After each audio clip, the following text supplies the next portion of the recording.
Hello and welcome to your yoga practice. I'm Danielle Laporte and I'll be leading you through a yoga practice just for you to make peace with your body, to connect with your breath, and to prepare you for the events ahead. So go ahead and take a comfortable seat. Now I'm sitting up on a bolster. I would invite you to sit up on a block or a blanket, whatever you have around you. So whenever I practice, I like to practice with props. If you happen to have these props, they're great to have. I have a couple of yoga blocks. If you don't have yoga blocks, you can substitute a book. If you don't mind using a hardcover book, you'll have to put elastics around it to keep it together.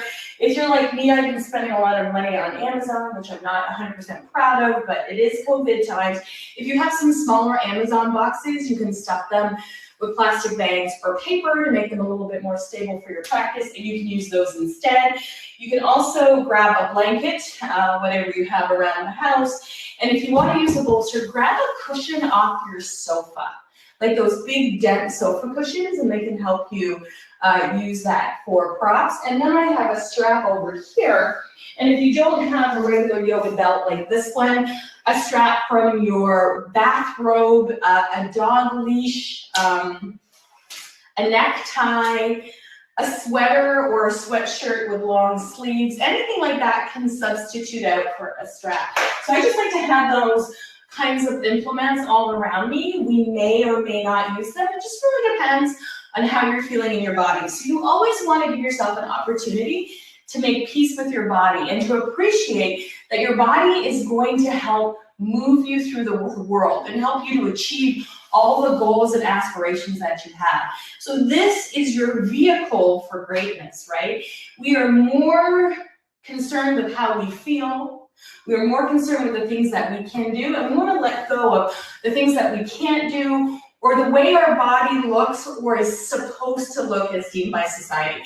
We just want to accept the vessel we're in and to appreciate it and to celebrate whatever it can do on the mat. So as we move through the flow today, I will be offering you lots of opportunities to switch things out, to create different shapes if it's not working for you. I will always give you variations and modifications that you can use to make this practice your own. So let's start in seated today. I'm seated on a bolster, which is just a big pillow. You can grab a big pillow, you can sit on a block, you can sit on a blanket. And if you're rocking in an abundant body like I am, I find it way more comfortable to sit up on something. It helps you from slouching into your back, and it gives you a little bit more support in your sit bones. Let's curl the shoulder blades onto your back. Let's lift your heart and close your eyes. And now let's just come into our breath. Our natural, normal breath is 100% okay. So find your breath in through your nose, out through your nose. So go ahead and gently close the lips. Maybe bring your fingertips together, palms apart, with your wrists just kind of resting in your lap. And just notice sensation of the breath moving from the tip of the nose. Inhaling, exhaling. Inhaling, exhaling. And just allowing yourself to breathe. If you prefer to breathe in through the nose, out through the mouth, that's also another consideration or option as well. So go ahead and choose what works for you.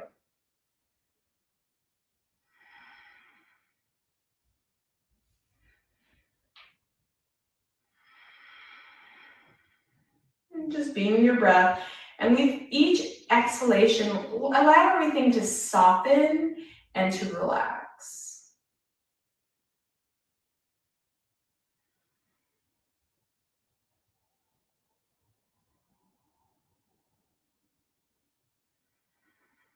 Good. Relaxing your shoulders and your jaw. Let's create a little movement here. Let's inhale, sweep the arms high to the sky. And bring the left hand down to the floor. Reach the right arm up and over. And let's twist the chest open to the sky. And open up. And then release. And let's take that right hand down to the floor. Left arm reaches up and over. And rotate your chest up to the sky. Open up. And release. Now sliding the hands behind the low back. Squeeze between the shoulder blades. Lift the heart. Open the chest. Good. and release. And now gently tucking the chin to the chest, walking the fingertips forward and lengthening the arms, curving the chin to the chest and stretching out through the low back. And breathe. Walking your hands back towards your body. Let's go ahead and make our way onto our hands and knees. Now, if you have sensitive knees, go ahead and pad them. So grab a blanket or fold your mat to create a little extra padding on the knees. Taking your hands out nice and wide, walking your knees back behind your hips. Let's soften the belly down to the mat as we lift the sitting bones to the sky, and then round. Tucking the chin to the chest and rounding. Inhaling, softening, looking up. Exhaling and rounding, tucking the chin to the chest. And just keep moving here. Inhale. And exhale. I'm just finding where this feels good for you. We're going to add on to this in a moment. Don't forget to pad your knees, really spread out your fingertips, really join the breath. And now we're going to inhale and exhale 2 more times, just connecting the breath to the body. And we're going to shift the weight a little bit now. So let's rock the hips forward a little bit, get heavy in the hips, and then rock the bottom back. Let the crown of the head or the forehead come toward the floor. And then we're going to rock back and forth here. So taking a little bit of weight into the wrist, into the palms, into the fingertips, pushing back through. Spread the fingertips out a lot. With the gaze, pressing back through the heels. And just kind of rocking back and forth and just noticing the sensation in your body. And if you want to take this whole experience inward, you certainly can close your eyes and just observe what you're feeling in your body. Let's take 2 more breaths here. Good, 1 more breath. Next thing you come up into tabletop position, let's send the right leg straight back behind you, toes on the mat, and the left arm in front of you, turning the palm in. You can also lift the leg if you like, and just observe your strength of your core and your fingertips, and release, and do the second side. And then just continue to alternate right and left, allowing yourself to just be in your body. And left. Good. And breathe. Good. And now, next time you extend your left leg back and your right arm forward, pause here. Plant the right hand and send that left leg out to the left. Inhaling left arm up to the sky, taking a twist here. Open up. And then release. Plant your hand, come back to tabletop position. And now right leg back, left arm forward. Planting the hand, leg out to the side. Inhale, reach up, open. And release. Let's do it again. Come back to tabletop, left leg back, right arm forward. Plant the right hand, swing the left leg out to the left. Inhale, reach up. And exhale, plant the hands, second side. Planting the left hand, right leg out to the right arm up to the sky. And open. Beautiful. 1 more time. Left leg back, right arm out in front. Plant the right hand, left leg out to the left. Inhale, reach up, twist. And release, come back to tabletop position. Now right leg back, left arm out in front. Plant that left hand, swing that right leg out to the right. Inhale and reach up. Exhale and release. Release the knees back to the floor. Take the hands out nice and wide, curl the toes under. Lift the hips up and back. Let's press back into downward facing dog. Now downward facing dog does not feel good to you. I want you to return to your cat-cow. So I want you to return to your hands and knees, doing your cat-cow, the arching of the back. Taking a few moments here. If you're hanging out in down dog, breathe in through the nose, out through the nose, and just enjoy the movement here. Inhaling and exhaling. And then looking forward towards your hands, taking your feet out wide. Let's walk gently toward the top of our mat. Softening our knees and folding forward, inhaling and exhaling. And now pushing down and wide into the feet. Let's raise our arms high to the sky. And on the exhale, hands coming through heart center and coming to the top of the mat. Lift and spread the toes. Root down through your feet and press down through the pads of your feet. If you happen to be using blocks or props, you can bring them to the top of your mat. And let's stand in mountain pose. Feet about 2 fists width apart. Shoulder blades on the back, palms turned forward. Let's inhale, sweep the arms high to the sky, look up. And on the exhale, bend generously at the knees. Bring your hands to your blocks or to the floor if it works for you. Inhale, press down through the feet, press back through the hips as you lift your chest forward. Exhale and fold. Inhale and reach your arms high to the sky, reach all the way up. Exhale, hands through heart center. Inhale, reach arms high to the sky. Exhale, bend generously at the knees, tip the sitting bones back, release the hands to the floor, release the head down. Inhale, lift the chest forward. Exhale and fold. Press into the knees. Inhale, reach all the way up to the sky. Exhale, hands through heart center. 2 more times. Inhale, reach arms high to the sky. Exhale, bend generously at the knees, fold forward, plant your hands on your blocks. Inhale, half lift, look forward. Exhale and fold, soften the knees. Inhale, reach all the way up to the sky. And exhale, hands through heart center. Keeping your hands at heart center, rooting down through your feet. Let's twist your bodies to the right, looking over your right shoulder, coming back through center, and now twisting your body to the left, looking over your left shoulder, and coming back through center. Inhale, sweep the arms high to the sky, reach up. Exhale, hinge generously at the waist, and bring your hands down to your blocks. Inhale, half lift, lift the chest forward. Exhale, hands on the mat or onto your blocks. Let's go ahead and step that right foot back, coming into a lunge pose here. Inhale, reach your arms high to the sky.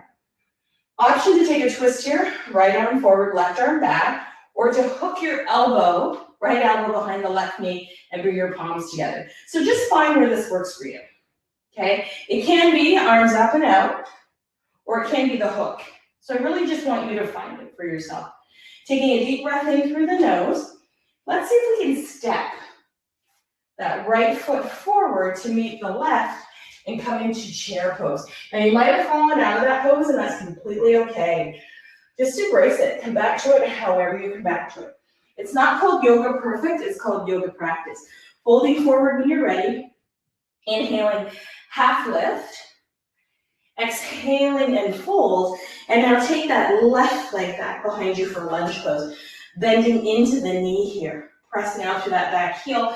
Inhale, let's sweep the arms high to the sky. And again, we can take a twist here. We can take our left arm forward, right arm back. Or if it's available to us, hook that left elbow behind the right knee and press the palms together, twisting our bodies toward the left. Pardon me, toward the right. I often get my right and left confused, so if you practiced with me before, you'll recognize this phenomenon. Breathing nice and deep.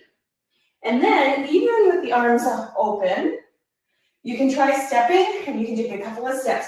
Your feet together, and now folding forward. Inhale, half lift. Lift your heart. Exhale and fold. Planting your hands on the blocks. Let's take a giant step back with the right foot for a lunge, and the left foot for downward facing dog. I'm going to use my blocks here.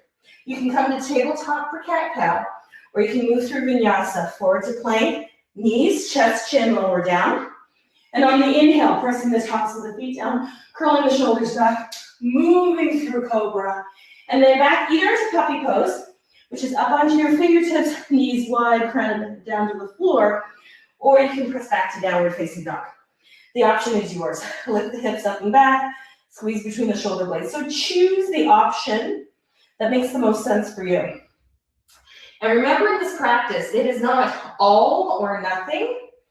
It is all or something. Looking forward towards your hands, you can walk, hop, or step to the top of your mat. However this works for you. Soften your knees, fold forward, And on the inhale, press down through the feet, reach the arms high to the sky. And on the exhale, bring your hands through heart center. We're gonna do that again. Inhale, reach, arms reach high to the sky. And now exhale, bend generously at the knees, fingertips come down to the blocks or to the floor. Inhale, half lift. Exhale and fold. Right leg back to a lunge. Now if you want to take the knee down in this lunge, you certainly can do that. Or you can stay high, you can stay right here. There's no need to twist if you don't want to. If you want to add the twist, you can take the right arm forward, left arm back, or hook, elbow behind knee and bring your palms together. Whatever works for you. Taking a breath here. See if you can go ahead and step that right foot forward to meet the left and swing the arms back into chair, all the way up to standing. And now exhale. Let's see if we can hook that left elbow behind the right knee and press back with the left foot. Now I'm falling out of it. I'm using my bolster to keep me open, but you can also step back with your arms wide. So what would that look like? We would twist to the right and then step back. Woo, make it happen. Inhale, bring both arms up to the sky. Exhale, plant your hands on your blocks and either step back into tabletop position or into downward facing dog. I'm going to allow you to choose what works for you. Inhale, forward to top of a push-up. Exhale, knees, chest, chin, lower down. Inhale, roll through cobra. And then on the exhale, let's lift our hips up and back to downward facing dog. Looking forward toward the hands. Walk or step, hop or jump, top of your mat, and fold. Soften your knees. Inhale, reach your hands high to the sky. And on the exhale, bring your hands through heart center. And let's take a moment to reset at the top of the mat. Find your breath, find where you are in the practice, and reset at the top of your mat. Tadasana Pose. Let's do that again. Inhale, reach the arms high to the sky. Exhale, hinge generously at the waist. Bring your hands to the floor or to your blocks. Inhale to half lift. Exhale to fold. Right leg back. You can take your knee up or your knee down. So in this particular variation, I'll take my knee down. Inhale, sweep your arms high to the sky, reach up. And take an open or closed twist. Right arm forward, left arm back, or take the hook if you want. Option is yours. You can either stay here and enjoy your breath, or you can lift the back knee off the floor if it isn't already, and step your feet together at the top of your mat. So you're working on a moving balance here. Inhale, sweep the arms through center into chair pose, and reach all the way up to standing. And on the exhale, fold back into chair, and let's do an open twist toward the right. Now step your left leg back. You can lower your left knee down if you like, and hook if you want to. So what are your options? You can stay wide, or you can come into your closed twist. Taking a moment to breathe here.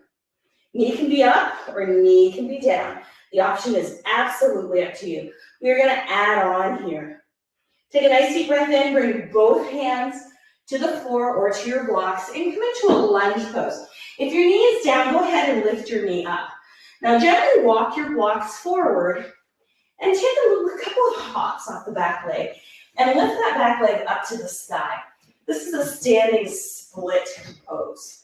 Pressing down into the blocks, lift that back leg up. I have a tendency to want to externally rotate that hip, but keep the toes pointed down toward the floor. Bend into the right knee and step back with the left leg. Inhale, sweep the arms high to the sky, and on the exhale, open into warrior two.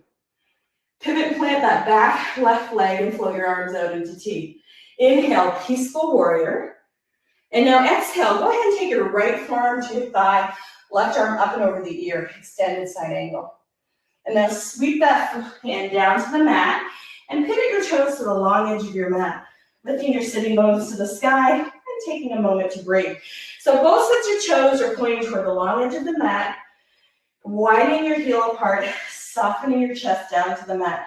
Breathe. Inhale. Exhale.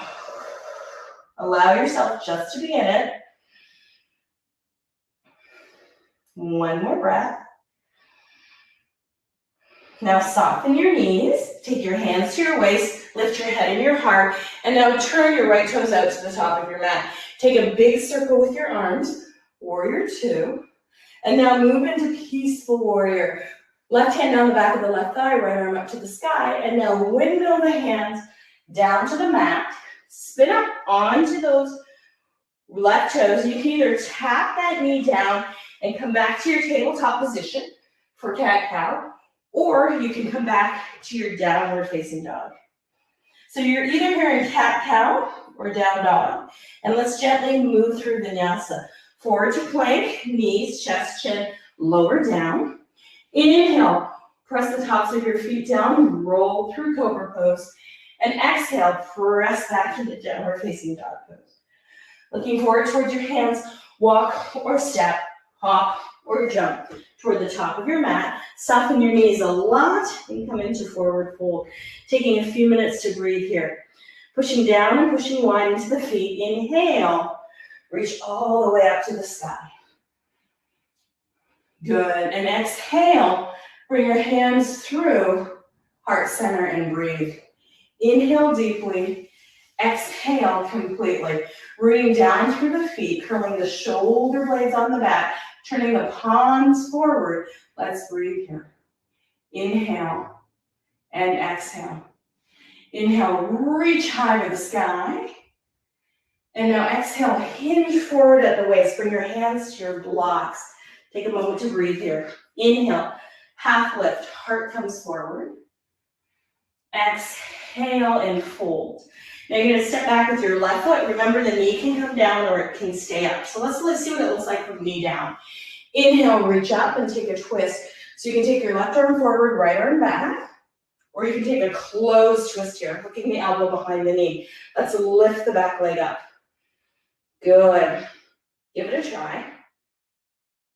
Beautiful. Exhale, release. Plant your hands on the blocks. And now let's gently step back into downward facing dog. Inhale, forward to top of a push-up. Exhale, knees, chest, chin, lower down. Inhale, roll through cobra. Exhale, press back into tabletop position. And now send your left leg forward toward the top of your mat. Inhale, reach up. Open twist or closed twist. Hook the elbow behind the knee. See if you can lift that back knee from the floor. See what happens. It might happen. It may not. Just notice. Okay. Let's release your hands down to the floor or to blocks. And you're going to do a couple hops with that back leg until you find you can lift that back leg up. So I always want to turn out. Keep your toes down toward the mat. Just give yourself a moment here to lift that back leg up. Take a deep breath in, and let's step way back with that right foot. Pivot and plant. Let's open to warrior two. Peaceful warrior. And now windmill the hands down to the floor and step back, downward facing dog. Let's take a few moments to breathe here. Lifting the sit bones, spreading the fingertips, looking back toward the toes, softening between the shoulder blades. Finding your moment.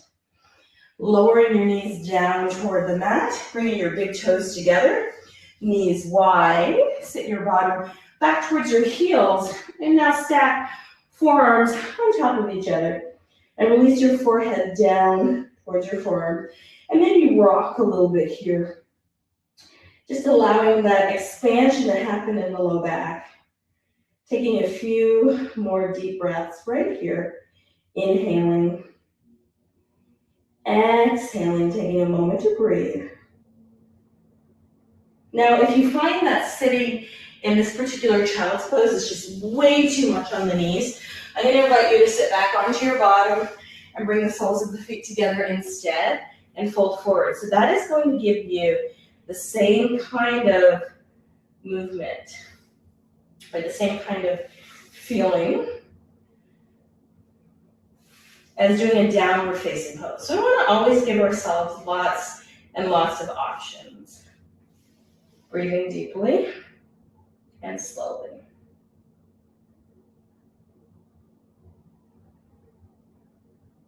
Good. Breathe.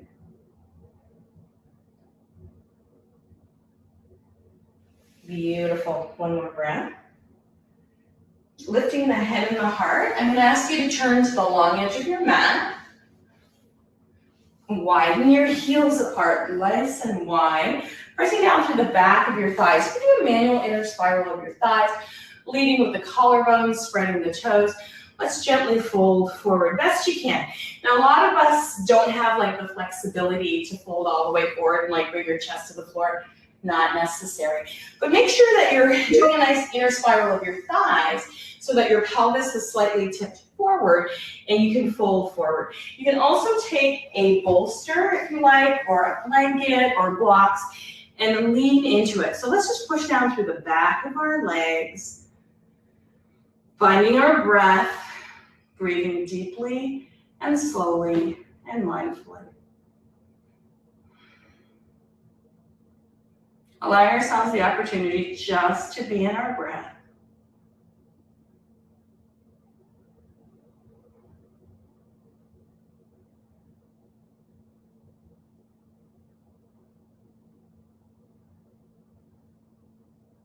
Pressing down through the back of our legs and maybe lengthening a little bit further forward. Inhaling and exhaling.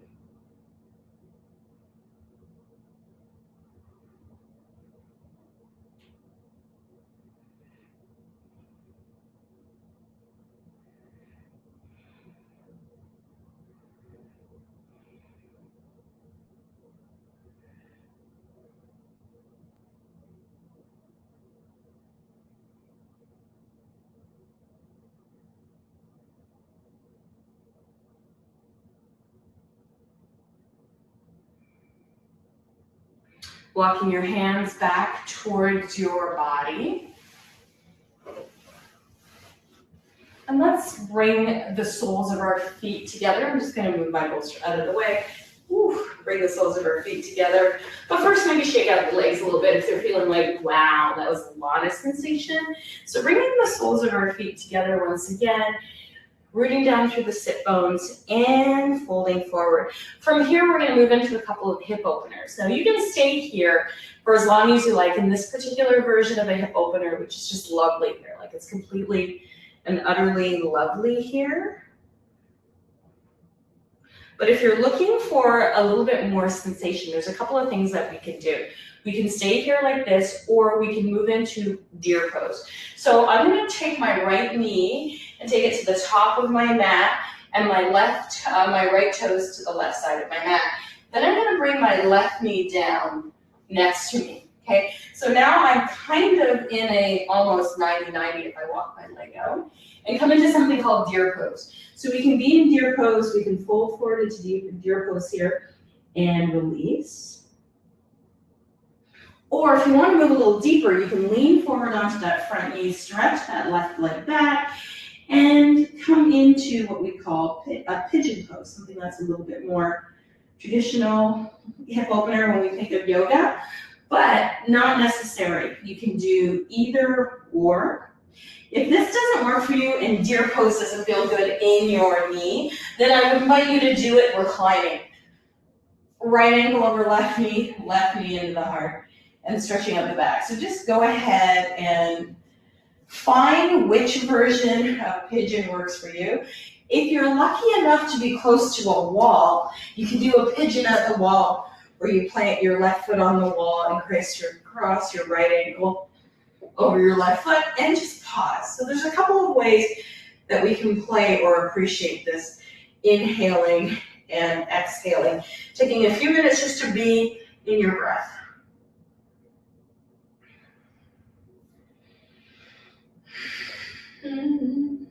Breathe.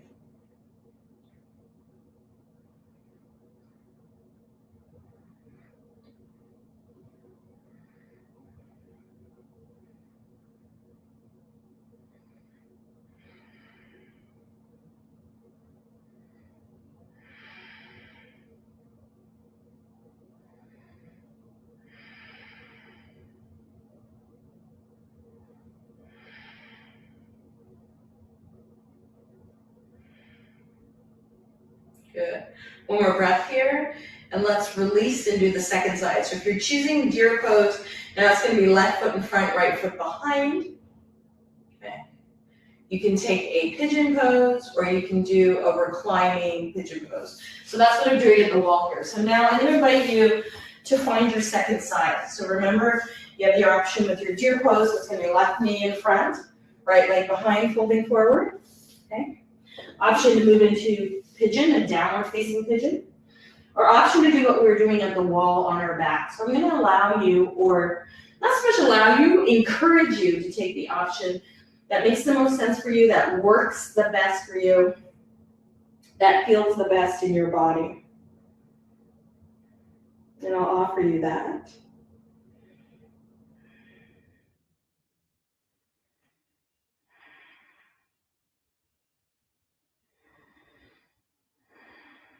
Let's take 5 or 6 more breaths here.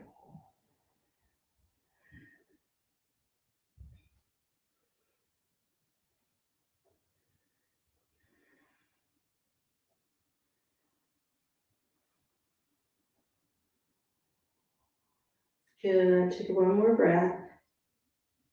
And then wherever you are in the practice, I'm going to invite you to find your way back to a seated position. So I'm going to roll over onto my left hip, slide my legs around, and then let's make our way onto our back slowly. So find the easiest and most accessible way for you to make your way onto your back, and bend your knees for me, please. From here, let's slide that right knee into the chest and extend the left leg either out long or plant the foot on the floor, draw the knee in. Just a little bit of an opening here. And then you can slide your hands underneath your right thigh and press your heel up to the sky, pushing out through the mound of the big toe. Breathing deeply and slowly.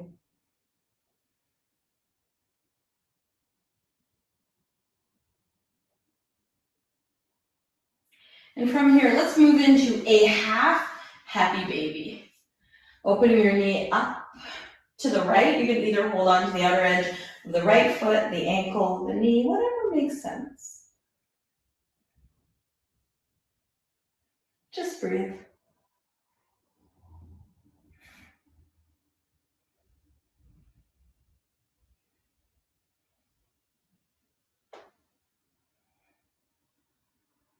And release. Let's do the second side. Bringing that left knee into the chest, giving it a nice big hug.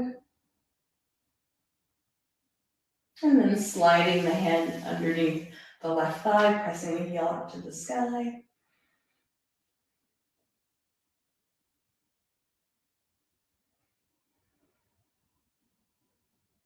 And then taking a half happy baby. Oof. Inhale. Exhale.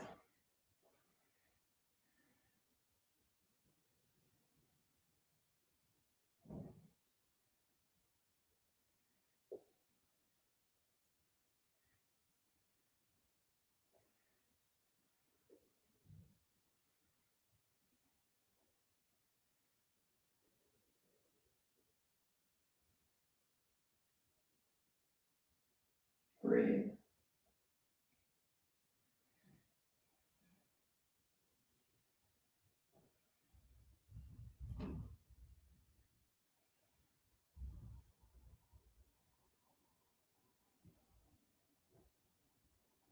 Beautiful. And now release your feet to the floor.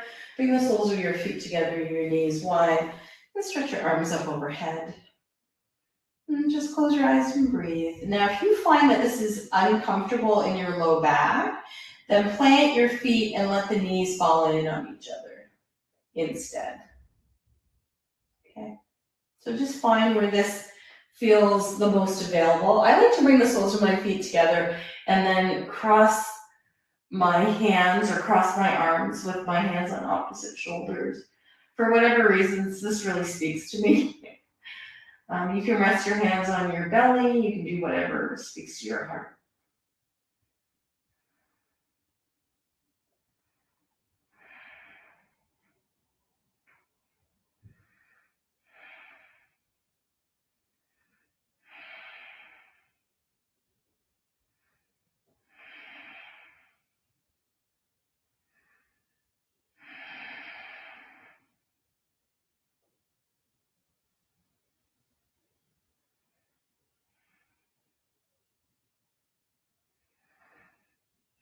And now let's bring the knees together. And I'm going to invite you to cross that right leg over the left, like you're crossing your knees, or you can cross at the ankle.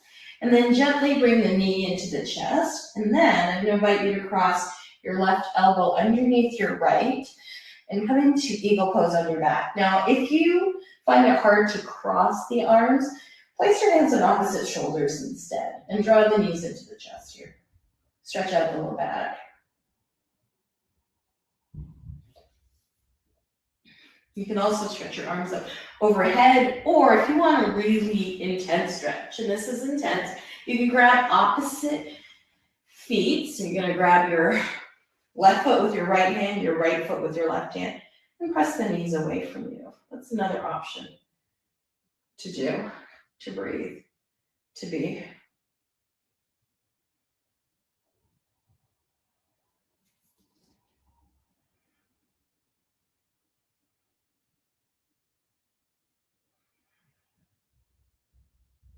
And then uncross, and then switch sides. Ooh, very gently cross over. You can opposite arms, drawing the knees in. So you can bring your left arm underneath your right, or your right arm underneath your left, whatever you did. Or if you feel you want more sensation, you can grab the feet, let the knees fall away, or cross that right or that left ankle over the right knee and hang out there. So just adjust. I really want you to think about customizing this practice for what you need it to be. Breathing deeply and slowly. Inhaling and exhaling.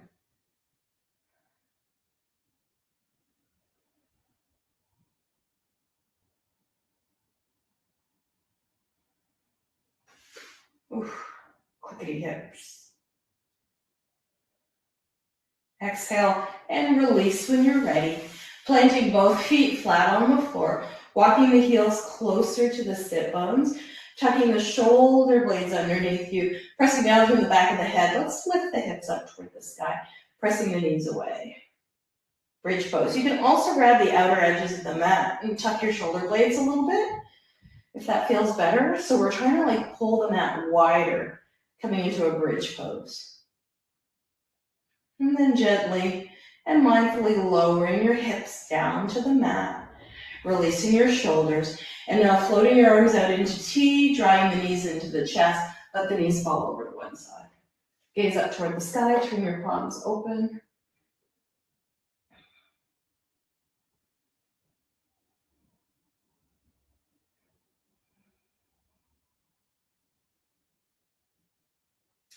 And then inhale back through center, exhale second side. Ooh. Breathe. And just notice sensation. Notice where you're at. Notice how you feel. Notice your breath.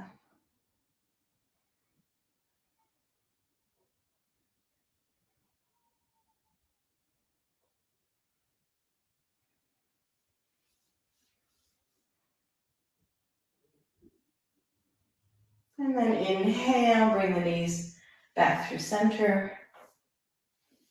And just rock side to side. Ooh, and just massage that low back a little bit. And I'm going to invite you to do any other poses that you need to do to make your body feel good. I often like to stretch my toes up to the sky and pull my toes back towards my top of my head and stretch out my low back. Sometimes that feels really good. You can also hold on the ankles, or the back of the calves.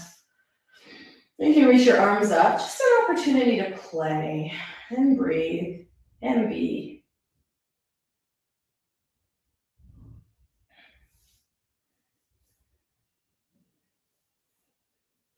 And now we're going to descend into our final rest.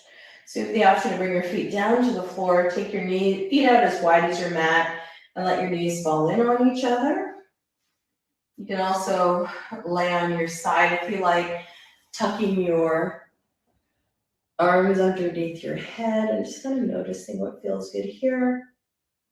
Or if you want to sit up for meditation. You can always sit up for meditation as well. So I want you to find a place where you can be comfortable for the next 5 minutes or so. So this is a part of the class where we're gonna simply relax, right?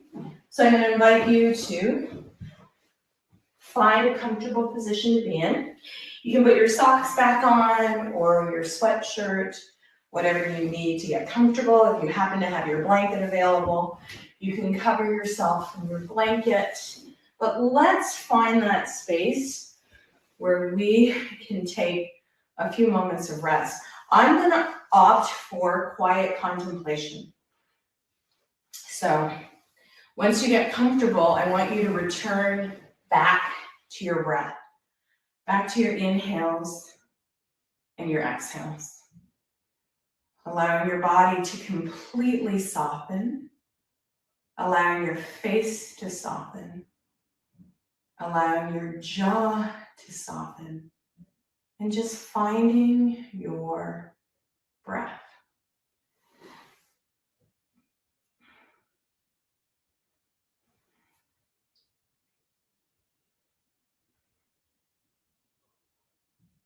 Letting go of anything that doesn't serve you.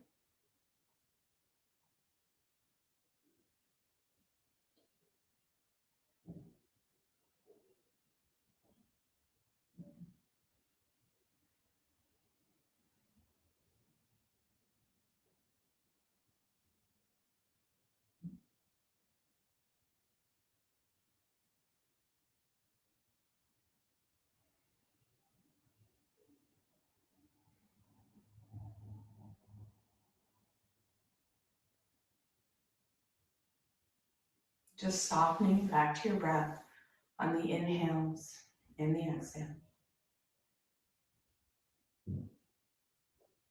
Just observing your body as it melts and softens and breathes.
And now very slowly begin to deepen your breath, inhaling deeply and slowly, and starting to just stretch your body. So stretching your arms out, stretching your legs out, lengthening all parts of your body. Just taking a full body stretch.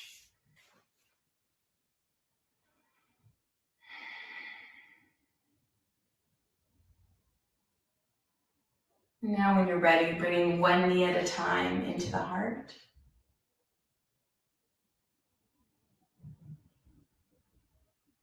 Giving yourself a nice squeeze. And then gently rolling over onto your favorite side and just pausing for a moment to catch your breath.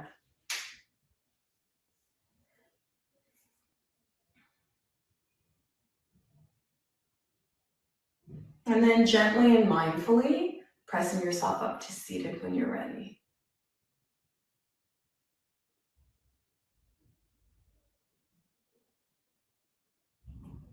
And folding your hands just in front of your heart as a gesture of gratitude to yourself for taking the opportunity to come to your mat. And gesture of gratitude to the space, that we're all in this space together in this moment, enjoying our breath.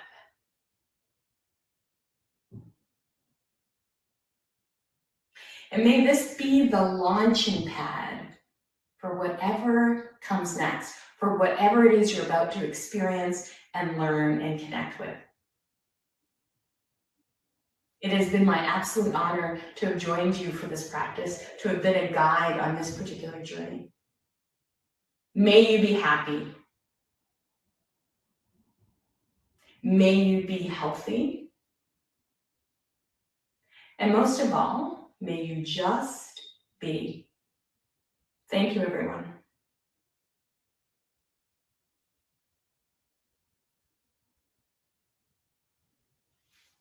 Thank you.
everyone, and welcome to Rise and Resilience 2021.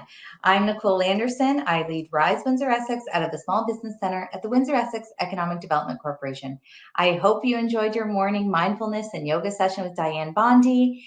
And for the full schedule for the day, please refer to your packet that would have been sent to you either electronically or in your experience box. The packet also includes information about our speakers, about the companies within our experience box, and really about what RISE is doing to help empower women entrepreneurs and women working in STEM in the region. I would love to give a huge shout out to our organizing committee members. Most of all of them have their own businesses in the area and have dedicated their time to help organize this event over the last year. So initially, we had in mind an in-person event that would have been done in a winery. We would have had, free-flowing rosé, and it would have been beautiful with flowers and local eats and treats and a vendor showcase. And obviously, everything had to change because of the pandemic. So we hope that you still enjoy this event, and next year, obviously, we'll be face-to-face, fingers crossed. So again, a huge thank you to our organizing committee members, as well as all of our sponsors that are listed in our booklet and that will be discussed a little bit later on today. So let's get the show on the road. I would love to introduce you to the Executive Director of the Small Business Center, Sabrina DeMarco, who will continue on with the day. Welcome. Good morning. My name is Sabrina DeMarco, and I am the Executive Director of the Small Business Center. On behalf of the entire team at the Windsor-Essex Economic Development Corporation, I welcome you to our first Rise and Resilience Summit. We are excited to be hosting this virtual summit created by women for women in our region. As the lead agency responsible for advancing economic development and growing prosperity in the region, we are proud to be leading the Women's Entrepreneurship Strategy with the support of the Government of Canada and in collaboration with our community partners. Over the past year, we have been fortunate to receive funding from the U.S. Consulate General in Toronto to host various initiatives, including a Women in Mobility speaker series. We are grateful for their contribution and their support of today's summit. Here today, representing the U.S. Consulate General in Toronto, I am pleased to welcome CJ Crystal. Susan Crystal assumed her duties as Consul General of the U.S. Consulate General in Toronto in October 2020. A career member of the Senior Foreign Service with the rank of Minister Counselor, Consul General Crystal served as the Deputy Assistant Secretary for Professional and Cultural Exchanges in the U.S. Department of State's Bureau of Educational and Cultural Affairs. She was responsible for overseeing a broad array of professional, youth, cultural, and sports exchange programs for U.S. and foreign audiences. She places a strong focus on mentoring, diversity and inclusion, and leadership coaching. Welcome, CJ Crystal. Good morning, Rise Windsor-Essex. My colleagues and I at the United States Consulate General in Toronto are proud sponsors of today's event, and I'm delighted to join you this morning. A couple of years ago, I had the opportunity to spend a few days in Detroit. And looking out the hotel window, I saw the Canadian flag, and I admit it took me a minute to realize that I was looking at Windsor. Unfortunately, that's as close as I've gotten to your great city. And of course, today I'll have to settle for a virtual visit, but I will be coming out your way just as soon as it's safe to do so. What an amazing lineup of presenters you have secured for your event today, and I'm sure that the participants are equally spectacular. The work that you all are doing to support women in STEM and STEAM and entrepreneurship is so incredibly important. And the fact that you're holding this event on the International Day of Women and Girls in Science is certainly significant. Over the past few years, I have been fortunate to lead several important international exchange programs at the U.S. Department of State that focus on women and girls. Tech Girls for high school girls to learn how to code, the Global Women's Mentoring Program with Fortune's Most Powerful Women, programs that empower women through sport, and those that promote women in the arts and the creative economy. I would like to highlight one specific program, the Young Leaders of the Americas Initiative, or YLI. This exchange program empowers entrepreneurs, much like yourselves, between the ages of 25 to 35, to strengthen their capacity to launch and advance their entrepreneurial ideas and effectively contribute to social and economic development in their communities. Applications are open now until February the 25th. So we hope that we get some applications from your area.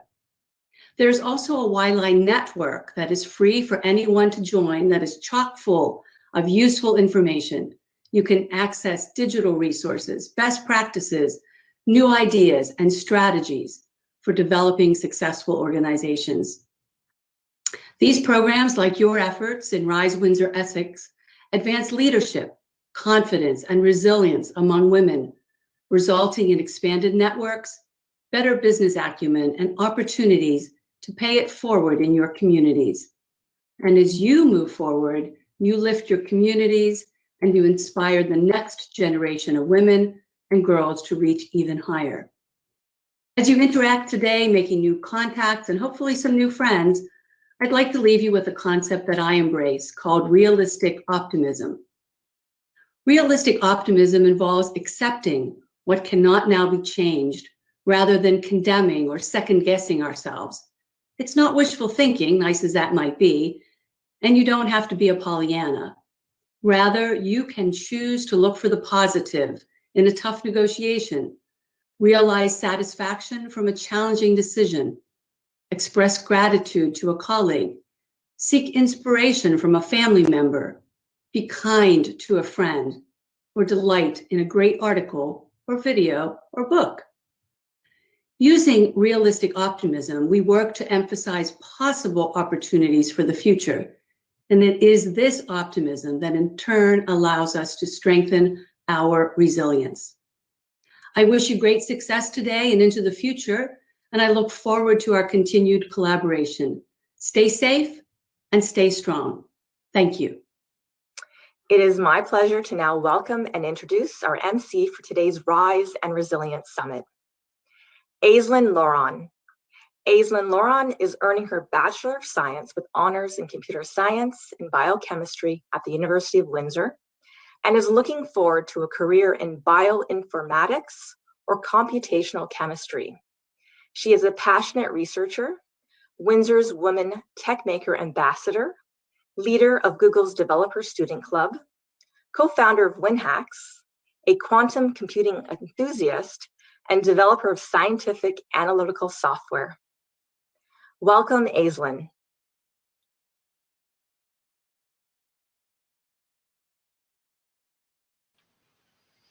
Hello, everybody, and welcome. Welcome to the Rise Summit. We're so lucky to have you here with us today. I'm going to kick off after that great introduction by Sabrina, and thank you very much to her for that, with a little bit of info for everybody participating, and then an introduction to our first speaker. So again, good morning. I hope you guys enjoyed the yoga. You can find more information about all of our speakers in the Rise magazine, which you should have received this morning, along with your invitation to join us on Hopin. I want to remind everybody that there is an event chat here on Hopin. It should be on the right-hand side of your screen if you're on your desktop, and that's where we'll be communicating with you guys about updates, and it's a really great place for you to connect with other participants. You can go up into the top right-hand corner and change your profile, so it includes some personal information about you, including like a personal link, your Twitter account, and I would really encourage you to do that because a big part of this event today is going to be networking. If you'd like to connect with each other on social media, a great way to find each other is to use a hashtag Rise2021, and you can use that hashtag across all social media. If you're interested in finding more information about Rise Windsor-Essex, you can find us on Twitter at Rise_WE or on all of our other social media at Rise Windsor-Essex. And again, all of those links and all that information will be in our Rise magazine. If you have any concerns or questions, then please go ahead and leave them in the event chat, and we'll make sure to get to them as soon as we possibly can. We really want to make this a seamless experience for everyone, and we know that sometimes being virtual can be a little bit complicated, so don't hesitate to reach out if you need any support at all. Our first speaker is going to be Tashlyn Teskey, and I'll ask you to bear with me as I look over here and make sure that I've got all my information correct. So Tashlyn is the manager of projects and research at Workforce Windsor-Essex. She began her career there 5 years ago as a research intern while completing her master's degree in political science at the University of Windsor here locally. Much of her research focuses on encouraging employment and the skilled trades, particularly, and increasing accessibility of experiential learning opportunities available, and increasing the presence of females in the local STEM workforce. She's a big part of what makes our community great, and we're really lucky to have her. So give it up, everybody, for Tashlyn.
Good morning, everyone. I'm excited to talk to you this morning about the 2021 RISE Needs Assessment Report.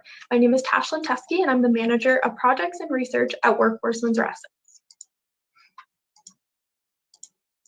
Workforce Windsor-Essex is focused on workforce and community development with the goal of developing a strong and sustainable workforce. We are proud to be a founding partner of RISE, with our role focused on creating a needs assessment for Workforce Windsor-Essex's entrepreneurial ecosystem, looking at what works, what doesn't work, what needs to change, and how. Last year, we were able to create our first needs assessment for 2020 that focused on the baseline of where Windsor-Essex is starting from and how we want to improve.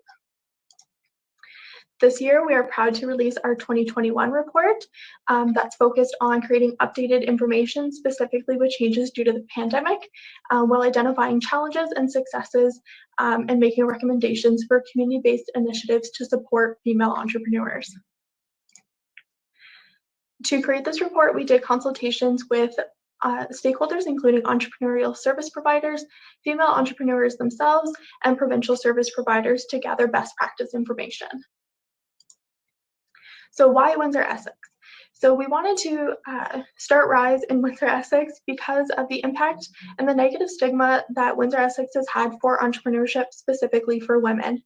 The data I'm showing you right now shows that self-employment has greatly decreased throughout the pandemic, while traditional employment has been able to slightly recover. So that's an impact we're going to have short-term and long-term impacts for moving forward. The chart on the right also shows you the difference between entrepreneurs in the Windsor area as compared to those in Leamington. So we need to make sure that we're focusing on both urban and rural supports for entrepreneurs. We want to highlight that there's diversity in backgrounds of entrepreneurs. Not everyone looks the same, not everyone has the same experiences, education, cultural exposure, and we want to recognize that throughout our work. Through our survey with local entrepreneurs, we were able to identify the diversity of female entrepreneurs specifically, including different ages, different immigration status, as well as differences in the operation of their business, including number of employees and their annual revenue. Much of that diversity can be seen through these charts. We go further into this in the report, so I'd suggest taking a look at that to learn more about the diversity of female entrepreneurs. We cover a lot of challenges, so I'm just going to talk about a few quickly. One challenge for entrepreneurial service providers specifically is the virtual overload. Organizations have created longer business hours, offering evening and weekend supports for their clients, and that's added stress to the staff while being a benefit to clients. However, both clients and staff are facing Zoom fatigue. There might be online schooling happening around you, dogs barking in the background while you're working from the kitchen table. There's a lot of stress that's going into that, and it's putting a drain on those women that are looking to attend events but just don't want to be at their screen anymore. A specific challenge for entrepreneurs is the eligibility available to them for new grants. There's a lot of new financial support offerings specifically for female entrepreneurs, but a lot of the eligibility requires often matching funds for businesses to have employees, for businesses to have high revenue levels, and a lot of that doesn't align with the characteristics typically of women-owned businesses. We've also seen some great successes, much of which is around the increased interest of female clients to access services from our local service providers. A lot of this is due to new programming specifically for females, as well as new female advisors there to support clients. Some of the new changes, again, revolve around the flexibility of schedules. There's more ability to get support on evenings, weekends, through recorded sessions, things like that. A lot of it is opening and better aligning with client schedules. Some of the knowledge needs include business planning, new technical tools like e-commerce, and again, support for grant applications. And many recommendations that we've created are to ensure that programming is better aligning with the needs of female entrepreneurs. Things like responsive programming, so making sure that we've validated the needs of entrepreneurs before we're creating content for programs. Again, ensuring that financial supports are eligible to women-owned businesses, ensuring that we have mental health supports and high value on events and network opportunities to alleviate stress for clients. And a big emphasis on creating our ecosystem, sustaining it long-term, scaling up our pilot programs, encouraging international students to enter entrepreneurship, and replicating and growing our successful programs. We want to make sure that we have as many supports available to female entrepreneurs so they can move through our local ecosystem.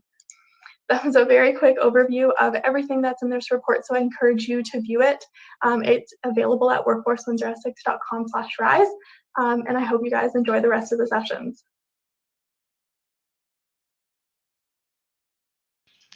Hello, everybody, and welcome back. The RISE report was a really comprehensive study that we did about the region, and it's an important piece to learning how we can do better in the future. So if you're interested in that, definitely check out RISE Windsor-Essex, where you can find more information about that. Our next speaker is Heather Chauvin. Heather is a leadership coach who helps ambitious, overwhelmed women conquer their fears and become leaders at work and at home. Drawing from her professional experience as a social worker and her life experience raising 3 boys, Heather created a signature approach to help her clients create and enjoy sustainability, profitability, and ease in business and in life. She is the host of the Mamas in Control podcast, where she reveals her most vulnerable truths about womanhood, marriage, parenting, and living through stage 4 cancer while running a successful business without burning out. And she's going to be releasing her first book in 2021. So if you receive the RISE Experience box, you will find a copy of that book in there. Thanks, everybody, and welcome to Heather.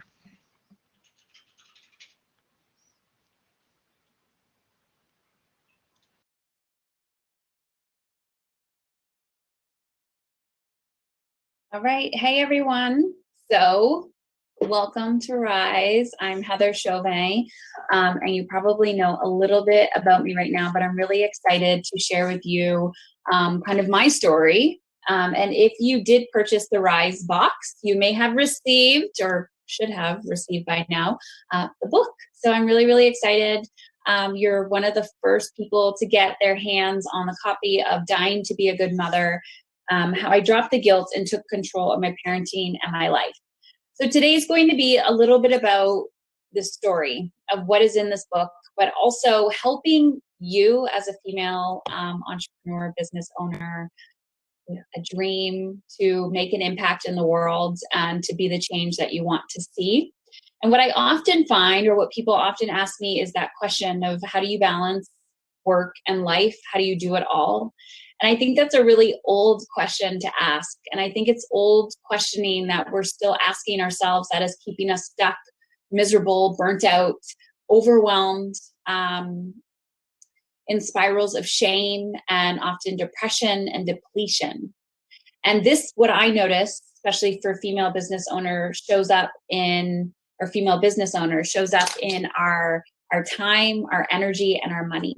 So I'm going to tell you my story of how I was dying to be a good mother and how I'm living to be a good one. And this literally impacts every area of my life. So December 21st, 2013, I went to the hospital. The first time I went alone. The second time I went with my husband because I felt some abdominal bloating in my abdomen.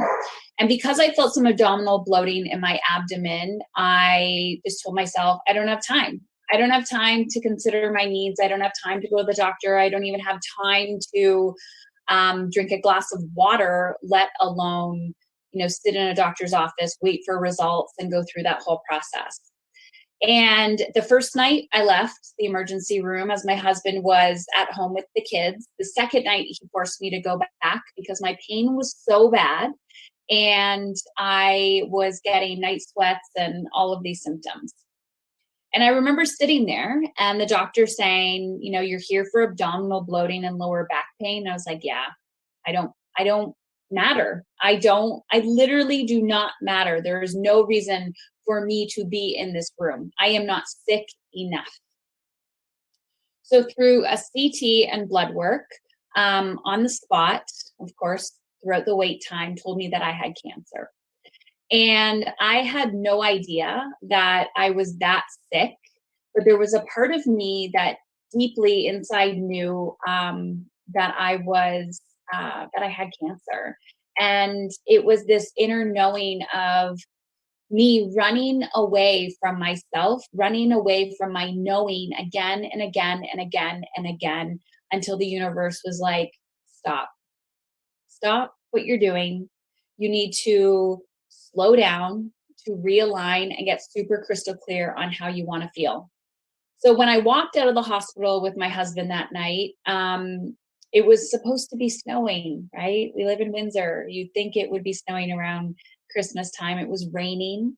And I just remember looking up and thinking, you finally have my attention. And I did not know who or what I was talking to, but I knew there was something bigger than me at play. And I was finally ready to surrender and listen. And previous to that, so just to kind of preface this, I have 3 boys. They are 16, 11, and 8. And at the time my youngest was a year old, I was still breastfeeding. I was building my business online. I used to be a social worker.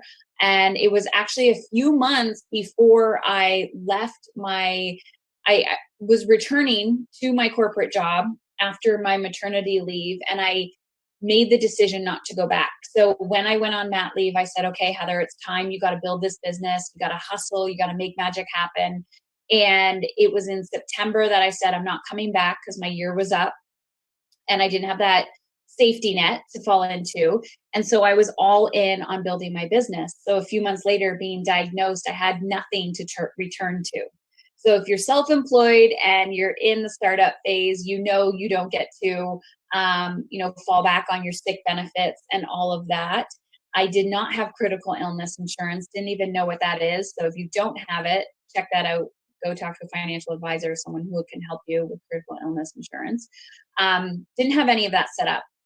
So there I was, broke, sick, miserable, like in all areas of my life, just barely hanging on and surviving. And I had to rise.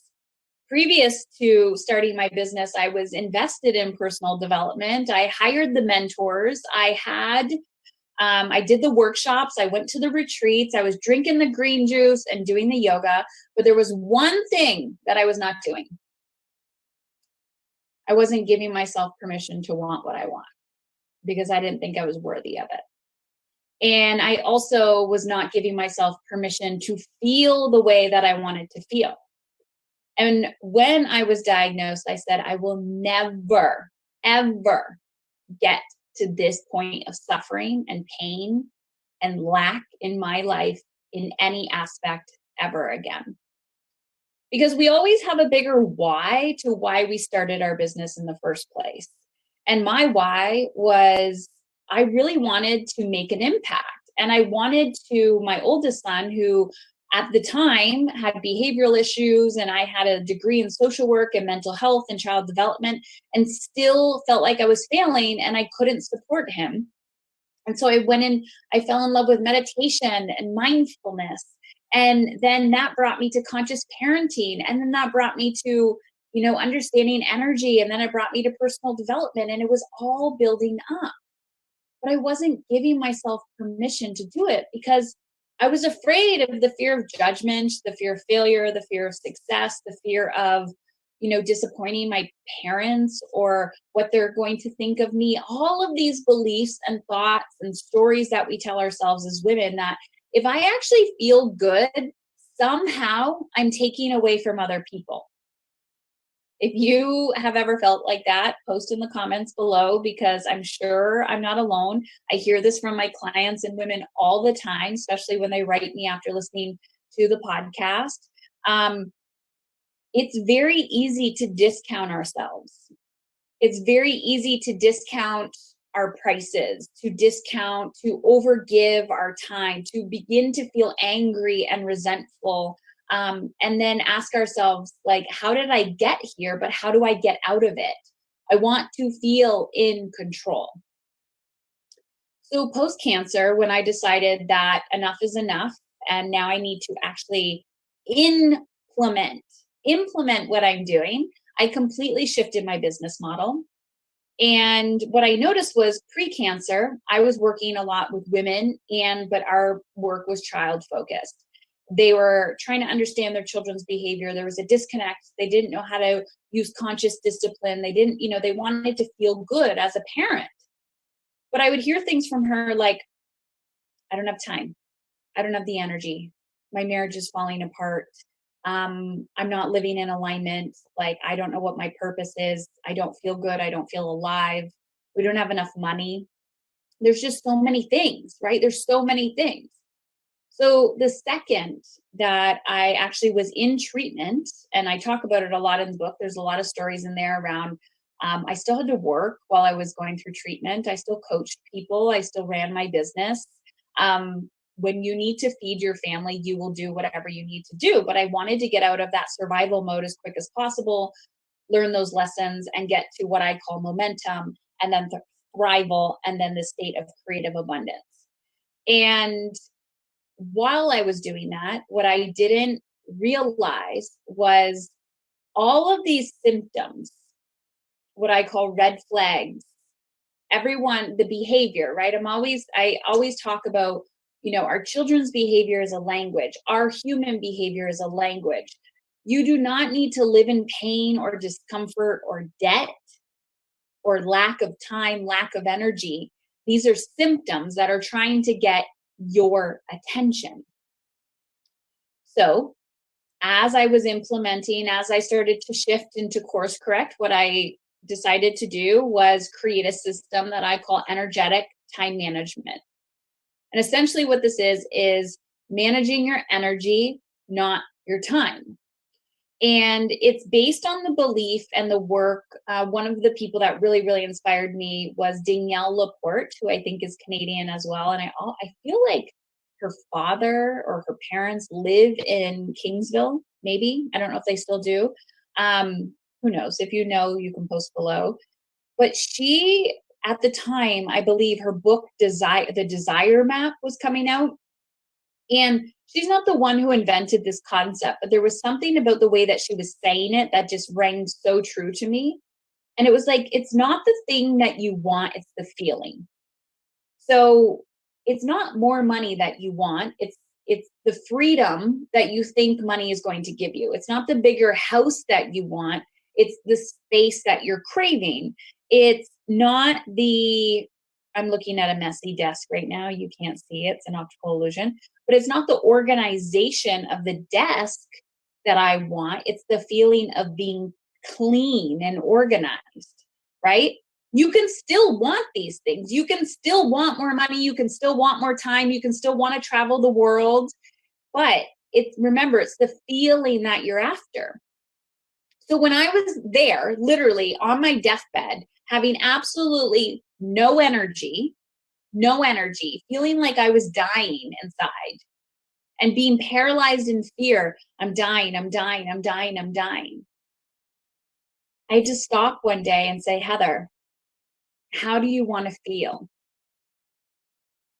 I wanted to feel alive, but I had no idea how to feel alive. And so slowly every day I had to start scheduling things in, like physically scheduling things in. You're going to read 10 pages of a book today, Heather. You're going to go for that walk for 5 minutes. You're going to get in the shower today. I had to force myself to feel good, even though in the moment it didn't feel good. So when people always ask me this question around like, how do you balance it all? How do you do it all? I always ask them, how do you want to feel? You know how you don't want to feel. You don't want to be burnt out. You don't want to be miserable. You don't want to be exhausted. You want to feel energized, alive, connected, peaceful. But if our actions and behaviors and our thoughts and the stories that we're telling ourselves are not in alignment with how we want to feel, we will never actually manifest or create what we want. Because the money comes, but we don't feel free because we're trapped in other areas of our lives. So it's never enough, never enough, never enough. And I'll tell you, I'm ambitious, I'm a dreamer, I'm a go-getter. I always have this feeling of never enough, but now it comes from this place of what's next, like possibility, instead of this isn't good enough for me. This isn't good enough. So each and every one of you has probably been, obviously, we've all been impacted by COVID in some capacity, personally and professionally. And I work with women behind the scenes in whatever aspect of my business it is, whether it's a personal program that they're invested in or a professional one. And I've heard everything. I've heard people saying this has been the best time in my business, and my business is actually thriving. All the work that I've been doing has now manifested, and we're blossoming and we're blooming, and it's making sense. Other people, it has absolutely crumbled them. And women saying, I can't handle this. I can't handle working from home, trying to build a business from home and take care of my children at the same time and be a teacher and do this and do that. And I'm like, yes. Women's lives are not sustainable. They have never been sustainable. When will we realize we are the ones who have the power to create sustainability? We are the ones who need to value our time. We are the ones who need to respect our energy. We are the ones who need to stop discounting ourselves because of our lack of feeling worthy. So, when you sit with your discomfort, and you ask yourself, what do I really want my life to look like? What do I really want my business to look like? What isn't working? What hasn't worked? What has COVID shown me? And what has it shone light onto what's working? And I'll tell you, in March of 2020, when we went in our first lockdown, I looked at my husband and I said, I'm having deja vu. He was like, why? I said, because this reminded me of chemo when I was in isolation. I remember the first time I went to a restaurant post chemo and I started crying. And he was like, what's going on? And I said, you have no idea what it feels like to have the normal everyday things taken away from you, and realizing, we were so codependent on things outside of ourselves to give us the happiness and the energy and the abundance that we crave. And since then, getting to that moment, we've taken every aspect of our lives. I've taken every aspect of my life and got it from survival mode to a state of momentum, to a state of thrival, to a state of an abundance. So when COVID hit, not only were we financially okay, energetically I was okay, mentally, physically, emotionally, in my parenting. Yes, of course, there's moments where I want to pull my hair out and lose my mind, but those are less. And I have way more moments of I am so incredibly grateful for this life that I've created. And over the last, I don't know, 10 months, I don't even know how many months we're going on now, being able to connect with some local business owners and helping some of you, just on Instagram or behind the scenes, helping you up your marketing or, shift your perspective, helping you bust through your blocks of what's holding you back that's not allowing you to feel in alignment. I truly believe that everything is happening to get your attention. It is not here to break you down. It is not here to ruin your business. It's saying your way of being is not sustainable. So I hope you enjoy the book. Reach out to me on Instagram. Let me know what you think. Dying to be a Good Mother. You can find me on Instagram at Heather Chauvin. The podcast, Mom is in Control. And I just want you to know you're not alone. I really want you to know that there is another way to be in the world.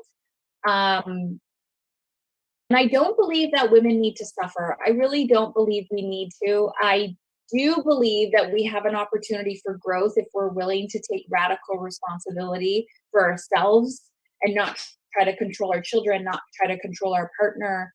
And this is not a one and done strategy.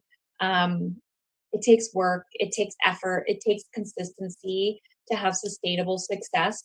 But I'm just trying to do my best to show women anywhere that, wherever you are, just start. Boundaries are a beautiful thing. Time management, shift your mindset to energy management because you are a human. You're like a house plant. You need water, you need sunlight, you need breaks, you need, good soil. And you don't have to do it all. I actually don't believe leaders lead that way. I think we can empower and coach other people to lead in their area of genius. I delegate a lot. And as soon as I feel like I'm at capacity, I know I need to delegate more and empower those people and those people and those people. And that's how we create our own economy. I also believe that, the best thing we can do for our children, our partners, our employees, our friends, our neighbors is to become our best selves. And I'm so imperfect.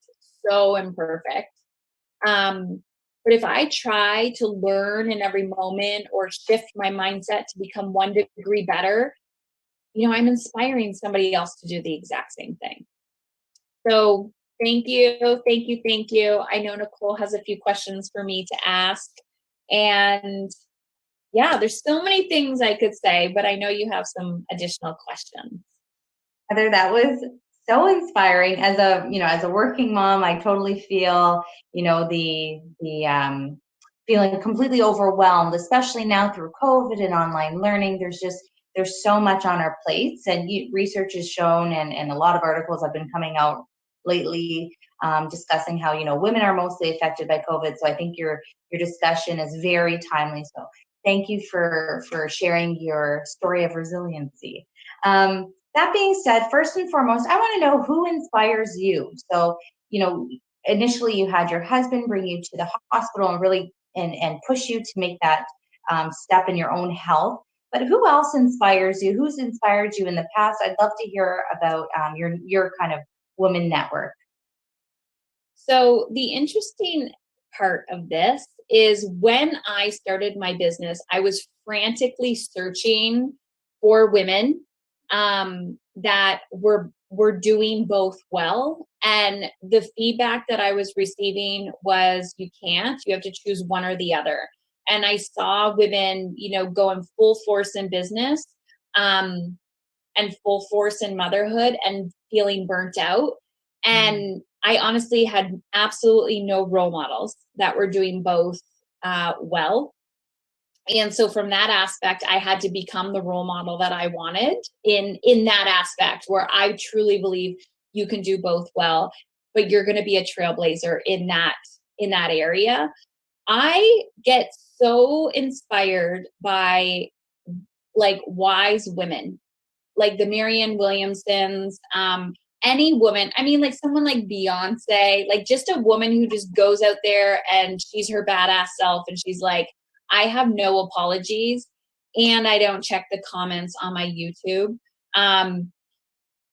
But to be honest, there's people like Brene Brown. Like I absolutely love Brene Brown. I love her because one, like I have my social work background. She has her social work background, but just understanding vulnerability. But I love how she shows up as a leader and how she really, how she just really steps into that. But there's so many other people who have inspired me from a space of online learning.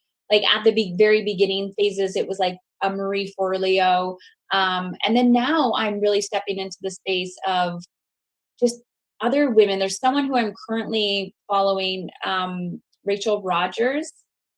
She's a Black woman who she has her book coming out, We Should All Be Millionaires. And she has an online community, and it's just like, why not? Why not? The more wealth that we consume as women, this is how we're going to change the world. So my answer at the beginning was like, there's nobody that's popping into my head, but that's not true.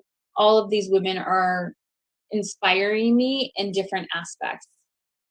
That's great. Thank you. Initially, you were talking about leaving the corporate world and starting your own business. What made you want to make that transition?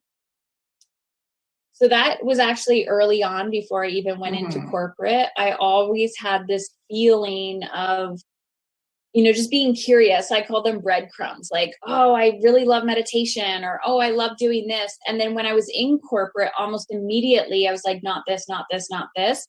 I can't see myself being here for 30 years.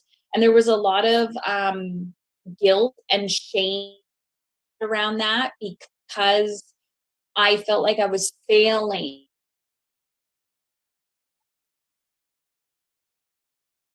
Get the education, get the career, and I was definitely failing. So I really just had to continue to listen to myself constantly. But it was just like the inner desire and knowing, but I definitely felt like a fish out of water. I think you're not alone. I think a lot of women who are watching today are feeling what you're feeling, or have felt what you're feeling, and that's what kind of pushed them to start their own business. So you talk about really like focusing on yourself, taking those blocks out of your day to take your walk and drink your gallon of water and do what you need to do. So what are some of your favorite things that you like to do for you? Because I get asked that question all the time, and I'm like, I don't know. What do I even do for myself? So I'd love to hear some of your favorite things that you do for you. Well, people ask me this question, and I'm like, I don't know, but there's a difference between what I love doing and then what I need to do to love my life. So right now I'm finding challenge and excitement in working out, like digging deeper into fitness, but I don't enjoy it. Like my brain hasn't clicked over yet where it's like, oh my gosh, I can't live without this. My body's like, oh my gosh, you need this. But I haven't found that like passion and excitement there for that.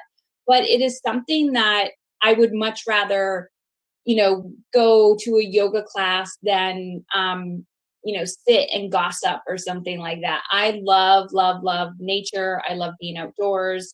I like listening to books. I would actually rather listen to a book than sit down and read a book. So anything active, maybe because I sit a lot, I don't know. But I love exploring. I love adventure. I mean, not saying that you can't do that right now. I've had to get really creative with how can I create adventure in my home, right? So just sitting with the kids or planning adventures. It's like we're planning our future adventures together of like, where do you want to go? What do you want to do?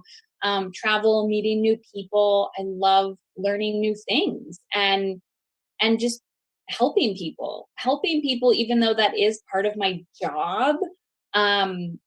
I love doing that outside of it. Like even just going for a walk and listening to somebody, like truly actively listening and hearing people's pain points. Like, I didn't realize that this was, I mean, it is a business strategy, but it's like, oh, I heard them say they need a referral or they have a pain point. And then I'm always thinking, like, how can I be of service to this person? And so it's, hey, I know somebody for you, or what do you need? I'll, whatever. And of course, giving within my capacity, but I get a lot of joy from giving to other people. Yeah, that's very inspiring. And you know what? That really is what they're teaching, to student entrepreneurs, is to find that pain point, try to solve that pain point, and that's where you'll find your success. Wonderful. Okay, a couple of more questions, and then you're out for the day. But what is next for you? So you talked about always, reaching for that next thing. So I'm just curious, what's your next step? Oh my gosh. So this book, when it comes out in March, and I mean, we have a strategy behind it and the launch, but I'm just actually really curious to see how people respond to this. It's terrifying to put it out there. Like, it's a teaching memoir. So it's my story and there's teachables in that. But I think what's next is just to be very open to seeing how this rolls out and the parts that people gravitate to. I said I would never write another book. And then now I'm like, I'm curious what book number 2 is going to be about. So I don't really know. More speaking, more teaching, more coaching, but massaging and refining all of the effort that I put into launching this. Excellent. Okay. And leave us with your favorite local female-owned businesses. Oh my God, there's so many. I know. There's probably some on the call that you're thinking of. There's so many, and I'm really good friends with a lot of them, and I feel like I'm gonna leave people out. And to be honest, so I got the box, and I was like, I didn't even know about some of these people. There's so many gems in Windsor, and this is the magic of, I can't even tell you who my favorites are. There's so many. There's so many, but like, I think of the friends that I'm, like, people that I know that have really influenced me. Niviana Maleko from Carrots and Dates, her whole story, because she just started it. She had colitis, and she really started her whole thing because she had to cook for herself because she couldn't find locally made food. And I would say she was one of the OGs of plant-based nutrition. And I remember people just coming to her house, like buying her food. And again, it was from a pain point that she had, and just pursuit. Alina from Sherman from the Hungry Pooch. She is extremely passionate about holistically supporting animals, and I'm a huge animal lover. And it just blows my mind when women are like, I have a pain point to solve. I'm going to solve this pain point. I'm a huge fan of Charmaine from Ocean Bottom. Again, someone who's like, let's just strip chemicals from our cleaning supplies, like our bath products, and watching these women just like get their message out into the world is so, so inspiring. And I could go on and on and on and on. And so many women that I haven't even met yet that are local. And that really is the theme for today. What we're trying to do with Rise is leave no rock left unturned. We want to find every women entrepreneur in the area and celebrate them. So you've really highlighted 3 amazing ones. You are amazing as well. So we're so happy that you could join us today, and looking forward to reading that book and really diving into it and highlighting every page. And as I'm sure most of our viewers are as well. Thank you. And before we wrap up, because you asked this question, I was like, oh shit, I'm going to forget somebody. But I want to say this book, the picture on this book was from Vicky Bartel, who's a local photographer. And the actual cover design was a local graphic designer as well. And Corey, oh my God, I'm going to say her name wrong. She's going to yell at me. What's her last name? Furtko? Futko. That's awful. Her name's Corey. But here's the thing. I want to tell you a quick story. I had to push my publisher to get what I wanted. And I asked a woman who helped me on this book, who helped me write the book. And she said, Heather, 100% of the time at this stage in the game, women always back down. 100% of the time, men never back down. They always voice what they want. They communicate their needs, like they take a stand, and they're just like, this is happening. And during the publishing process, I said to them, I'm not a pink person. I do not want pink on my cover. And they came back with a full pink cover. And I literally was like, you've lost my respect and my trust. And I don't trust that you see my vision. And that's okay. But I'm going to bring in my own designer. And I brought in my own designer. And I was like, Corey, I believe in you. And I want you to do this. And she was scared and nervous. And oh my gosh, like, can I do it? And I was like, Vicki, we got to use one of your photos from the last photo shoot. They want me on the cover now. And it actually meant a lot to me that I was bringing like Windsor into the cover, because, it's a collaboration, and these women have made such an impact. And also Lisa, oh my gosh, I'm awful with last names. Bhatt, Brat. Photographer or video. Mm-hmm. Do you know who I'm talking about? Mm-hmm. Lisa, yeah. Mm-hmm.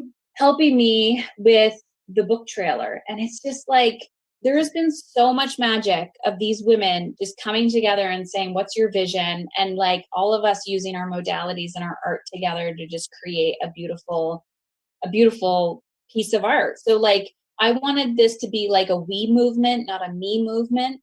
And really about, we did this together. I'm just one person, but there's no way that I could do what I do without a team behind me. So it's just really, really important to realize, like, I might be a face, but there's so many people behind me that I've had to hire, I've had to motivate, I've had to communicate to become who we want to become in the businesses and the impact we want to make.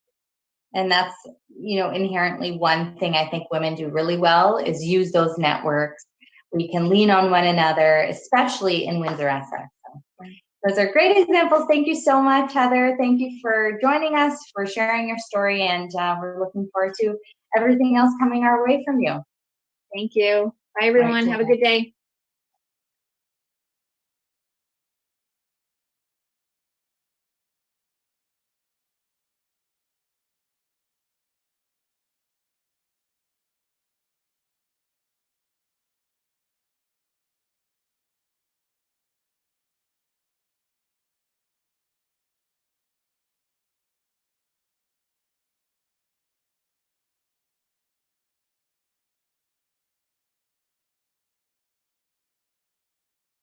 I've been muted that whole time. What a wonderful medium we are here in the virtual space. I guess to go back to what I was saying, welcome back. What an inspiring talk. And I hope that you were able to take some very valuable things from it. I wanted to say that if you are interested in communicating with other women about what you're taking from those talks, make sure to check out the event chat on the left-hand side. And we also have the networking feature, which you'll find on the left-hand side. I hope everybody's able to hear me well now. We're really lucky because our next speaker is going to be joining us live. And that means that if you have questions, please do leave them in the event chat. I'm going to be taking note of them and making sure that we get them to the speaker.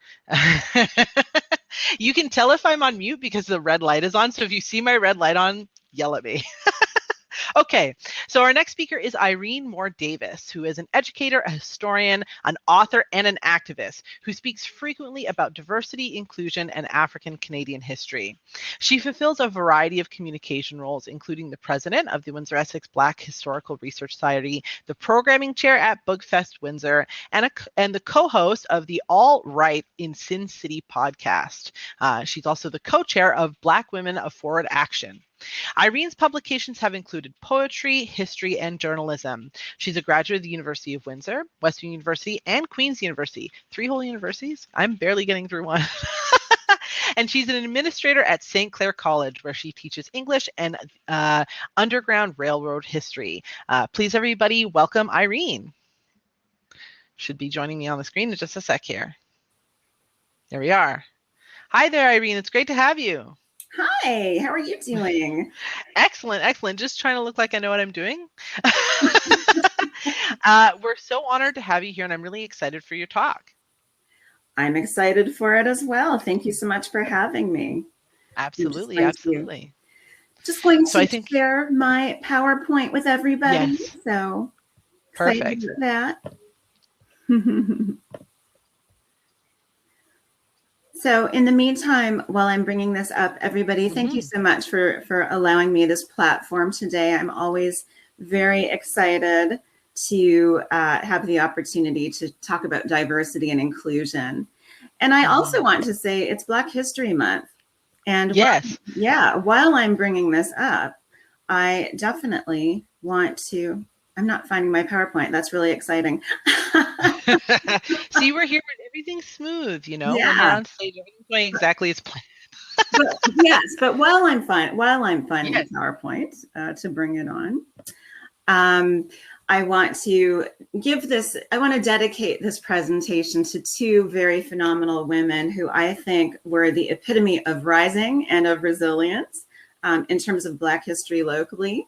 And their names were the Marys. There was Mary Ann Shad, Carrie, and Mary Bibb. I'm going to talk about them for exactly 2 minutes.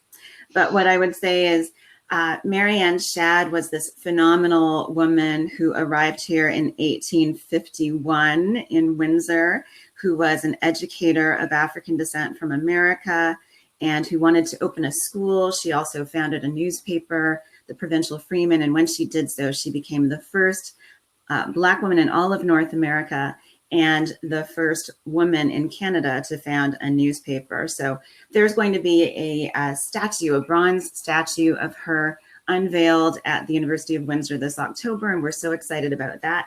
And a phenomenal local woman, Donna Main, is the artist who did that. And the other Mary to whom I want to dedicate this presentation is the fabulous Mary Miles Bibb, who was also an African-American educator who arrived here in the 1850s. And thank you, Noah, and who had the opportunity to start a school as well as participate in the founding of another newspaper, The Voice of the Fugitive. And just last week, the city of Windsor dedicated a park to her next to Mackenzie Hall, and it's now known as Mary Miles Bibb Park. So we are so excited about that. So this presentation is dedicated to them and to a long history of phenomenal women in this community and elsewhere. All right, so let's get started. So I did mention this is Black History Month. You know, the theme across Canada is "The future is now," which I think is really, really great. Let's move on to the next slide. I want to thank our tech support person, Noah Campbell. He is amazing. This is a women's conference primarily, but I really want to give a lot of honor to all of the people in the background that are making this work today. So diversity and inclusion, these terms are often confused with one another. They are complementary, but they are distinct. They are not synonyms, and people often get that twisted. Next slide. So here's a pretty comprehensive definition of diversity. Diversity refers to the variety of similarities and differences among people, including but not limited to gender, gender identity, ethnicity, race, native or indigenous origin, age, generation, sexual orientation, culture, religion, belief system, marital status, disability. The list goes on. And that's a definition from the Center for Global Inclusion. Inclusion, on the other hand, is a dynamic state of operating in which diversity is leveraged to create a fair, healthy, and high-performing organization or community. So an inclusive environment is one that ensures equitable access to resources and opportunities for everyone. And it enables individuals and groups not only to exist in a space, but to feel safe and respected and engaged and motivated and valued for who they are and for their contributions. That's the difference between diversity and inclusion. It's often said, we're living in a very ethnoculturally diverse community, or a community that is diverse in other ways. But we have to assess the extent to which it is also an inclusive community. And similarly, in our work environments, we have to assess whether our organizations are as inclusive as they are diverse, if indeed they are diverse. Next slide. So diversity is the what, inclusion is the how. Diversity focuses on the makeup of your workforce, which are demographics such as gender, race, ethnicity, age, sexual orientation, ability or disability. Inclusion is the measure of culture that enables that diversity to thrive, and that's what we're really after. Another description, diversity is having a seat at the table, inclusion is having a voice, and belonging is having that voice be heard. So think of this in very literal terms. You can be part of a workforce where you are regularly invited to the meetings, you're allowed to sit in the meetings. If you're not really allowed to voice your opinions, ask the necessary questions, engage in courageous conversations, or just literally represent yourself, your true authentic self, then it's likely not that inclusive an organization. And belonging means that your voice and your contributions are actually welcomed. So in a workforce situation, a workforce setting, we want to start viewing diversity, inclusion, and belonging as an opportunity, not as a problem. Often the approach that's taken to these things is like, oh gosh, we've got to diversify this workforce, or we've got to take a look at our leadership opportunities for people from diverse identities. Don't do that. I mean, bring a positive spirit to it. You'll get so much more out of it. It is an opportunity, not a problem. Cultivating an inclusive culture is very good for business or for any organization. It's something we should be striving towards. And if you're enabling employees to thrive individually and authentically as themselves, and bring out the best in each other, then it's worth the investment in diversity and inclusion in terms of the dividends that it will pay. So look at it as a long-term strategy and look at it as a core value that your organization wants to adopt. We want to think in terms of culture add, not culture fit. Culture fit is so last century.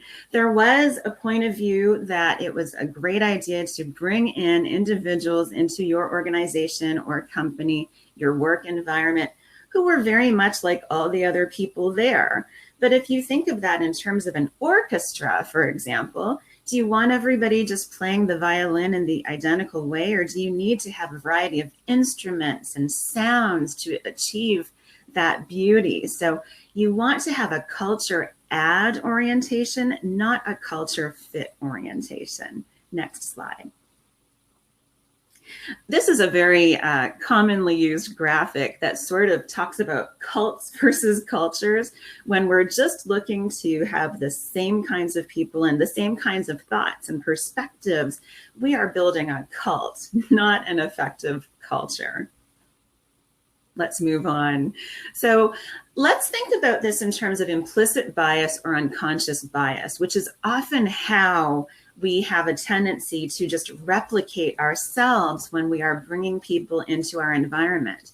And not only do we replicate ourselves when we are recruiting and selecting people, but we have an unfortunate tendency to want to mold people to fit the forms that we are most comfortable with. So that's a no-no. Implicit bias is sometimes known as unconscious bias, and it happens when we allow our own attitudes, feelings, stereotypes, or beliefs to impact our judgment or our understanding of other people. It's called unconscious because it's not normally overt, and it's not something we're doing intentionally or blatantly. It's an involuntary process that's based on our deep-seated thoughts and opinions and perspectives. Next slide. So it can be based on any number of characteristics. and they can range from race or ethnicity, age, social group, ability or disability, or appearance. Those are the ones you might suspect, but they can also be based on height, weight, marital status, whether someone has children or doesn't, political affiliations, class, how someone grew up and where, certainly nationality and other things. And some of these biases that we hold deep within ourselves are born as early as childhood, and they can be strengthened throughout our lives by our exposure to other people, by friends, by our exposure to entertainment, media reports. You know, you want to be very careful about what you're consuming and interrogate the things that you're consuming, and engage in some personal inventory and self-questioning on a regular basis to see what kinds of implicit biases you may be holding. Because aside from just wanting to be good people and inclusive people, we are actually damaging and limiting the effectiveness of our workplaces and organizations when we continue to operate on the basis of these implicit biases and assumptions about people. Next slide. Something to watch out for in a human resources or organizational perspective for sure is affinity bias. It's a tendency to be more receptive to people who resemble our lives and our lived experiences. So we would not be cool with a job recruiter or a human resources professional saying, well, I hired her because she reminded me of my sister. But we do have a tendency to be okay with it when that same human resources professional is hiring people based on their being just like everyone else in the organization, or like the coworkers and colleagues to whom that person is accustomed, or similarities with the company culture as it exists. So think of it in those terms, and then learn that it is very important to stamp that out if we want to get towards our goal of more inclusive workspaces. Next slide.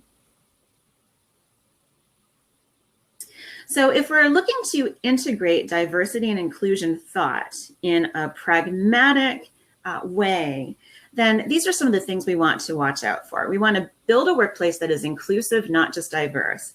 There are many examples of organizations, companies, any kind of workplace that have done their best to recruit diverse employees, people with disabilities, Indigenous peoples, Black and people of color, individuals who are new Canadians, and so on. But when those folks get there, they don't find the environment that welcoming or inclusive. So it's very hard to retain that diverse talent if you're not creating a space where people feel that their values, their contributions are valued, that their values are honored, and that they have opportunities for good reviews, promotion, advancement, and a more satisfying experience. You want to examine your day-to-day practices. You may have policies and procedures in place, but on the ground, on a day-to-day basis, are you operating in an inclusive environment and ensuring that everyone at all levels of your organization is understanding the value of that? Do your employees find that they have to hide or mask core parts of their authentic selves at work? These are questions to ask and things to find out. For example, we hear a lot of narratives of people who are not of European descent or not from the traditional stock, I guess, of Canadian society as it's understood, who feel that they have to perform as though they are from those cultures in order to be successful in their workplaces. Is that something that's happening in your organization and environment? Interrogate that and find out, and then address it if it's the case. Next slide. So we want to develop actual goals and actionable goals for diversity and inclusion. I'm not talking about tokens or quotas or making sure that we have certain percentages in place, but it's about developing some measures. What gets measured gets done. We know that no matter what environment, occupation, sector, or industry we're in, we have to develop measurable goals to ensure that we are creating an environment for progress. So develop some goals with clear objectives that are measurable. Next slide. They might include things like this: training our leaders and our human resources professionals in unconscious bias so that they are aware of unconscious bias and know how to work through that and around it. It exists in all of us, but if we are not intentional about paying attention to that tendency that we have, we can really do so much damage and harm and really reduce our opportunities for success. We want to eliminate bias from our evaluation and promotion practices, as well as our recruitment and selection processes. So we want to look at the language of our evaluations, make sure that it is inclusive, make sure that we are factoring in difference and that we're not measuring everyone according to a straight, white, cisgender male perspective, for example. We want to ensure that there are not only diverse candidates, but that there are diverse hiring panels. If you are not having that diversity of lived experience, thought, and perspective in the room, you're more likely to keep making the same errors and just ending up with the same results. We want to update our policies and strengthen existing policies that deal with things such as diversity and inclusion, respectful workplaces, and even things such as harassment and discrimination, for sure. You may even need to look at collective agreements and see whether there needs to be language built in that is around the company or organization's commitment to diversity and inclusion, and an expectation that everyone will hold that as a core value on a daily basis. It's helpful to develop partnerships with community organizations, not just when it's time to engage in some recruiting. I have to say, as someone who's associated with a number of community organizations representing racialized people or those who are interested in diversity and inclusion, it is interesting how often folks are approached and asked to help with recruitment, but there's not really an equal emphasis on looking at the entire day-to-day practice that happens within those organizations or workplaces, so that there's often a difficulty that is encountered when people are arriving in those workplaces and find them not nearly as inclusive as the brochures or the recruitment language indicated they might be. So make sure that you have those voices at the table and that someone with an external perspective is able to help you take a look at what's going on in your organization. One thing I want to mention here too is avoid overburdening your employees of diverse identities. One thing that we definitely discovered over the last several months in particular, since the unfortunate murder of George Floyd especially, is that there became this tendency to lean on workers of racialized identities, just as one example, to provide training and discussion forums for their colleagues, to come out and share their traumas, to put together policies and presentations and all kinds of things off the sides of their desks, in addition to other work. Don't be that employer. So consider making sure that you are appropriately resourcing this work as well. Next slide. And we want to engage in some analysis, implementation, and evaluation of what we're doing in terms of full integration of diversity and inclusion.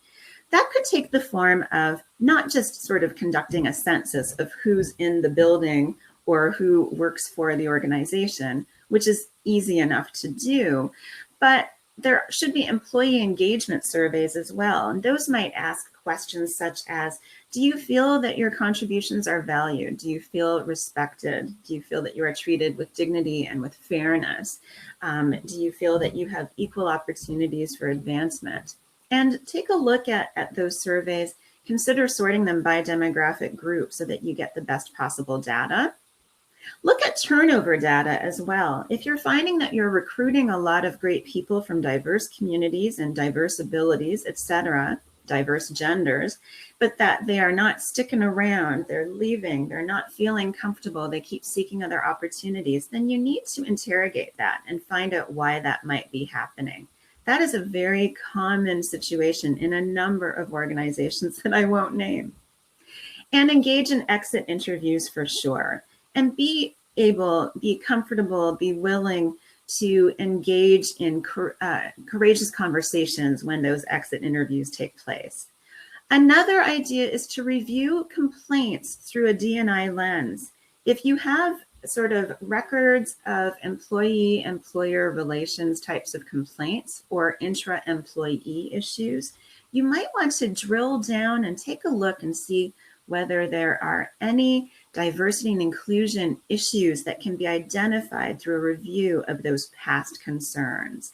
Sometimes we have a tendency to treat things on a one-off basis, and we fail to see the oppressive systems and structures that have been in place that have facilitated some of those individual interactions over time.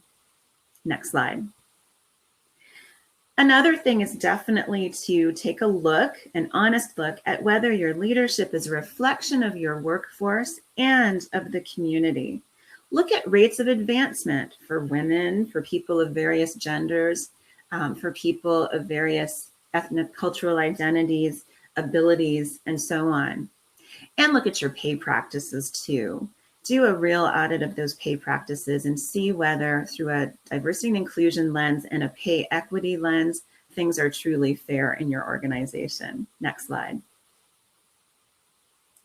And of course, don't be afraid to address the elephant in the room. Whenever there is a push towards diversity and inclusion, there will be a tendency among some from the dominant group or the dominant population who have lived lives of a certain level of privilege to engage in fearful behaviors and perhaps unhappy behaviors as a result of their perceived loss, their sense that they might lose something when there's more to go around or when there's more being shared with other groups. So be mindful of the comment section. You know how we always say when there's a diversity and inclusion related article on a website or a media company's site or the Windsor Star or whatever, we often say don't read the comments. Be aware of the comment section. Don't hide your eyes from the comment section. Turn your gaze to the undercurrents and the expressions of fear or resistance, and engage in the necessary education and awareness to ensure that every member of your organization is able to engage in active allyship at all levels and understands the need for greater diversity and inclusion. So that brings me to the end of my presentation. I certainly would love to hear if you have any questions. Hello there. What an insightful talk. It was a very refreshing perspective because I think sometimes it's easy to talk about diversity and inclusion as a vague kind of nebulous thing. And it's great to see some concrete points that you can hit, some really good, practical advice for organizations. I've collected a few questions and I want to encourage anybody. We just have a few minutes for questions. So if you'd like to ask something specific, please put it in the event chat. But I have some prepared questions here based on the conversation we've been having in the comments during the talk. So one thing that got mentioned was that a lot of the people here today run smaller organizations or small businesses. And as we know, small businesses, not only do they have a smaller talent pool, but often that talent pool comes from, your circle, from your family, from the people that you know are good and that you can rely on. What is a good way for smaller organizations like that to increase diversity, and how can they be aware of that conversation without something like an HR department to support them? Absolutely, that's a great question. And pragmatically, yes, you're not going to have a ton of resources to devote to this way of doing things, but it is important to keep this D&I lens and to know that there are resources out there, community organizations that can support you. There are a number of things that you can read to get yourself more engaged in this way of thinking. And I think that you can look at it as a long-term investment and something to just sort of keep working at.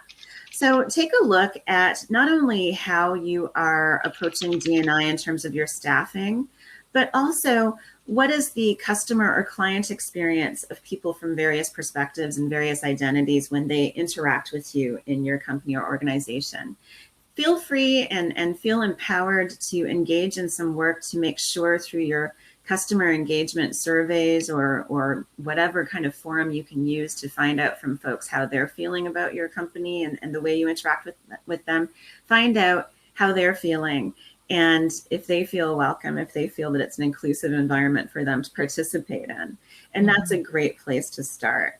But I would also say that in the long run, it's very natural that we want to surround ourselves with the people that we know and the people with whom we feel comfortable.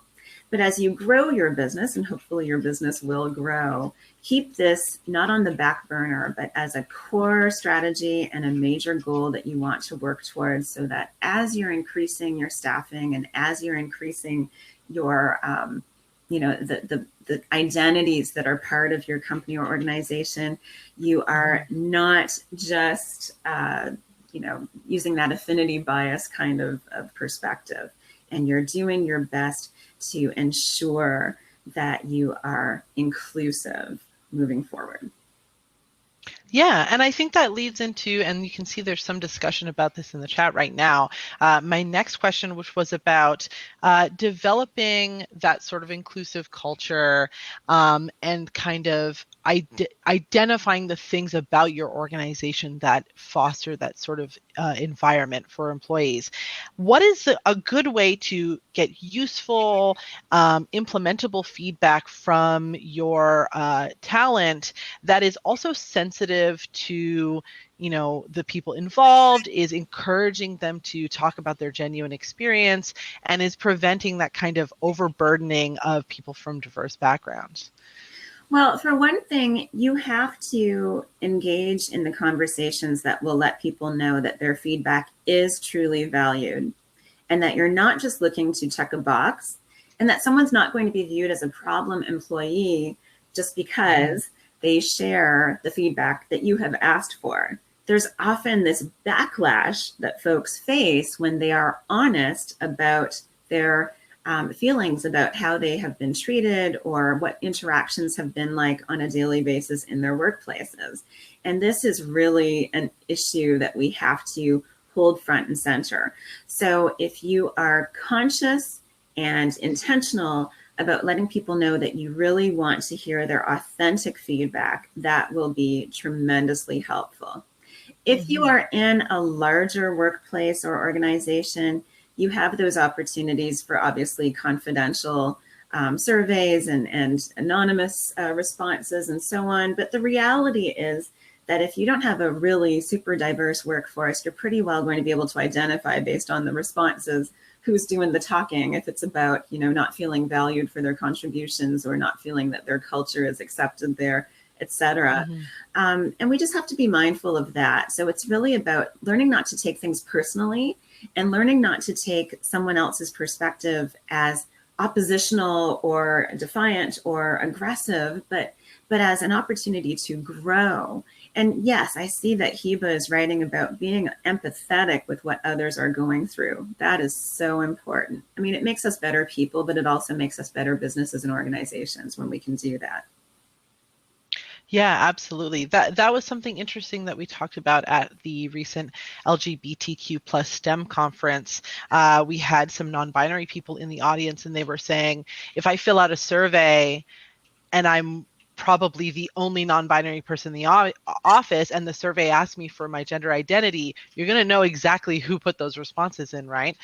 So I think sometimes designing those questions around that and being sincere about, do I really need this information, or is it only going to serve to make people feel called out? I did want to ask too, you mentioned unconscious bias and affinity bias. It can be really difficult to identify those things in yourself, especially since they are so deeply seated in, the culture or the society or the, the groups that you are part of. What is a really good way to identify those unconscious bias that is maybe accessible to people who run smaller organizations? Absolutely. I mean, I will say there is a tendency to just to engage in diversity training, for example, like again, so last century. That's 1 hour in length or 2 hours in length, and it's a bunch of slides, and everybody nods their heads and says, are we good with this? And they are, so it's great. So that's it, they're done. We don't want to rely on that kind of model at this point. It's important to engage in some real personal inventory taking. There are a variety of models out there, and there are a number of really great trainers that are offering fantastic virtual workshops and things right now that you can avail yourself of. And it's so important that you do. One of the things that's most important is for people to actually figure out how to integrate this into their daily lives and practices, not just to like learn a bunch of terminology and then go back to business as usual. So it's essential to engage in some self-questioning. And it starts with questions like, I'm not going to go through the whole thing, of course, but it starts with questions like, when did I first notice that people of different races were treated differently? Like, how old was I, and what did that look like? And it consists of questions like, have I ever held assumptions about people based on what I observed in the media? You know, it's questions like, have I ever I shouldn't use like so much. See, I'm being very relaxed here. You're making me feel very relaxed, so thank you. Oh. You know, do I hold my purse tighter to me when I see a group of young men approaching on the street? I mean, these are the kinds of things that we have to interrogate, and it's uncomfortable, but it's necessary for growth. So that's the kind of thing that we want to work towards. And once we start doing that, it becomes a lot easier to identify what we're thinking about people of different abilities, what we're thinking about people of different national origin, and so on. And certainly in this environment, in the pandemic, especially, depending on your type of organization or business, we actually have so many more opportunities to allow people to feel comfortable and included in whatever their environment is. I think particularly of persons with disabilities, you know, they've always known that you could work from home and get a lot done and not have to deal with transportation and not have to deal with a lot of the hassles of the physical space.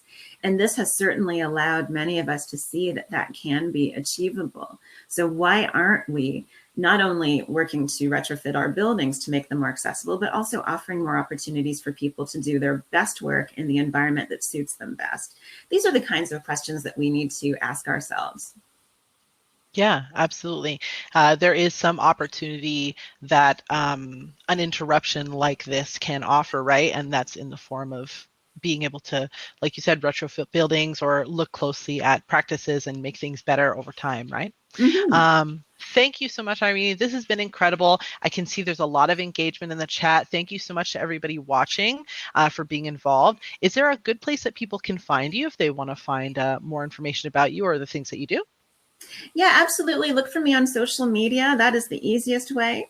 And of course, you can always reach out to my organizations. There is the Essex County Black Historical Research Society, Black Women of Forward Action. And I would encourage everyone to get hooked into or dialed into the amazing, I'm forgetting what it's called now, isn't that crazy? The Diversity and Inclusion Task Force of Windsor-Essex. Nicole and I are part of that, and several other people associated with this event. And that's a great group to reach out to as well. Awesome. So what we're going to do next, everybody, is we're going to go to a short break. Thanks again, Irene. Big applause for Irene in the chat. And I see there are some other questions in chat. I want to encourage everybody to keep up the discussion. And myself and the rest of the organizing committee will do our best to get to those questions and give you those resources. All right. Thank you very much, everyone. All right. Take care. Take care.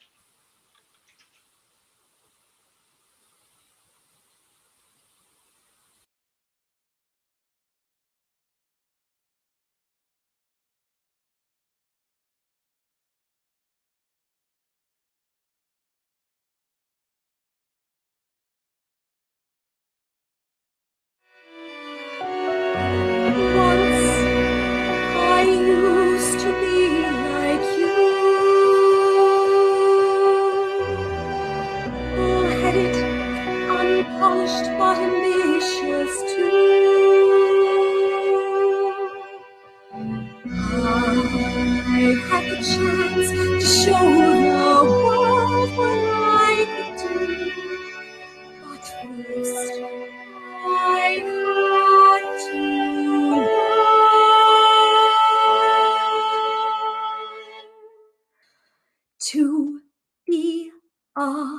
Lady of hearts, a connoisseur of the arts, a beauty queen with street smarts. Whoa, I was young, fresh and keen, with the widest penny they'd ever seen. But now it's your turn to be queen, so let me teach you.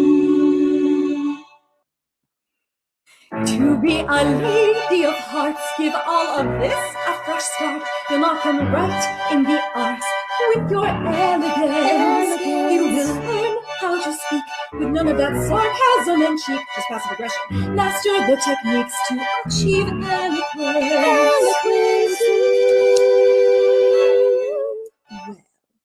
Well, first you learn monarchical lineage. It's tedious at its best, but you'll be thankful when you realize how smart you look in front of your guests. Then you master dancing, the foxtrot, thus, and parrot. There are times you must dance to the wee hours without sitting. It is arduous, but you will bear it if you are truly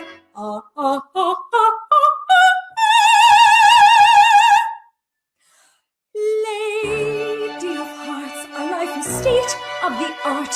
You need 2 shopping carts to hold your jewelry. Jewelry so bright you look like a comet. Mindset is, I want it, I got it. Whether it's clothes or jewels, your pockets are always heavy. So heavy. Now, here we have the dinner fork, dessert fork, fish fork, cake fork, and fruit fork. Yeah, and then there's the soup fork, oxygen fork, and spork. How did you know all that? I was a servant. We retain way more information than you think. Come on, this is completely pointless. Who are these traditions even helping? Let me show you something.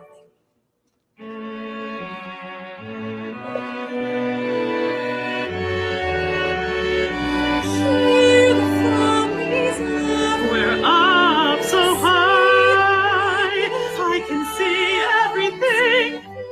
This is your legacy that you must protect. When you're a lady of hearts, you're in the play. I'm the lead part, so now it's time to start acting like it. I got beauty and brains, so with power I will reign. So babe, don't step on the train of my boat. Do you understand, Galore? You are what keeps the monarchy alive. By living this lifestyle, you are giving the people someone to worship. It's what they need. Welcome to the family, dear.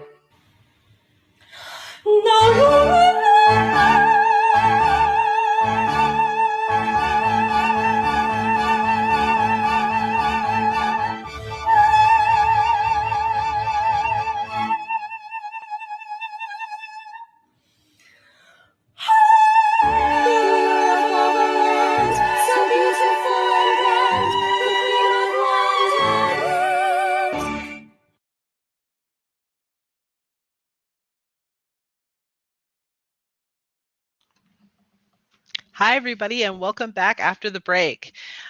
We are experiencing some really great stuff over the break. This music was prepared to us by some local talent, and we're really, really lucky to have them. So keep an eye on your Rise magazine if you'd like more information about where to see them again. All right, so our next presenter is Danielle Campo. Danielle wears many hats and is a powerhouse of success. Her proudest accomplishment is that she's a mother and stepmother to 4 beautiful children who encourage and teach her every day to be her best. Danielle is a former Paralympic swimmer who represented Canada at 2 Paralympic Games and won a total of 3 gold medals, 2 silvers, and 1 bronze. She held 8 world records overall in her career, and as a result, she knows what it takes to achieve her goals. Thanks, everybody, and welcome, Danielle. Hello, and thank you so much. What an incredible morning. I am just so inspired and so humbled and honored to be here today. It has been amazing to be a part of watching the Rise event come together. And to actually get to be here today to share my story with you, I feel incredibly inspired and so happy to be here. So hello, everyone. I know we so wish we could be in person, and how Nicole describes it with the wine flowing and being all together would just be amazing. And so my fingers are crossed that next year we'll be all together. I want to take you back on my journey and take you to the beginning of my story. I was born in 1985 to a very sports-oriented family. I had 2 older brothers who always played hockey, were always in baseball, skating, and enjoying life and being very busy. My mom was praying when she found out for me that that she was pregnant for me, that it would be a girl.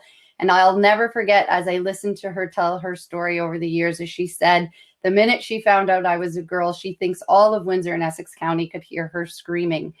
We had many normal family routines in our family. We would walk to the stop sign at the end of the day after having a bath and having our pajamas on, and off we'd go to the end of the stop sign. My brothers would take off running to the end of the stop sign, picking up sticks and rocks along the way. And what my mom and dad started to notice is I would walk a few steps and I'd put my hands up and ask to be picked up.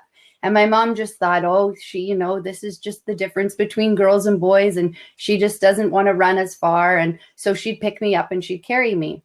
As I started to develop around the age of 2, she started to notice that I would fall a lot. And so she thought, well, I'm going to take her to the doctors and I'm going to ask. My dad's flat-footed, so surely it must just be that I also am flat-footed. And the doctor would put some orthotics in my shoes and away we would go. My mom took me to the doctors, and the doctor asked for my mom to have me stripped down to my diaper and walk down the hallway. And as I walked down the hallway, the doctor was kind of nodding his head and tilting his head and looked to my mom and said, your daughter is not flat-footed, but your daughter has muscular dystrophy. And my parents' world collapsed in that moment. What did that mean? Back in 1987, that was a scary, terrifying diagnosis. They thought of muscular dystrophy and instantly thought of the Jerry Lewis telethon and how those kids were in wheelchairs and unable to reach their milestones and had really progressive muscle weakness. And there was a lot of fear. We didn't know what that diagnosis meant. And my mom was left with, take her home, the specialists will call you, and we'll talk about different options as we move forward. So my parents decided in that moment that we would focus on building those good muscles. As we knew that I would grow and we would see what this diagnosis of muscular dystrophy meant, we would continue to be our family. We would strive together and celebrate our successes and focus on my good muscles. There were many surgeries that came after that diagnosis, as well as lots and lots of years and days and hours in physiotherapy. It was extremely painful, and we had to find something else that would work, something else that could make those good muscles strong and help to keep those muscles that were weakening a little bit stronger and help to stretch them out. And that's when I found the water. It's really unique because both of my brothers were hockey players and neither one of my parents swim very well. And so they together put me in the water and started physiotherapy in the water every day. It's a way to stretch those muscles out. For me, it was a place that I felt freedom. Nobody could tell me that I couldn't do something in the water. My muscles were free and I felt the joy of being in the water and being able to do exactly what my friends could do. And so that's how I started my swimming career, by going into the water for physiotherapy. I loved the water and I continued to move on the journey of being in the water and swimming and stretching. And as that progressed, I joined a local summer swim team. And from that moment on, I knew that this is where my heart was. I tried to play hockey just like my brothers. I learned to skate. I scored on my on my net, my very first game. I scored the first goal on my own net, threw that hockey stick down and said, that's enough for me. And back into the water I went. At the age of 11, I was swimming with my friends and in this local swim team and really deciding that, you know what, this is what I want to do. I want to swim more. I want to compete more. And I joined a local disabled sports club. At the time, it was called the Windsor Bulldogs. And that's where I learned about competitive swimming. I swam my very first race, and my goal in my head was I just needed to finish the race. It took me 11 minutes to finish that 100-meter freestyle, which is 4 laps of the swimming pool. At each lap, my mom had gone behind my back and had told my coach, she's going to be really tired, so make sure you pull her out after the first lap. So my coach had bent down to pick me up and pull me out, and I said, no, I need to finish. And he put me back in, and at this point, the rest of my competitors had finished their race, and I swam and I finished my 3 other laps, and I was about 9 minutes behind all of the other people. And when I touched the wall, I said my goal was I needed to finish. After that race, I had made the dream that I was going to go to the Paralympic Games and that I wanted to compete in the 2000 Paralympic Games. Through grade school, there was lots of teasing. I walked differently. I couldn't run like the kids that in my classes. And so often I would be bullied that I couldn't do the same things. And I would take that hurt and that pain and I would bring it to the pool because it's where I could work it out. I started to train more and more every year. It grew in intensity. I swam up to twice a day where I was swimming 2 hours in the morning before school and 2 hours in the afternoon after school. And those strong muscles were getting stronger. At the age of 13, I qualified for my first national team, and we were heading to Christchurch, New Zealand to swim at the World Championships. I was so excited to be going all the way across the world. And I didn't understand at 13 the magnitude of representing Canada at a World Championships. I dove in the pool, soaking wet, probably weighed 100 pounds, with competitors that were so much taller than me. One that will always stick out was a competitor from Iceland who was about 5'9" and towered over me. And she looked at me and she said, "What are you going to do? You're so small." I got onto the diving block. I dove into my first race at World Championships, and I broke 4 world records and won 4 gold medals. And I was set. I was on my way to achieving my dreams. I was on my way to becoming an Olympic gold medalist and an Olympic swimmer. It was 2 more years of hard training, and I qualified for the 2000 Paralympic team that was heading to Sydney, Australia. The world had known I was coming from watching in 1998 and had been training, and I was the one that they were coming up to compete against, the one that they were trying to catch. I had the races of my life, and I swam amazing races, and I was able to win 3 gold medals, break 3 world records, and a silver medal, where I was just outtouched for the gold by 1/100th of a second. It was amazing to represent our country and to be able to look down at those medals and to say that I had reached my dream. I had achieved my dreams and my goals of becoming an Olympic athlete. The minute that I looked down at those medals, they instantly belonged to everybody that had helped support me along the way. Windsor and Essex County was an amazing community of support while I was competing, and I can't thank the community enough, but I knew I could give back. So I made a deal that when I got home from my first Olympic Games, I would travel to the grade schools and high schools in our area, sharing my story, that although I had been bullied, that although living with muscular dystrophy was so painful and sometimes caused so much struggles and would steal my joy from moments that were just supposed to be fun for a kid, like playing outside at recess, I made a deal that I would give these medals back and say, small steps forward and we can achieve our dreams. I wasn't finished competing, so I went on to one more Olympics in 2004, where I swam my heart out for 2 bronze medals and a silver medal. And it was at those games that I thought, I have done it. I've reached my goal of being an Olympic athlete, a returning Olympic athlete, and have medaling in both Olympics. And I was so excited. And where I thought that journey would end was really only just the beginning. Because what I learned at those games was it was so important to give my absolute best. But my best didn't mean that I was going to be defined as the very best in that moment. It meant that my best was a bronze medal. And that was okay because I had done everything that I could do in those races. Strategy-wise, they were the perfect races. I left my heart and soul in that pool, and I was just as proud of my bronze medals as I was 4 years earlier of my gold medals. And then I started on to my career and onto my path of what life was going to be. I continued to travel around the world and Canada, giving public speaking and keynote speaking about setting goals and having dreams, while in the background battling this muscular dystrophy, where muscles were getting weaker. And as life went on and I knew I wanted to go to university and I wanted to go to college and I had new goals of what a career was going to look like, I loved helping people. I loved being able to share my story. And so social work only seemed like it would fit. So I went to university and got my degree in social work, and again was met with so many challenges of accessibility, challenges of dealing with muscular dystrophy and trying to go to university and making that all work and figuring out why. I'll never forget stopping one day and asking my mom, why does it have to be so hard? Why do I see everybody else setting something and achieving it and not having to be their own advocate, not having to talk to professors about why I can't get in, do the group work because there's stairs in a classroom, or why I can't just go on a first date and wear those great high heels that I want to go to.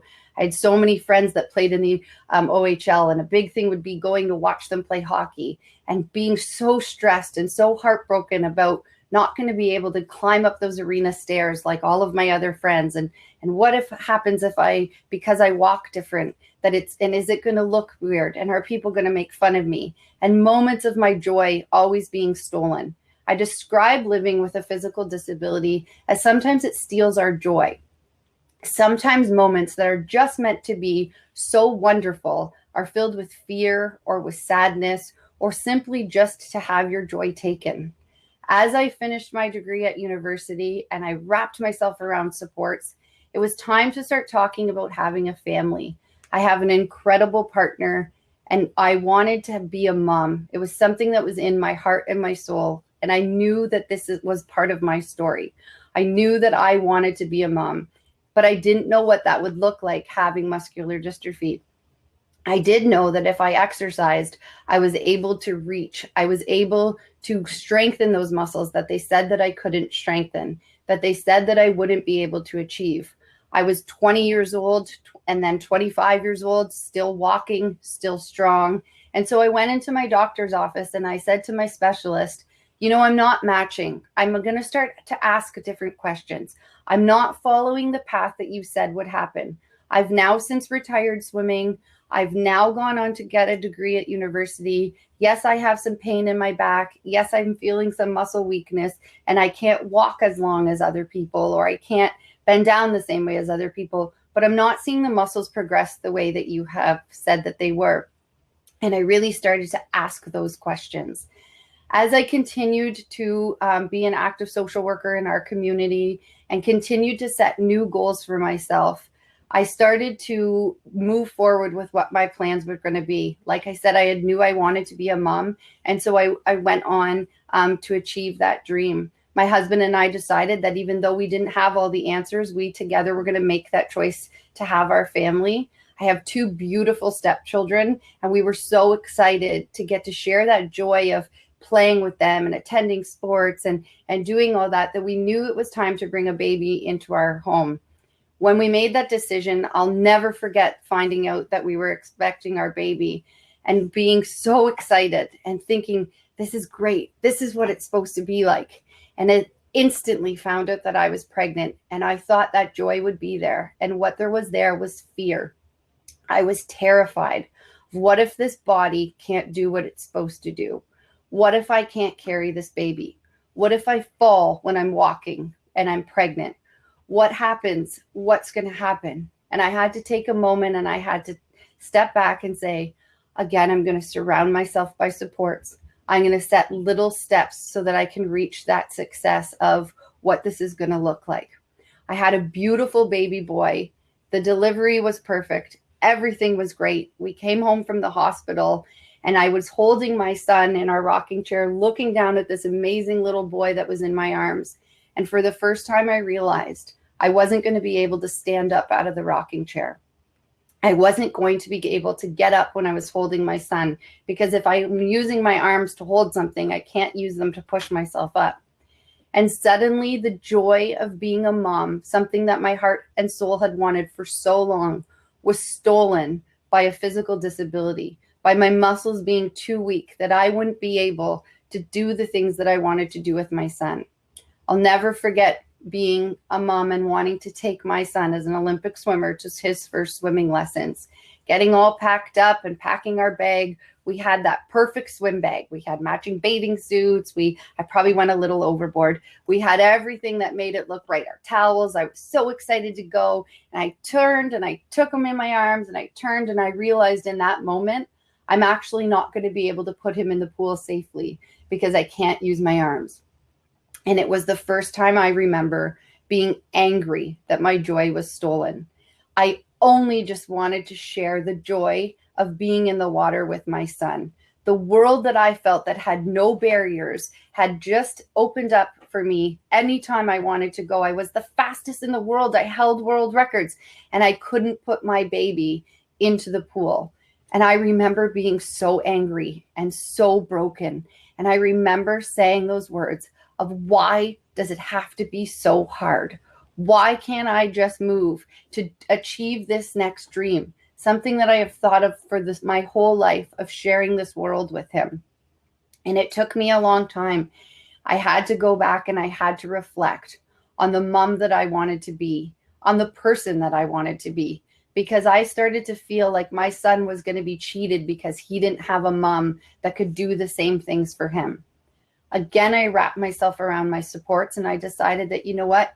Grandma was going to have to come with us to swimming, or my husband would have to come, and somebody would have to pass him into the pool. And still being stuck inside myself and feeling like my son was being cheated and he wasn't getting the same mom. I'll never forget being in that mother's toddler swim session and jumping around in the circle and watching all the kids and getting over the fact that I needed some help to be able to achieve this, and being able to just enjoy the moment. Taking a moment to just pause and enjoying that I was in the water with him and I was watching him move his arms and legs. And this lady next to me holding her baby, about the same age as my son, and her baby was looking up at her, and he had this beautiful smile, and it was so engaged, and he looked like, Mom, I'm just absolutely loving this. And I looked down at my son, and he had the same smile. He didn't care that somebody else had to put him in the water. He didn't care that I was going to need a little bit of extra support to achieve the goals and the dreams that I wanted. All he saw was Mom playing with him in the water. And instantly my joy came back. And I decided on that very day that I wouldn't let muscular dystrophy steal any more joy, but that maybe it would redefine what success looked like. Maybe it would redefine what the moments were going to look like. And I would be so grateful to be able to wrap myself around the supports that I have. I would be grateful to say, you know what, I can say to somebody in my professional life and in my personal life, I get it, that there will be struggles. There will be things that come up that we don't expect. And it's how we choose to pause and relook at that. Now, remember, I had said I had went to my doctors and I had started to ask my doctor why my muscles weren't progressing the same way as another person who has this diagnosis and what that was looking at. I had gone on to have another baby, another beautiful baby boy. And it was this year in 2020, so just last year, July, that my phone rang while I was out navigating this new world of COVID, the same as we all had to do. And I picked up the phone and was my specialist. And on the phone, he said, so I have some news. For 10 years, we've been looking at the different genes and the way that the muscles are progressing. And so I think we found what's causing the muscle weakness. I think we found it, and we can actually give it a full title now. And so I was thrilled. I thought, hey, it's great to have a title, and then we know what we're dealing with. And the next words that came out of his mouth changed my life forever. He said, we found what's causing the gene to cause the muscle weakness, but there's also a treatment. I'm going to send you the medication. It'll be there in a week, and I want you to take the medication and call me in 2 weeks and let me know how you're feeling. I had identified as a person with a disability my entire life. I had gone through the struggles of being bullied and the struggles of pain and the struggles of redefining what my success was going to be. And in an instant, I was told there was medication coming to the house and that I would take it and I would feel better. I was terrified to take that first dose of treatment because what if he was wrong? What if it didn't work? I took that treatment, and within 2 hours, I started to notice difference. My hands were getting stronger. I was able to open a squeeze jar of mayonnaise and actually put the lid back on myself and make sandwiches for my whole family. And instantly, my life started to change again. I was walking stronger. I was able to hold my baby and climb up a flight of stairs. I was able to sit on the floor with the 4-year-old and play dinosaurs. I was able to take my 15-year-old son to hockey and walk up those stairs of the arena and watch him play hockey. It was the most amazing experience. It continues to be the most amazing experience of getting to achieve those moments and feeling my joy, getting to live life and have a medication and a treatment because of the amazing research that the doctors and the specialists are doing. But it was in that moment of getting to celebrate my joy and celebrating what was going on that I remembered those races in Athens. I remembered touching the wall and not being that gold medalist, but being able to say, I'm going to be my best. I'm going to define what my best is today. And so I continued to share my story. I continue to go out and say that there are obstacles that come. I have a very busy family. As anyone who's raising a family knows, there's obstacles raising a family. I've just started my own personal and professional development coaching business, and there's obstacles that come with that. And I think what I want to leave you with today is that as I continue to learn and navigate this new strong body, there will always be moments that I will look back on. There will always be moments that were obstacles, always be moments that stole my joy. But it was in those struggles that I got to learn how to redefine success. It was in those struggles that I got to step back and say, what is this teaching me right now? And how am I going to do better? How am I going to do different? And it's okay sometimes in our struggles to say, I need people to hold me up today. It's okay to have that support person on the other end of the phone that you can call and you can say, why does it have to be so hard today? Because I promise you in this minute, it feels that hard today. But in 5 minutes from now, it might feel a little easier. We can put steps and strategies and tools in place to reach our goals. By step, we can achieve our goals together. It's been such an honor to be able to work with the amazing women in our community, to teach people and to share my story of success. I'm so excited to share with you that this new body is experiencing a pregnancy and I'm due again in August. And I can't tell you the amazing joy it feels to get to feel that shock and surprise that there's another baby coming, which makes this team McLeod up to 5 kids now. But there's no pain. There's no pain in my back. There's no fear that this body won't do it. This body knows what it needs to do and it will do it. And I will hold my baby for the first time when I bring that baby home from the hospital, and I'll rock that baby and I'll put that baby in their crib and I will experience that joy. But it will be no different than the way that my other children look up to me and smile at me when we are just playing, because mom might have played a little differently in the past, but I was still mom. And so I am so excited to be able to share with you today and to be able to give you my story and share my story and talk about my successes and talk about my struggles and be able to be here with you and share this journey. As I go through this new journey of this new body and people ask me, so what's different? I can tell you, transitioning from a person of a disability in a very weak body that needed a lot of support to somebody that can be more independent, what's different? There's nothing really different. The outlook is a little different. The way that I do things is a little different. And the way that I get to promise myself that I will challenge everybody to not set that glass ceiling on ourselves. Whether it's because we're women, whether it's because we have a disability, that we don't put that glass ceiling over ourselves. We set those big dreams, we set them high, and we set those little goals to take us up those steps to achieve those dreams and achieve those goals. I'm just crazy mom to my 4 beautiful children. I'm a wife that I'm sure drives my husband crazy at times because I let him know that there's an event and I need help setting my web camera up like right now.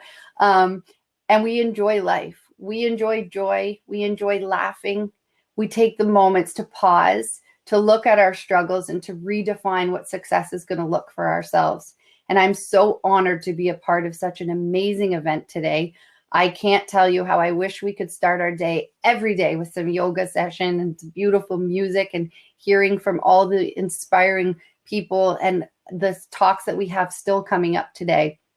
I encourage you, for those of you who got a Rise Experience box, you'll have a card in your box with my email. It's danielle@daniellecompo.com. I encourage you to sign up. It includes a free webinar. For those of you that didn't get an experience box, you're more than welcome to sign up. You just send an email with the subject Rise so we can connect, we can chat, we can share our struggles, but more importantly, share our successes. I can't thank you enough today for allowing me to be here and share my story. And I encourage you, dream big, set your small goals to achieve those dreams. And together, we are a dynamic, powerful group, and we will achieve amazing things. Thank you so much for allowing me to share today. Have a wonderful day, and I look forward to seeing and hearing from all of you soon. Take care. Thank you so much, Danielle. That was incredible. I know there are a lot of people in the chat who are very emotional. I encourage everybody, if you're interested, like Danielle said, to get in touch and to be a part of that. All right, so our next talk is going to be really exciting as well. We're going to be hearing from Pina Chitoli. I hope I'm pronouncing that correctly. Pina is a co-owner of WindsorEats and founder and co-owner of the Windsor Craft Beer Festival. Pina, along with her brother and partner, Adriano, have positioned themselves as innovators and have become known for creating unique experiences that celebrate and showcase our region. They are considered leading influences in the culinary tourism sector within this province, and Pina is recently featured on the cover of Entrepreneur magazine. That was in July of 2020.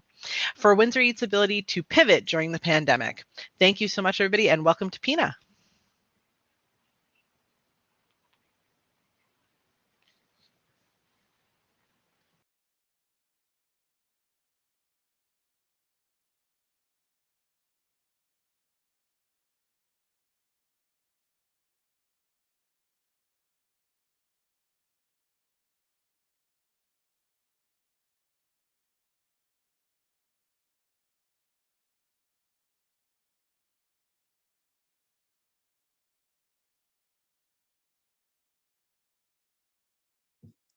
Good day, everybody, and thank you for joining in. My name is Pina Chitoli. I am the co-owner of WindsorEats and the co-owner and co-founder of the Windsor Craft Beer Festival. So I have been a small business owner for over 17 years, alongside my brother Adriano, and have had an amazing entrepreneurial journey, helping to create what I believe are some pretty amazing and fantastic tours and experiences in the Windsor-Essex region. So for those of you that might not know about WindsorEats, I'll tell you a little bit about who we are and what we do. And then I'm going to talk about what we did as a business to pivot in 2020. I know the word pivot, I feel, has been so overused. I'm sure everybody wants to just put it to bed and never hear it again. But for the foreseeable future, this is what we're doing, right? So yeah, so I'll talk about a little bit about what we did in 2020 and what the key factors and were in our decision making that led us to where we are today, and how we've been able to survive as a small business in the tourism and hospitality industry, which is currently one of the hardest hit industries during this pandemic. So I'm going to share my screen so we can get going.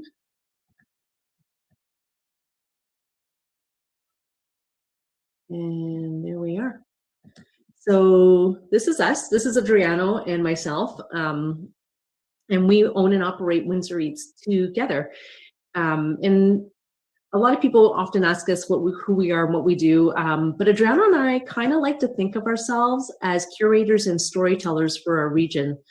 WindsorEats is a for-profit destination and experience management organization with a focus on culinary tourism. And what that means is we create and manage experiences and market and promote the amazing local culinary establishments in our region.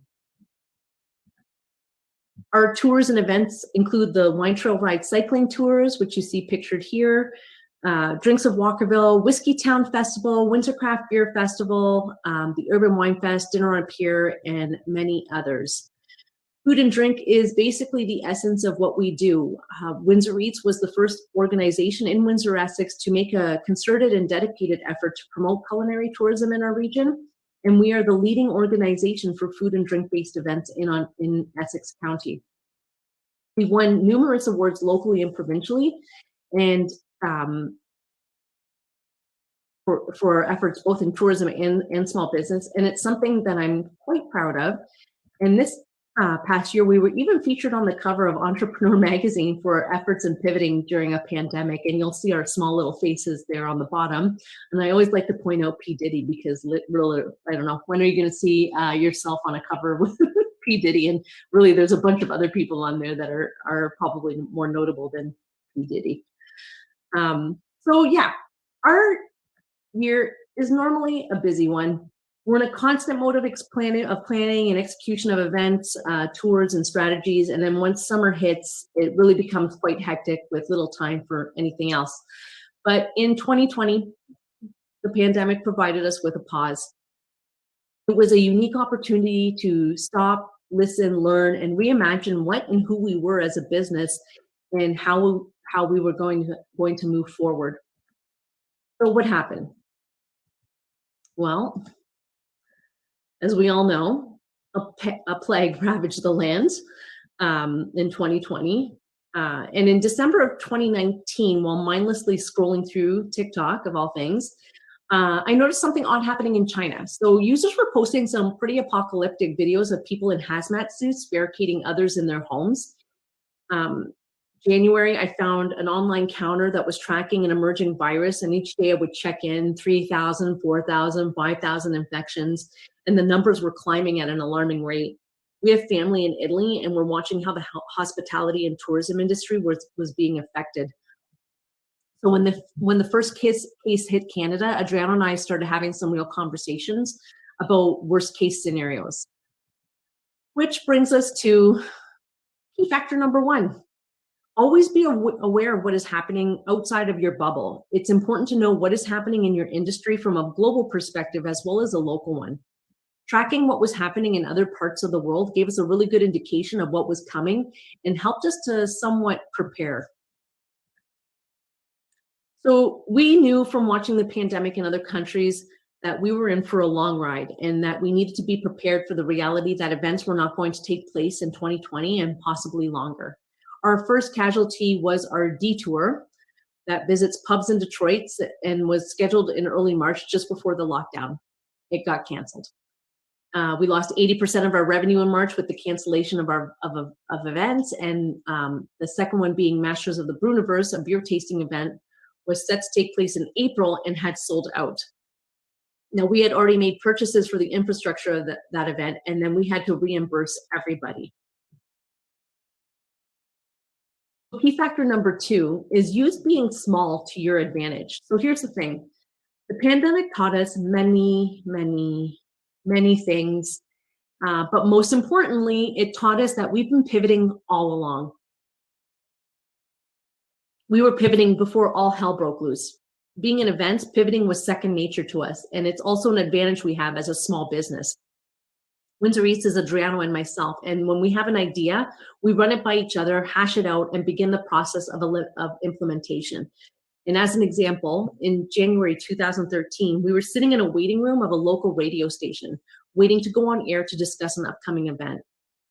Now, Adriano and I had discussed the idea of a craft beer fest prior to that, but while we waited to go on air for something completely unrelated, we decided we would instead announce that we were going to host a craft beer festival in October of that year. Now, keep in mind that we hadn't called any breweries, and at the time, there was really only one brewery in town, and craft beer really hadn't caught on in Windsor. We didn't even have a location. We had an idea in our mind of ultimately where we would like the location, but we hadn't made any phone calls to secure that spot. Or follow up with anybody. But in a span of about 10 minutes in the waiting room, we talked, we said it was a good idea, and we announced it, and then worked our asses off for the next 10 months to make it happen. In June of 2019, we held a wine fest. Our initial setup for the event followed the traditional format that everyone used at festivals in this region. Every vendor would get their own booth and promote their own product. We did it that way because, well, that was pretty much how it was always done. But something about it didn't sit well with us. We didn't want to follow the norm. So literally the week of the festival, we changed the entire format. Instead of booths by vendor, we had booths by varietal. So that means we had a booth for Cab Sauv, we had a booth for Pinot Grigio, a booth for Baco Noir. We brought in international wines and put them beside local wines. Was it chaotic? Yes. Was it anxiety inducing? Yes. But was it worth it? Absolutely. We developed a format that we have since tweaked and used and will carry forward to other events. Being small has its advantages. We can pivot to what we need when we need it. But specific to 2020, I'm going to go through a little bit about what we did. As the first lockdown hit, we shifted to new strategies quickly and when needed. Key factor number 3 for us was to look for the cracks and opportunities because they are always there if you look for them. Or as Leonard Cohen put, there is a crack in everything, and that's how the light gets in. From the onset of the first lockdown to today, we implemented a variety of ideas to help us survive and make it through. We look for those cracks. There isn't one grand idea that got us through, but rather multiple strategies that helped us, and each mattered in their own small way. So let's start from the beginning. So the week prior to lockdown, Adriana and I started doing Facebook and Instagram lives every day and provided updates on what was happening in our industry. It was a wild and crazy and uncertain time. We answered questions and disseminated information as best and accurately as we could. We tried to keep a positive outlook and encourage others to do the same, to support their local businesses as much as they could, and to check in on family and friends in the industry as it was an extremely stressful time. Why does this matter? Well, because it helped us keep connected to our audience and provided moral support for those that needed it, including ourselves. So by the end of March, with events gone for the foreseeable future, our only remaining source of revenue was our membership fees. We lost this remaining 20% of revenue when we made the decision to cancel our marketing fees to our members. This was done out of respect for our industry. We knew that in a good year, restaurants were always walking the line with expenses. We could not, in good faith, continue to charge them when their revenue base had been decimated. And while we continued to promote them and assist them in any way we could, we did not charge them fees. It was important to us to maintain the strong relationships we had built with our members. So why does this matter? Well, because it showed we understood our clients and we cared about their businesses and their well-being more than we cared about profiting off of them. It showed that the relationships we built over the years were more than just work. But with the elimination of all our revenue sources, we still wanted a way to be front and center with the customers. It was integral for us not to disappear while we developed a plan to create new revenue streams. So as a result, we took a single element of one of our tours and offered it in a free digital format. So our detour, which was our first casualty in the pandemic, was in as a dive bar tour to Detroit, allows guests to perform karaoke on our bus in between stops to some of Detroit's grittiest dive bars. So we took that idea and morphed it by hosting free online karaoke for people to join in on. With people stuck in their home in March and April, they were stressed out and worried. So our free online karaoke sessions provided an outlet for them to see and talk to others and let loose, forgetting about their worries, or even just a few minutes or moments. The sessions achieved that goal while keeping WindsorEats top of mind through media mentions on television and radio and discussions and chat groups on the internet. So why does this matter? Because just like our business clients, it was integral to remain front and center with the general public. We knew eventually we'd be rolling out new products, and we needed to ensure we just didn't fade into the background as many businesses were doing during the pandemic. Webinars and research. So we put together online information sessions regarding financials, government aid, tourism, marketing, and we reached out to local experts as well as international ones to discuss and answer questions around what was happening. So why does this matter? Well, the webinars utilized our expertise as well as both domestic experts and world-renowned hospitality and tourism professionals. The sessions on accounting, insurance, marketing, identifying risk and opportunity in tourism helped many navigate a tumultuous time, and it provided an opportunity to ask questions and gain knowledge. It kept us front and center in front of our business customers, the public, and even the media, as many other businesses and organizations stayed in the shadows, unsure how to proceed. It positioned us as a leader that our hospitality and tourism business clients turned to for answers and support. So our how-to videos. So with customers isolated in their homes, we made an effort to keep hospitality and tourism businesses top of mind. We showcased local chefs, restaurants, bakers, hotel operators, and more in short video offerings with tips and techniques and those who viewed them could do them at home. The videos range from baking bread, making yeast, and even knife techniques. We even had a hotelier teach a quick and easy way to fold those pesky bed sheets. These were videos that were organically viewed a total of over 100,000 times across Facebook and Instagram and YouTube. So why does it matter? So this was a cross-pollination of showcasing our hospitality and tourism partners to the public in a fun, educational manner, and ensuring their names continue to be put in front of customers, even if they were closed.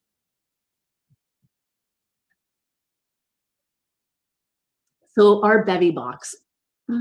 So beginning in March of 2020, in an attempt to pivot, we started developing the concept of a subscription service for locally produced beverages. The discussions began immediately with the AGCO as to what was required for us to deliver local beverages to customers through a subscription service.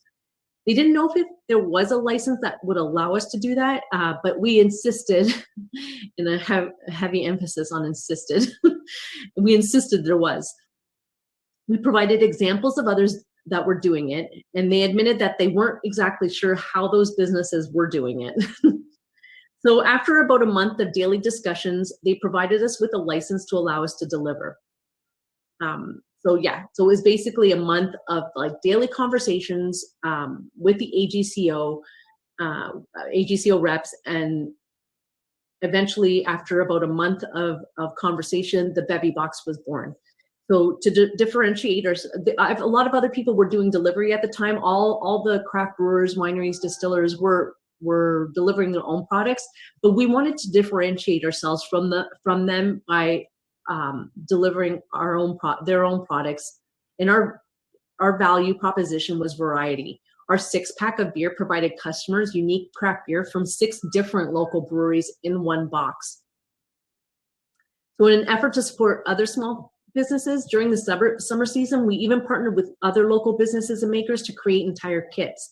Our most popular was our Ultimate Barbecue Kit, and that had not only the customer's beverage of choice, but it had locally award-winning sausages from Robbie's Gourmet Sausage Co., burgers from Butcher of Kingsville, buns from Black's Bakery, pickles from Lakeside, and a number of other items.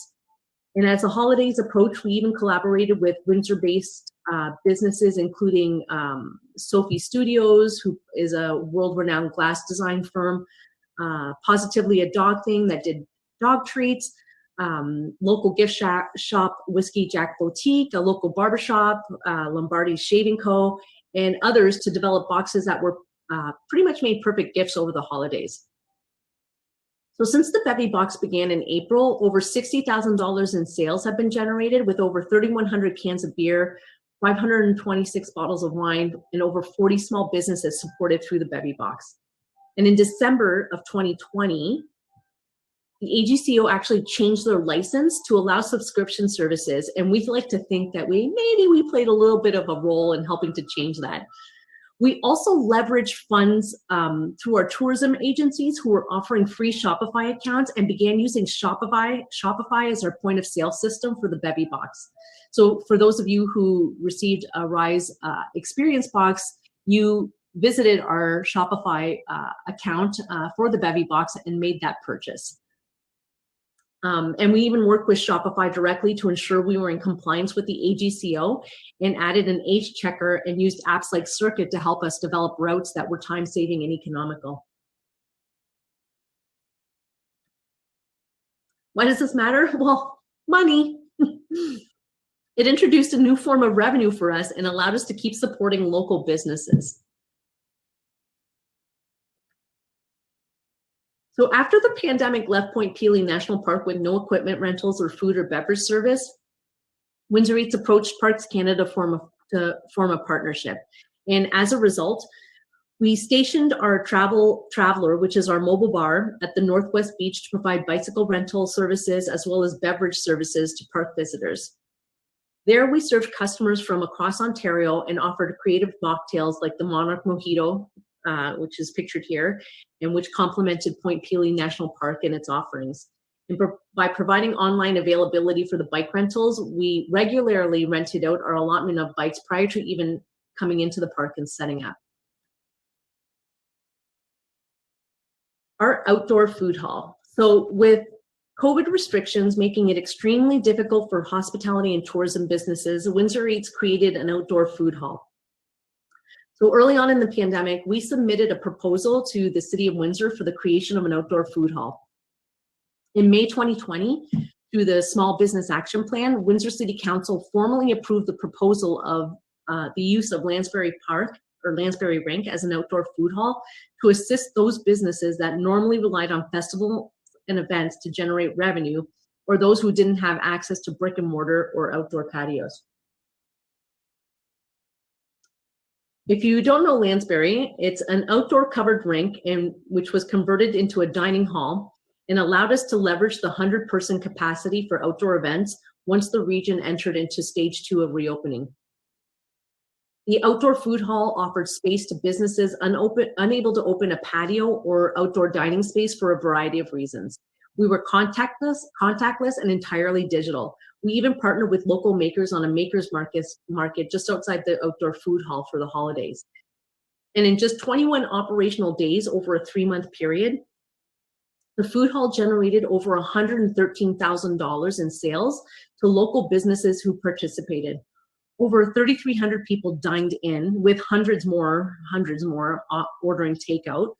And the Makers Market itself had over $65,000 in sales in just 4 operational days. Some of the participating businesses even hired additional staff, and one went on to open a brick and mortar location.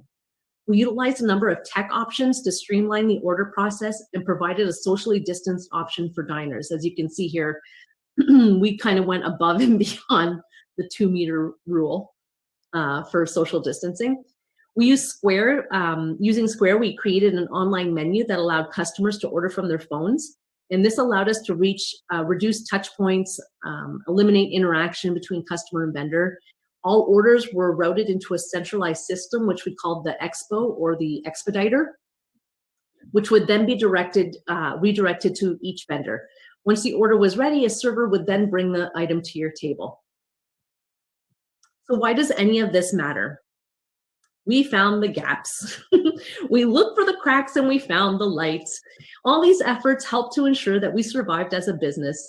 Y'all, we made it through 2020. And for a business that relied on people gathering in a time when no one could gather, that's an achievement I celebrate every day.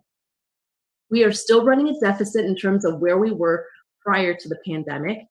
All our efforts this year are focused on how we will continue to survive and how to move forward in a changed world. And while most businesses may be up and running in some form of a normal capacity by the end of the year, the tourism industry is not expected to have that same fortune.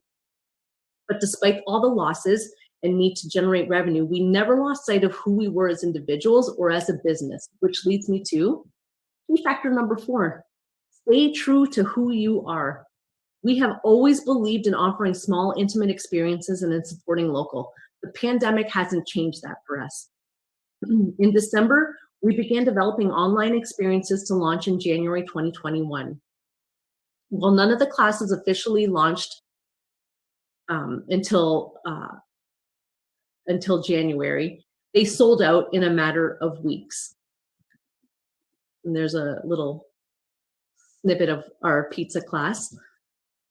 So why does this matter? This was identifying the light shining through the cracks. It was finding and developing opportunities to create new revenue streams that could help now and continue to be relevant after this pandemic and, God forbid, future potential pandemics occur. We did this while maintaining our sense of identity and who we were as a business. We are continuing with the development of small experiential tourism offerings as part of our plan for 2021 and beyond. Hopefully all this shows that even though 2020 and likely 2021 will be scary, non-traditional years, it's not all doom and gloom. There are still beacons of opportunity shining through the cracks, waiting for someone to identify and latch onto. So how are we moving forward? So WindsorEats not only is going to continue to create and offer innovative products and experiences during 2020 or 2021, we also, and we didn't just do that in 2020, but we also took a leadership role in providing support to our business clients who operate in two of the hardest hit industries of the pandemic, hospitality and tourism. We know that 2021 is not going, likely, in all probability, not going to see a return of large scale events. Our industry is indicating that 2021, 2022 events are not going to be the same.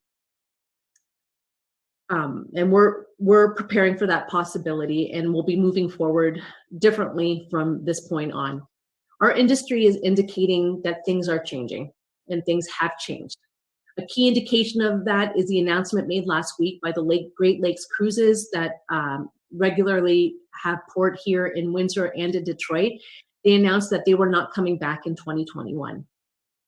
So are we going to be the same business we were pre-pandemic? Likely not. And that's okay. It's something that, you know, is a reality. The pandemic allowed us to reevaluate and realign our priorities, and it made us look at our business through a different lens. We were able to take the time to implement ideas that we had on a back burner. It highlighted one of the strengths of our business that we had all along, which was the ability to pivot and change when we needed to. And as small business owners, we are all masters of the pivot. It just took a pandemic to help us realize how much of an advantage it could be over larger scaled businesses. And this is something that we're going to take away after a difficult year for many of us and for most of us. It's something that I know that I keep in the back of my mind, that we are always trying to constantly grow, but being small does have its advantages. And we have always maintained that who we are as people is really who we are as a business, and it's something that we kind of hold on to, and it's something that is going to keep going with us and keep us and help us to survive through 2021. We miss people. We miss our events. We miss having the one photo there is our Friday Night Lights. We regularly had over 300 people on that event. That's not going to come back for quite some time. And you know what? That's okay. In the meantime, we're going to keep going with what we're doing, keep pivoting with everybody else, and maintain our integrity and trust in our ideas, and keep going as a small business. So thank you for taking the time to listen in. And for anyone that may have a question, you are always more than welcome to reach out to me. You can follow me at WindsorEats.com or at WindsorEats on social media, or just tag me in a post and I will respond to you. But hopefully there were a few takeaways for everybody, and I hope to talk to you soon.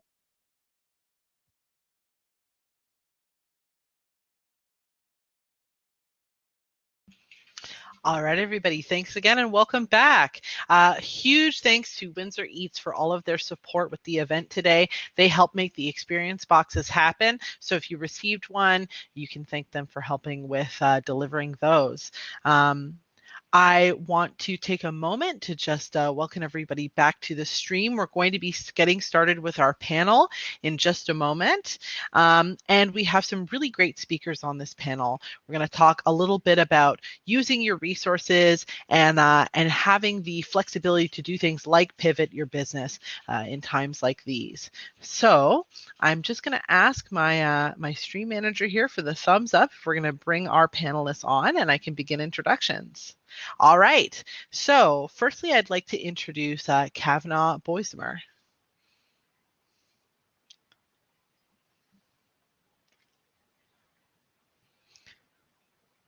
Hello, how are you? Good. How are you?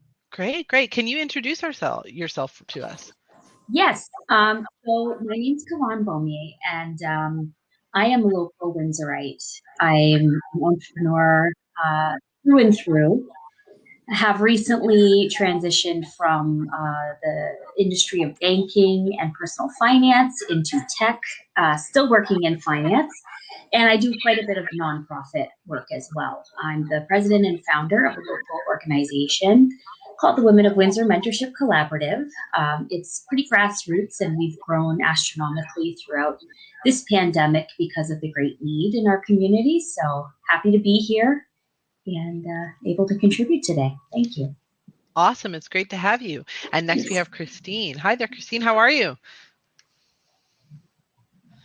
It looks like you might be muted. Perfect. Hi there. Okay. Technology is not my friend, but I'm very excited to be here today. And you guys have been very helpful with getting us all online and set up for this process. Christine Colati, I'm the Executive Director of the Erie Shores Health Foundation. So we have the unique presence in the community as being a parallel foundation in which we support Erie Shores Healthcare and the Hospice Erie Shores campus. Excellent. It's great to have you. And next we have Sue. Hi there, Sue. How are you? Yeah, hi. I'm very good. Thank you. Thanks for having me as well. I'm really excited about this. Yeah, it's absolutely great to have you here. Can you introduce yourself to us? Yes, I am the owner of Ergo Now Incorporated. So we are a company that provides ergonomic consulting services. So that can be in the form of performing assessments. We also do, we offer support for return to work scenarios, and we do education and training sessions as well.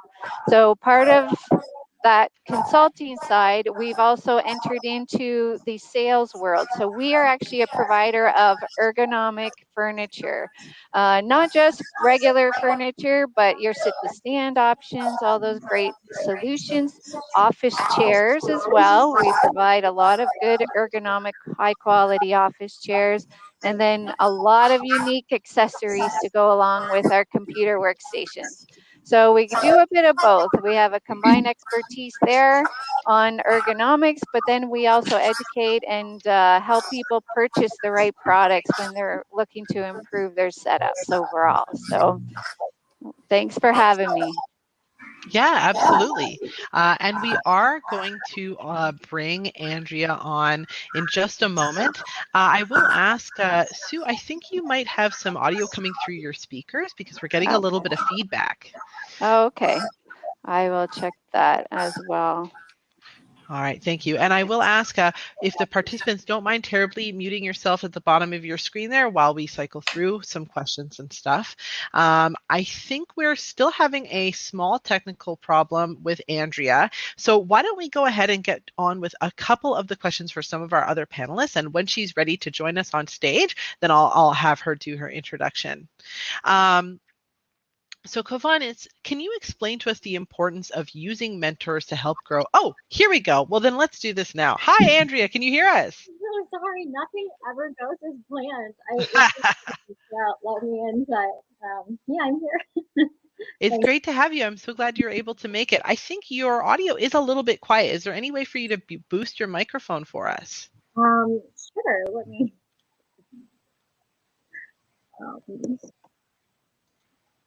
Okay, is this better or? Yeah, that is better for sure. Can you go ahead and introduce yourself, please? Well, my name is Andrea Destargar. I'm the founder of EcoVana. EcoVana is an e-commerce-based, eco-friendly product business. We're in the market to help consumers, the average consumer, help eliminate single-use plastic. And this all honestly started, we launched just in June. I have another business, launch events company, that did take a hard hit. So we had to postpone all of our events until whenever the world opens up again. So from that, I was able to take that time and really focus on EcoVana, which I did actually have on the back burner for about a year to 2 years prior to that. So it was honestly a blessing in disguise, and it was a major catalyst to help me jumpstart that business. And now we're actually narrowing down to providing eco-friendly essentials like shampoo and conditioner bars. You guys have probably had that in the experience box, produce bags, and anything to help eliminate waste. Yeah. And thanks again, everybody, for your patience. I know sometimes virtual events can takes a little bit to get started, but I'm really excited to have all of our panelists here, and I think this is going to be a really productive discussion. So I was asking you, Chauvin, saying, can you talk a little bit about using mentors to help grow your business? I've used mentors throughout my whole life. I tried to, or I didn't try to, but prior to having a mentor, I've had a mentor throughout the way. Like, there's so many different. Absolutely, and I think we do have some people on the panel who are experts in mentorship and helping grow your business through mentors. So Chauvin, could you speak to that a little bit for us? Yeah, sure, absolutely. Okay, so I mentioned I'm the leader of a local mentoring organization, but my world of mentoring started long before we were founded in late 2019. So I had always grown up knowing I wanted to start a business and not knowing who to rely on, and didn't even know that mentoring existed. So eventually, as I became an entrepreneur in my adult life, at about the age of, 28 or so, I realized that there was, I think, a lack of support in the community outside of the business that I was kind of in, the larger part of it, to just help bounce ideas off of and so on. So with respect to what I think and what we believe is kind of three of the most helpful things about mentoring when you're starting a business, I made sure to kind of think this through and jot it down, because I could probably think of 100 reasons why mentoring is so important. What I found was that not all of us are extremely talented in every area. Some of us have more of a gift of like wonder and ideation, and some of us are really strong at discerners, and then some of us are great at execution. I never quite knew how to identify what my strengths were until I came across an exceptional leader who taught me about working genius. And so through mentoring, that's something that we work on, is helping entrepreneurs to identify their areas of strength, competency, and then their areas of frustration as well. And so that's something that we kind of have like stole along the way, but I think that's what it comes down to for a lot of entrepreneurs. And even those that I've mentored, it's like, I have all these great ideas, but I don't know how to bring it to fruition. Or I can't think of all these great ideas, but I know I want to build my own business and I know I want to do it this way. So it's just helping to identify when you should be leading something yourself as an entrepreneur, but then also when to call in resources and experts from outside of your business to help you bring everything forward. The other part that I wanted to mention was help with establishing business clarity, okay, around key pillars, mission, vision, business beliefs, focus, the ability to articulate your business's story. A lot of times we have these great ideas, we don't know really how to put it into a story and then either sell that story to customers or to our stakeholders to get more buy-in and to grow that network. So I find that mentoring is extremely helpful for establishing the fundamentals of your business and how you want to build it out long-term so that it's sustainable. Those are some great points. It's tempting to take on every single role, right? And the leadership of a mentor can help you figure out what those strengths that you have are and prevent you from sort of overtaxing yourself, right? And it will absolutely cause you to overtax yourself, because part of identifying where your strengths are, where your weaknesses are, is if you're trying to wear all of the hats, it's extremely frustrating and extremely exhausting. I've experienced burnout to its maximum extreme. Like yeah, it's not good. So when you're trying to do it all yourself, like to actually check it and go, okay, you know, I need to call in some backup. That's all right. See, I think where we get mixed up is like there's a difference between being an entrepreneur and a solopreneur and, you know, than just being an island all on your own. I don't think anybody is really designed to be an island. But so many of us, especially throughout COVID, have been functioning that way. So having a mentor, being a part of a mentoring community, it just feeds you with that maybe fuel that you're burning that you don't know where to refill from. Yeah, for sure. And to speak to the point that Irene made earlier on, right? You are, you know, your business might be an orchestra. If you're a celloist and that's your solo moment, you don't also have to play the viola and the French horn, right? You can find people to bring on to do those things.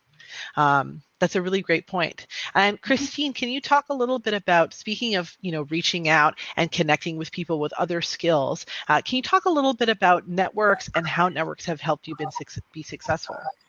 Yes, thank you. You know, networks are all about people and seeing the value in people.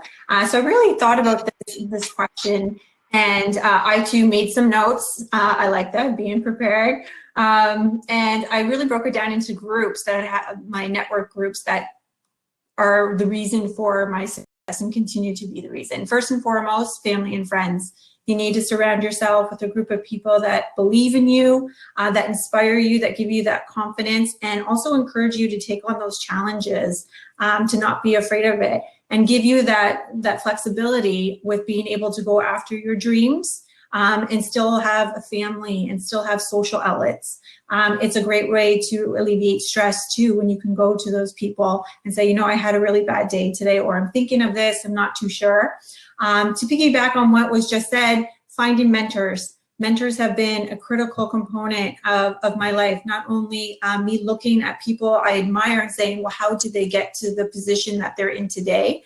And asking them to take me through that journey with them, but also not being afraid to not have the answer to every question and to seeking their insight and asking for help and using them as a guidance along the way. Most importantly is building an exceptional team and surrounding yourself with people that believe in the same mission, vision as you. They have a strong skill set.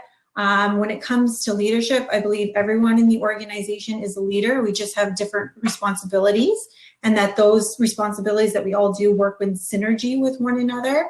And giving people the autonomy to do the job that they need to do, and being really proud of them when they accomplish it. A win is a win for everybody, and a challenge is a challenge for everybody. Also, community partnerships. Throughout my whole career, I've always been a big advocate for collaboration. Finding those partners that share that same mission or vision as your organization, or even looking to someone that does something really well and saying, how can I incorporate what they're doing in their business into my business so that I can be just as good? By building those partnerships, you build your profile in the community. You can help offset resources within your organization. It opens up more networks for advocacy, for marketing of your cause that you want to do. And it's a sustainability. So each year we always look at what community partners we have, what community partners we would like to involve more. And it's always the more the merrier when it comes to that. And for all those reasons, it has really given me a solid foundation to be confident in what we're doing, to be a lifelong learner, to always be open to more knowledge and to more opinions that come our way, and just really surrounding myself with a dedicated team that I'm the better for it at the end of the day, to be quite honest with that. Absolutely. And, you know, part of mentorship and connecting with people is finding that network of support, right? The people that you can turn to do anything from just complain, because sometimes that's what you need, right? Or find that advice that can anchor you and help you make the next step in your business. And also, you know, looking to give back to your community. I'm very civic minded, so sitting on boards is a great way of opening up your networks too and getting experience at the same time. Volunteering, I'm still a volunteer to this day. I bring the kids along with me and we go and we help volunteer. So exposing them to all that stuff. So just as much as we like to take, we also have to give back in that aspect too. So all of these things, it's all about relationships. And every opportunity, every person you meet is a networking opportunity. That is one of the reasons when someone cuts me off in traffic now, I just give a little toot toot on the horn. I don't do any sign language or anything because you never know who you're going to be walking into a meeting with. So it's all about relationships. Absolutely. And you never know where that person is at that moment, and later on you might be able to make a good connection with them, right? I think that's a really important piece about that community part, you know, reaching out, being part of events. Good opportunities for that locally include like some of the stuff that WEtech does with Tech Week, and also some of the stuff that Rise is doing, like events like this, right, where you can find like-minded people. And this is maybe a good option to remind everybody, there is still a networking tab on the left-hand side. So if you're looking to connect with people at the event today, that's a really great way to do it. Just to add to that, and not being shy when you're in those opportunities too. I did a lot of work with some of the PhD students at the university, and it was surprising to me how many would come up and say, when I'm at a networking event, how do I infiltrate that circle of people who are talking? How do I walk up and how do I approach? And a lot of that is just being confident and being willing to put yourself out there, and just being, you know, your natural self and having a conversation. Always see it as a conversation, right? And if a conversation goes somewhere, great. If not, you just got to meet someone new for the day. So I think a lot of people are kind of hesitant with that too, because it does take a lot of courage to do that. Yeah, absolutely. I mean, people are here at events like this to network. They're looking for people to get together with. And if you don't have something to offer somebody today, maybe you will tomorrow, and vice versa, right? So it's always good to put yourself out there and be confident. Absolutely. I think those are some really excellent points and some great advice for people in the chat, like have that conversation. And speaking about giving back to the community and participating in your community, Andrea, you work with sustainability in your business, right? That sort of social enterprise aspect. Can you talk a little bit about how you integrate sustainability, not just in the products that you're providing to your customers, but also on the business end of things?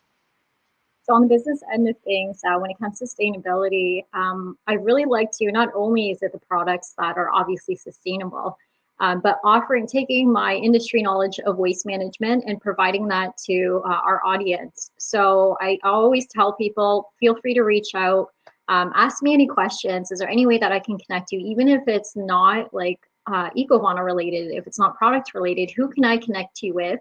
Are you looking for a job? Just things like that. So I really utilize that platform to help anyone that I possibly can, because from my experience, I've dib-dabbed in almost every industry that you could think of. So just once you've made a connection somewhere, sometimes you may not be able to connect the dots at the time, but 2 years later, that person could potentially be a client, or that person could potentially, work with you on some other project. So it's always good to keep an open door and just kind of have that resource available that way. So, yeah. Yeah, for sure.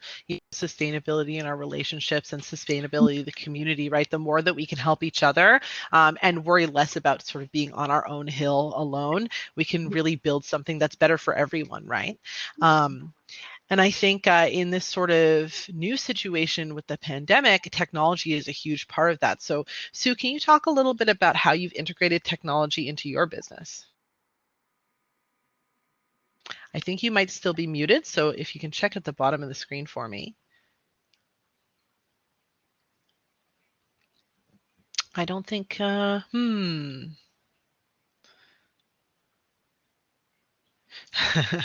think we might still be running into a technical difficulty. Does the stream manager, can you let me know in the chat if you notice anything about Sue's setup that maybe might be contributing to the problem here with her audio?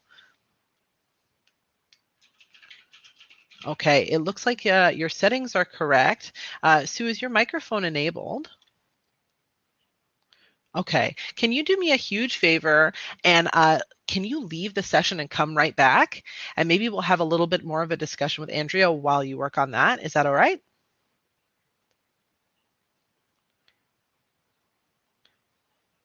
Oh, might try the headset again.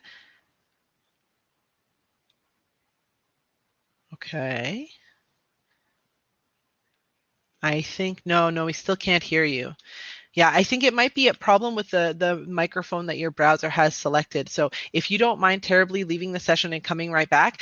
Andrea, I wanted to ask you a little bit more about the social enterprise aspect of your business. So can you talk a little bit about what social enterprise means to you and why sustainability was an important thing for you to bring in? I feel like for social enterprise, I mean, that's really tying into the environment and just bettering society as a whole.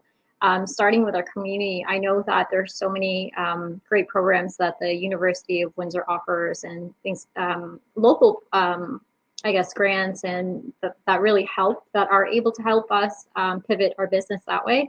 So just really being able to help base our products and our vision around building a better community. So that's exactly what it means, because I think that the power in just starting off small, there's so much, there's just so much more, what am I trying to say here? I think it's just such a great industry to be in, because you're able to help make a huge difference in such a small way, if that makes any sense.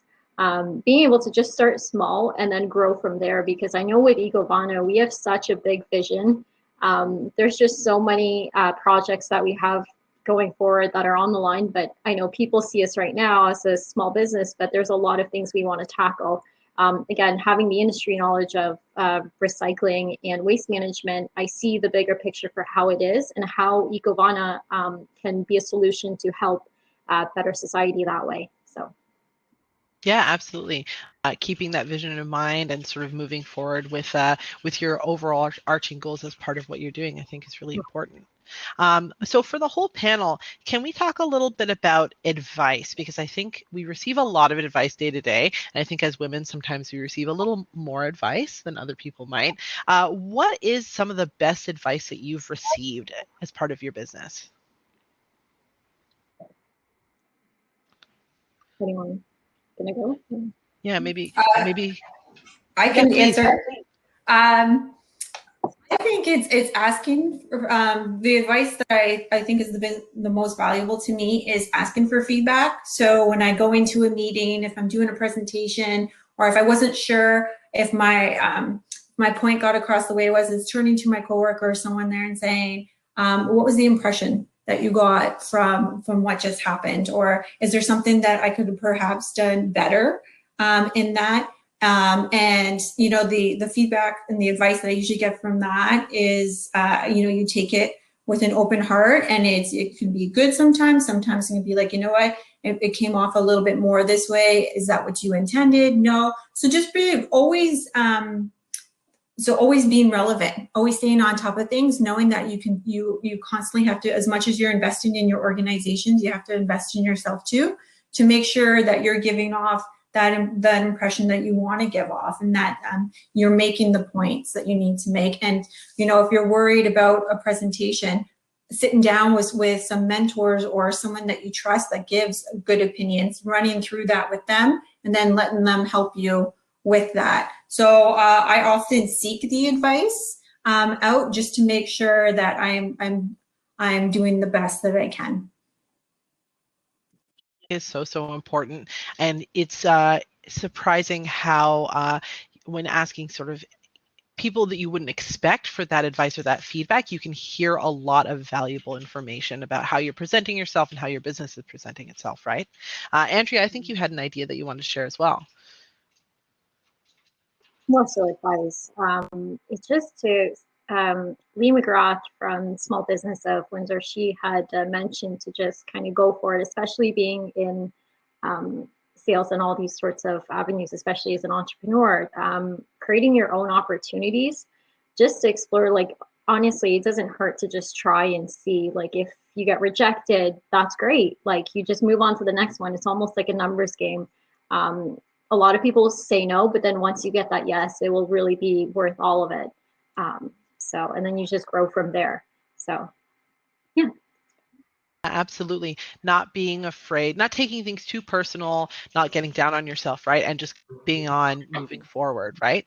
And I think, Chauvin, you have something to add as well.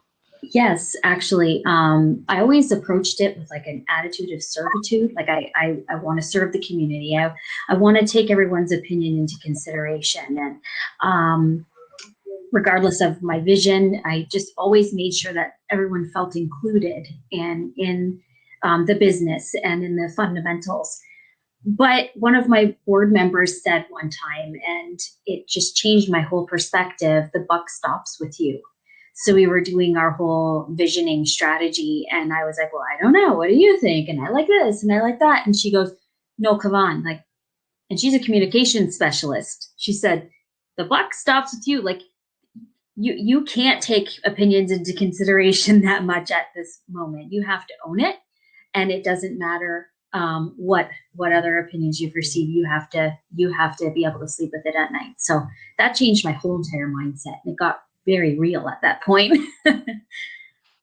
So tempting to sort of pass the potato around and get every single person's input, right? But when it's your business or when it's your project, you have to be satisfied with it at the end of the day. So sometimes you've got to put your foot down and be like, this is what we're doing, this is how we're doing it, and this is when we're doing it, right? Mm-hmm. I think, again, to touch back on that technology point, virtually, even in meetings like this, it can be hard to make sure that everybody feels like they're heard. So Sue, can you talk a little bit, again, like I said, about the technology that you've been using for your business and how that's changed things? Yeah, sure. Can you hear me okay? Yes, you sound fantastic. All right. That's perfect. Yeah, on our end, a lot of our consulting services was performed in person, right, on site at our clients' workplaces. So getting hit with this pandemic did not allow me to do that. So how am I going to still service them, provide them some support? So the consulting side was probably my biggest hit there. So we really just adapted to as much as we can virtually. The first focus, though, I had was security because of the information that we communicate with our clients on, confidential, right? We want to make sure that our computer systems are all set up and ready to handle that and make sure that there's no leaks going on through that. But then everything was set up virtually. So very, very creative requirements to have there because a lot of what we do is visual.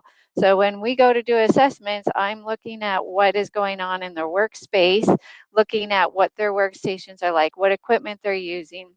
So conforming that to virtual was a little tricky. We offered some feedback from our clients ahead of time. So we needed more information from them in order for us to do what we can still do. And I think we got it down fairly well. We ended up having to use some apps to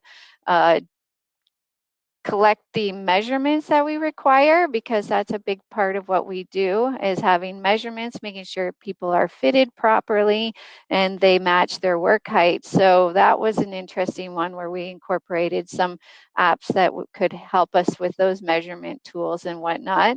On my product side, though, we were already set up with a website, but I was working on improving the website and making it more user-friendly. So from that standpoint, I was fortunate enough to access a few grants that were available to us. So I was awarded one of the grants through the Epic Nimble program. So that gave me opportunity to add a chatbot into my website. And actually, our new website is going to be launching at the end of this month. So very excited for that.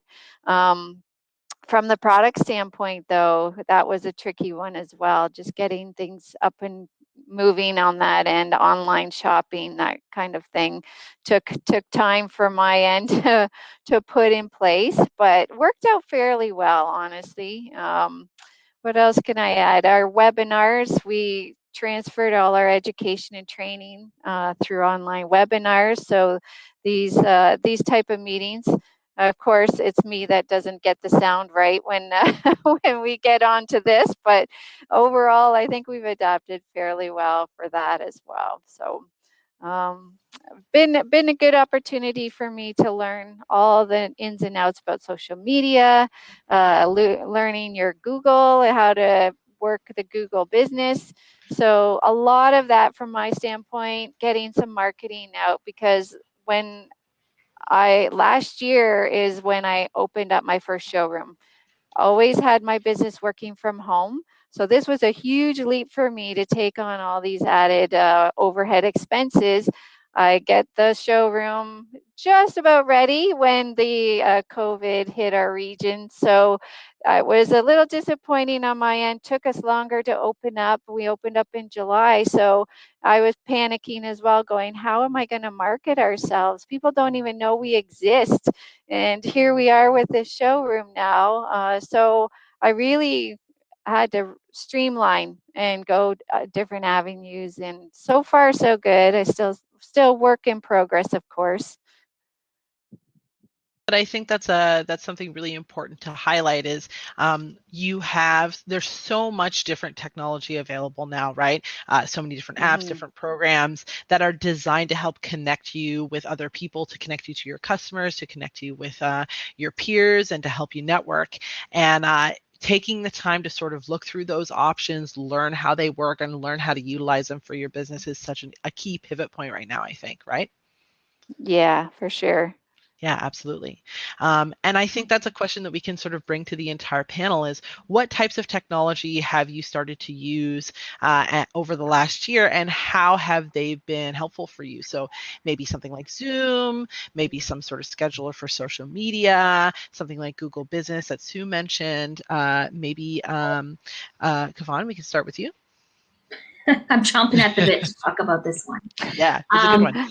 Hate to make the tech giants even bigger than they are, but Google Workspace, aka G Suite, game changing. 100% virtual, virtually operated and organized, and I was mind blown to find out about all of the different functions of G Suite. For nonprofits, it is free. For small businesses, I think it's like $7 a month, and you literally can run your entire business from the program. It includes the Google My Business that you were talking about, Sue, but then it manages your domain. You can even get like a bit of a startup website through there. You manage all your security. Oh my gosh, I absolutely love it. So thank you, Google. Yeah, I mean, it's nice to diversify where you can, but those big are big for a reason. They do all kinds of stuff, and things like G Suite make a huge difference. And the ability to collaborate live and see changes people are making on the fly makes a massive, massive difference, even for things just like Google Sheets and the regular G Suite products, right? Yes, hands down, they own it. Yeah, absolutely. Andrea, did you have a thought that you wanted to share? Well, Zoom was one thing that we did use for my other business, but I mean, Ecovon itself, again, launching during the pandemic. I've never been in e-commerce prior to this. So building a store from scratch, integrating apps, and just learning the whole system has just been it's blown my mind as to how much stuff you can do and how many things you can actually learn about consumers, spending habits, things like that. So there is a tremendous amount that I had learned from just starting a Shopify store for Ecovana products. So it's been a great help, and just getting if anyone owns like a product-based business, Shopify is a really great outlet that I really recommend, just based on like their shipping costs and things like that. So there's a lot of great tools there that are actually on free plans if anyone is interested in using that for their product-based business. Yeah, I think you've made two really excellent points there. One is Shopify is something we've been hearing a lot about. A lot of businesses are pivoting to Shopify, and it's a really, really great option. Looking for those free trials, give yourself a couple weeks to poke around, find all the settings, figure out if you like the interface. And then you mentioned the data. I love the data. It's my favorite thing. It makes such a huge difference being able to see what people are really responding to, right? Yeah, so helpful, because every single time someone makes a purchase, it already does everything for you, like your finances, accounting, things like that, your monthly reports, where did this customer come from? Where did it shows you as soon as they put in the order, it will say this person came from Instagram. It's their first session, and it took 2 days to convert or 40 days to convert. They looked at your page during Christmas, and now they're back for something. So really awesome platform to use for any business, small or big stuff. Yeah, absolutely. Yes. Yeah, definitely. Yeah, please go ahead. Yeah, I was just going to comment on that whole analytics side of things is really important from a business owner's perspective, knowing what's creating the activity, how it's getting generated, and then is it actually coming to full tuition or not. So it does give you some of those patterns to follow, which is great, and that's really what I'm relying on right now as well, especially from my standpoint.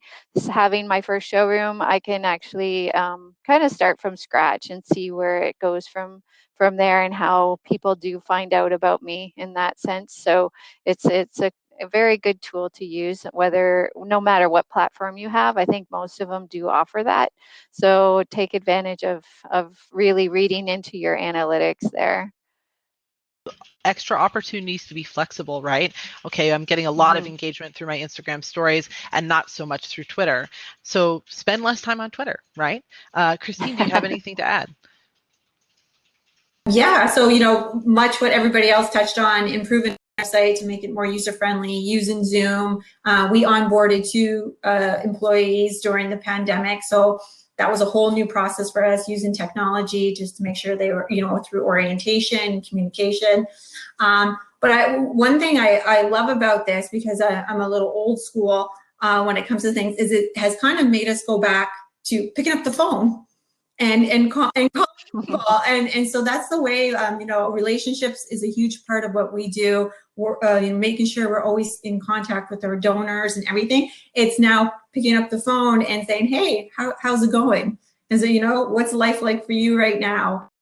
If they want to bring a donation by, here's how we could do it. We try to direct you to our website, or if you want to mail it. But so I like that aspect of it, that we've kind of gone back to the old way of just picking up the phone and talking to people. But we've obviously we've increased our text, so you can text donations in as well as the website. For those who aren't necessarily comfortable with using the website, they can use their phones to do that. And it also made us look at our current resources we have now, and whether they're up to the standard that we need them to be. So we realized that our CRM system for our donors is not at the level that we're going to need an upgrade in order to support the new technology that we've onboarded because of the pandemic. So it's bringing that up to speed too. So that's something that was a good thing that we forced us to look at and make that upgrade too. Absolutely. And that's another good point, right? You can really identify where where things can be improved when the system is put under that kind of stress, right?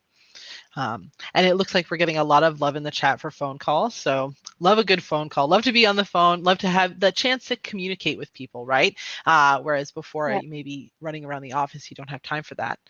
So it looks like we're getting close to the end of our time here. This has been actually super insightful, and I feel really lucky to be able to talk to everybody today. But before we wrap up, I want to give everybody a chance to plug something. So Chauvin, do you have something you'd like to plug for the audience before you go? Visit www.womenofwindsor.org to get involved. We need mentors and mentees. And we like really to have fun. Yeah, it's really good opportunity on both sides, right? And you can mentor and mentee both, right? Excellent. Yes. Christine, anything you'd like to plug? Just reminding people to be kind to yourself and to others during this time, and to support healthcare as much as you can, because it is always important, if not more so during this time. And thank you everybody for attending today. I had such a great time. I really appreciate it. Excellent. No, it's fantastic to have you. Andrea, anything you'd like to plug? So there's a lot of business owners out there probably watching right now. If you guys ever need any help, product-based business on Shopify or any e-commerce questions that you guys may have, feel free to reach out, because I've spent countless hours and nights just researching into it and doing a bunch of classes. And of course, if you guys are looking to reduce your waste, we do have our EcoVana products on ecovana.ca. And thank you so much for having me today in this platform. It's been a pleasure. Of course. We're really lucky to have you. And Sue, anything that you'd like to plug before you go? Yeah, a couple of things actually. I'd like to just say thanks to all the organizations that allow us small business people to refer to. Honestly, it's been a huge help for me. And that's really where I've gone to, especially at the start of the pandemic and changing my ways. It's like adding that extra entrepreneurial support is huge. So we've got multiple organizations and groups here to utilize. So definitely recommend that for anybody else that's going through the changes and trying to adapt. And then from there, I'd just like to offer any resources and use me as a resource all the way around, because we are all on our computers now. This is what I do. And if you guys are having any questions or want any extra little tips or tricks on things, just message me and I will try to help support, because we need in the end to have some breaks, but be comfortable in front of this computer world of ours. So I can try to attest for that and help out wherever I can. Yeah, absolutely. Those are great resources. It's great to hear you guys offering yourselves up to the participants for some support. And thank you again, everybody. Thank you so much for being part of the panel. It was a great time. Next, thank you. Yeah, no, thank you. Thank you, everybody. Next, we're going to have 30-second presentations from our local women-owned businesses in Windsor-Essex. So if you've been watching and wondering what other businesses you can get in touch with, then this is your opportunity for that. And then after that, we're going to have a short quiz and our lunch break. So enjoy, you guys, and we'll be back very soon.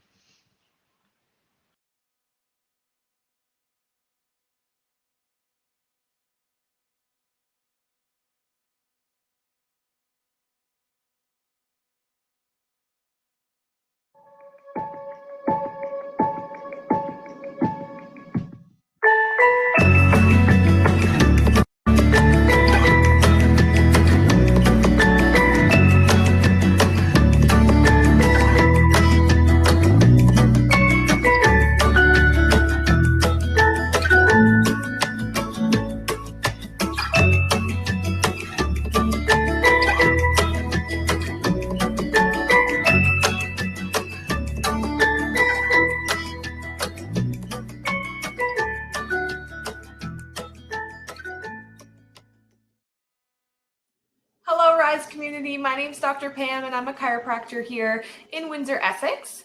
I do practice out of my home here in Comber, and I also practice out of Great Lakes Chiropractic in Lakeshore. Online booking is available at both locations, greatlakeschiro.ca, or just Google Dr. Pam Moss, and you'll find the booking link for my Comber location. My primary practice is with treating pregnancy, postpartum, and postpartum rehab classes. I look forward to meeting you soon.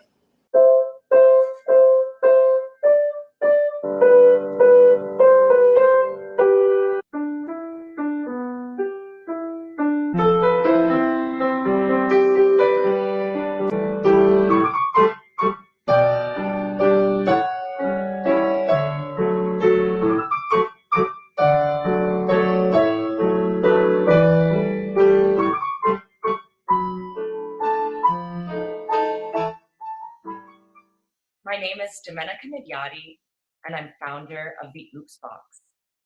The Oops Box is virtual and interdisciplinary painting packages for students K through 8. I believe that art is a shared experience, and becoming an entrepreneur provides me the opportunity to honestly and humbly share my love of art with others.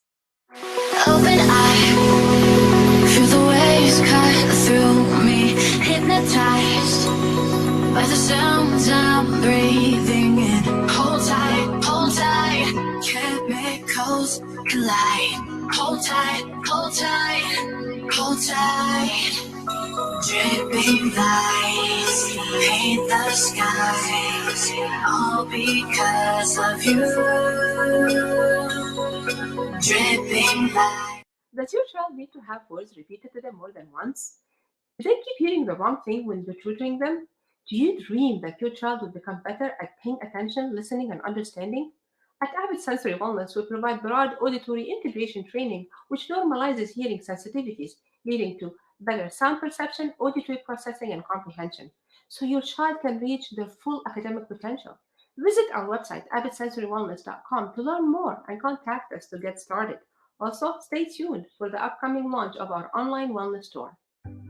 Our children need math confidence. Start building it through STEM books. Check out Everyone Can Learn Math and follow Amy as she learns there is no such thing as a math person. And now available is the series Look for the Math Around You. Explore arrays, estimation, math chats, geometry, fractions, and patterns. And coming this April, let's explore math. Visit everyonecanlearnmath.com and don't forget to follow us.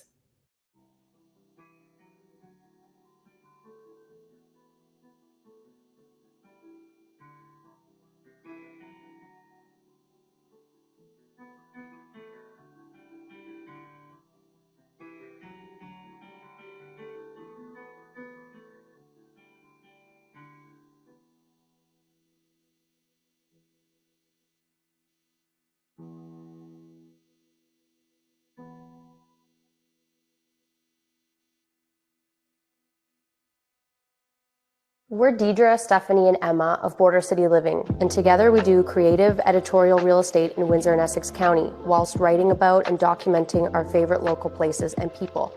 We get this great energy from documenting a great space together. I walk in and instantly see how the light is hitting. I can sit back and see what the shadows are going to bring to a person and to the room. People reach out to us when they want to move to a new home or a neighborhood. We take a lot of things into consideration in finding them something, depending on what they like to do. Where you choose to live is about more than what your address is. It's about the spaces you interact with in your community, your neighbors, where you go for culture, coffee, and where you escape everyday life. Jewelry making has taught me skills that have carried me through my life. Creativity, attention to detail, patience. Having an outlet as an Indigenous artist has allowed me to share my teachings and culture with others. We are more empowered than ever to support brands we believe in. Who do you support?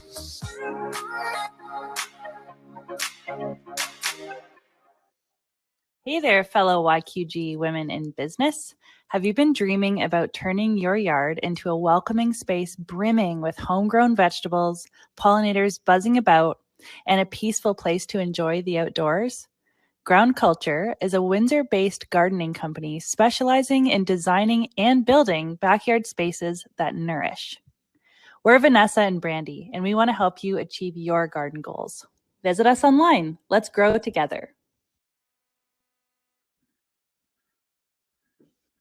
Oh, hey there. This is Kate and Roy, founder of K-Roy Fit, founded in August of 2020. We offer all the different services that you can ever think about training, personal training, group training. We do outdoor boot camps in the summer. We have a gym located at Brady's Fitness in Tecumseh, Ontario. And we also offer group training, personal training at the gym, as well as group and personal training in Zoom, so in your own home. And when COVID-19 is eradicated, I hope to bring gyms to you in your own home where you don't have to worry about childcare, you don't have to worry about driving anywhere. It's most convenient to you. So my goal is to make fitness as easy and as convenient for you. Of course, exercise is not always easy. I'm here to challenge you, push you hard, and help you reach those goals by providing meal plans as well as a routine that is best for you. Thank you, and stay fit, stay safe with K-Roy Fit. My name is Jennifer Sharon, and I'm the president of Logic Executive Search and Workplace Solutions. At Logic, we take the guesswork out of recruitment. We've developed a scientific approach to hiring and have access to a global candidate network. We help organizations not only find the best talent, but avoid the cost of a bad hiring decision. CookUp is a food business incubator working to nourish the entrepreneurial spirit of women, primarily women of color, so that they can create thriving businesses that ignite a positive transformation in our community. We do this by providing access to shared kitchen space, business coaching, professional supports, and market opportunities. Last year, we launched 3 members at the Downtown Windsor Farmers Market. Our newest project is the Cook-Up Marketplace, a shared retail space where members sell product and master the crucial elements of running their own storefront. Our vision is to cultivate the powerful entrepreneurs in our region through a model of collective growth. We are Delna Buhariwala and Tushana Linton, the founders of Cook-Up Inc. Mom, I'm bored. Mom, there's nothing to do. Will you play with me?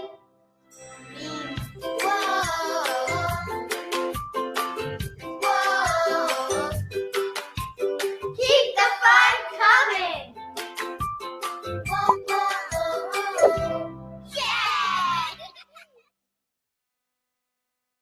Let's imagine a workplace where people of all colors and races can successfully climb the corporate ladder, where programs, regardless of diversity at work, integrate racialized ethnic minority people based on their intellect. How do we get there? Contact Omolade Williams, founder of Blaccess, at blaccess.ca@gmail.com. Hello, my name is Emily Johnson, founder of Stronger You Senior Fitness. We empower recreation, fitness, and wellness professionals and senior serving organizations like retirement communities and 50+ clubs to deliver dynamic and effective fitness experiences to the seniors they serve. We are the first organization globally to provide instructors with 30 minutes of new class content every month in a rotation of 4 formats: cardio, strength, stretch, and circuit. I'm Melissa Hopper, and I'm one of the co-founders of OMICE. At OMICE, we combine hockey and mindfulness. We have a training center we'll be opening in South Woodsley where players can come practice on state-of-the-art synthetic ice, and where we will also be offering mindfulness classes, so players can practice both the physical and mental aspects of the game. We have also developed a line of hockey-themed wellness products, including the world's first book of hockey mantras and fun products like our Hockey Mom Lip Balm and Playoff Beard Oil. To learn more, visit omicehockey.com.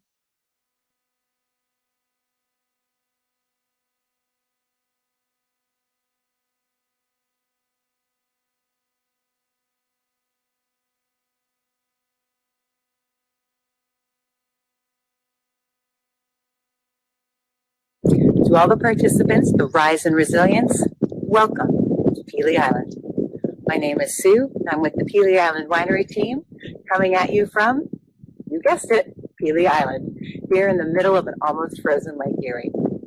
We'd like to acknowledge that Pelee Island is a traditional territory of both the Caldwell and Walpole Island nations.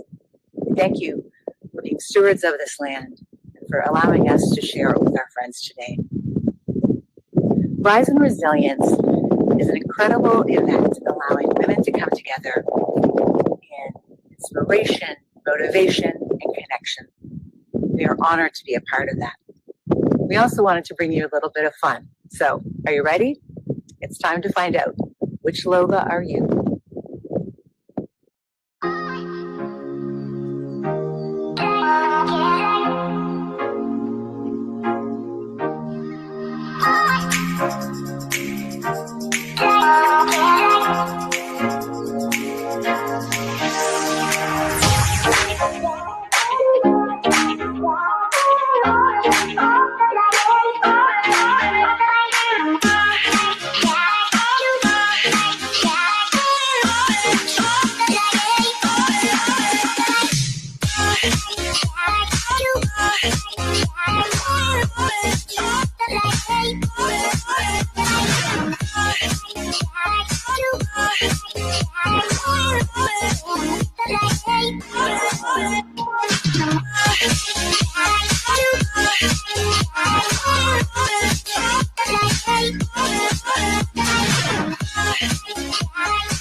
polished but ambitious too.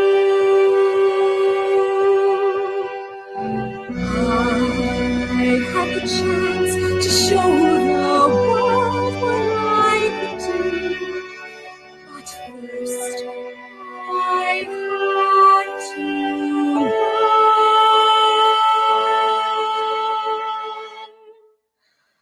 to be a lady of hearts, a connoisseur of the arts, a beauty queen with street smarts. Whoa, I was young, fresh and keen, with the widest penny they'd ever seen. But now it's your turn to be queen, so let me teach you. To be a lady of hearts, give all of this a fresh start. You'll knock them right in the arse with your elegance. You will learn how to speak with none of that sarcasm and cheek, just passive aggression. Master the techniques to achieve eloquence. Well, first you learn monarchical lineage. It's tedious at its best, but you'll be thankful when you realize how smart you look in front of your guests. Then you master dancing, the foxtrot, waltz, and parrot. There are times you must dance to the wee hours without sitting. It is arduous, but you will bear it if you are truly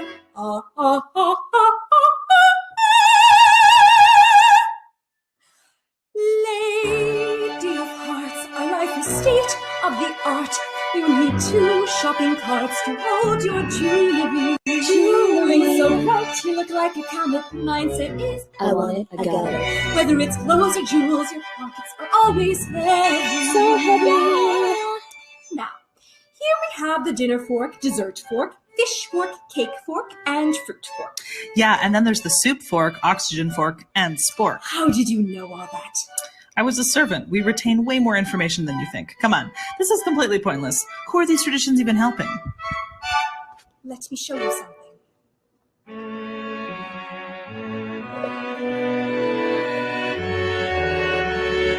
Hear the families laugh. We're up so high, I can see everything. This is your legacy that you must protect. When you're a lady of hearts, you're in the play. I'm the lead part, so now it's time to start acting like it. I got beauty and brains, so with power and wit, so don't step on the train of my vocal. Do you understand, Galora? You are what keeps the monarchy alive. By living this lifestyle, you are giving the people someone to worship. It's what they need. Welcome to the family, dear.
Hello, everybody, and welcome back from lunch. I hope you can still hear me clearly. I'm really excited to greet you after that short break. We heard from some incredible entrepreneurs. And once again, if you're really interested in hearing more about any of our speakers or about any of the small businesses that you heard from today, please do check out the Rise magazine, which you should have received along with your instructions to join us here on Hopin. For those of you who are joining us back once again, or who are just joining us for the first time, we will be checking the event chat on your right-hand side if you have any feedback, questions, concerns, or anything of the like. So let's get started with our next session. This is a really exciting one. We're really lucky to have BMO with us supporting the event, and we have a presentation from them, in particular from Anna Diab, who is a strategic management leader in business banking sector and an active leader in her community. For more than 15 years, Anne has worked hard to build a solid, trustworthy relationship with her clients, as well as develop coaching teams to consistently produce industry standard results. Anne has deep expertise in the banking industry and a wide range of leadership expertises in the financial sector in general. And she's currently a business banking relationship manager with BMO, working closely with business owners to support startup expansion and success for their businesses. Anne is actively involved with BMO for Women, with her organization to promote female entrepreneurship in the region. And she's going to be joined by her colleagues, Mark Mundy, who is the Vice President of Business and Banking for Windsor-Essex and Chatham, Martha Prosperis, Vice President of Business Banking, Niagara Erie Shores, and BMO Women lead Greater Ontario for the Greater Ontario region, and Rose Hinderly, who is financial planner and investment retirement planning expert. Thank you so much to all those ladies for joining us, and let's get started.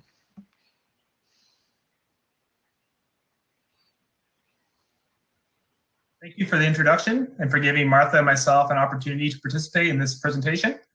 Also, special thanks to Rise Windsor-Essex for hosting such a terrific event. My name is Mark Mundy. I'm the Vice President of Business Banking for the Windsor-Essex region.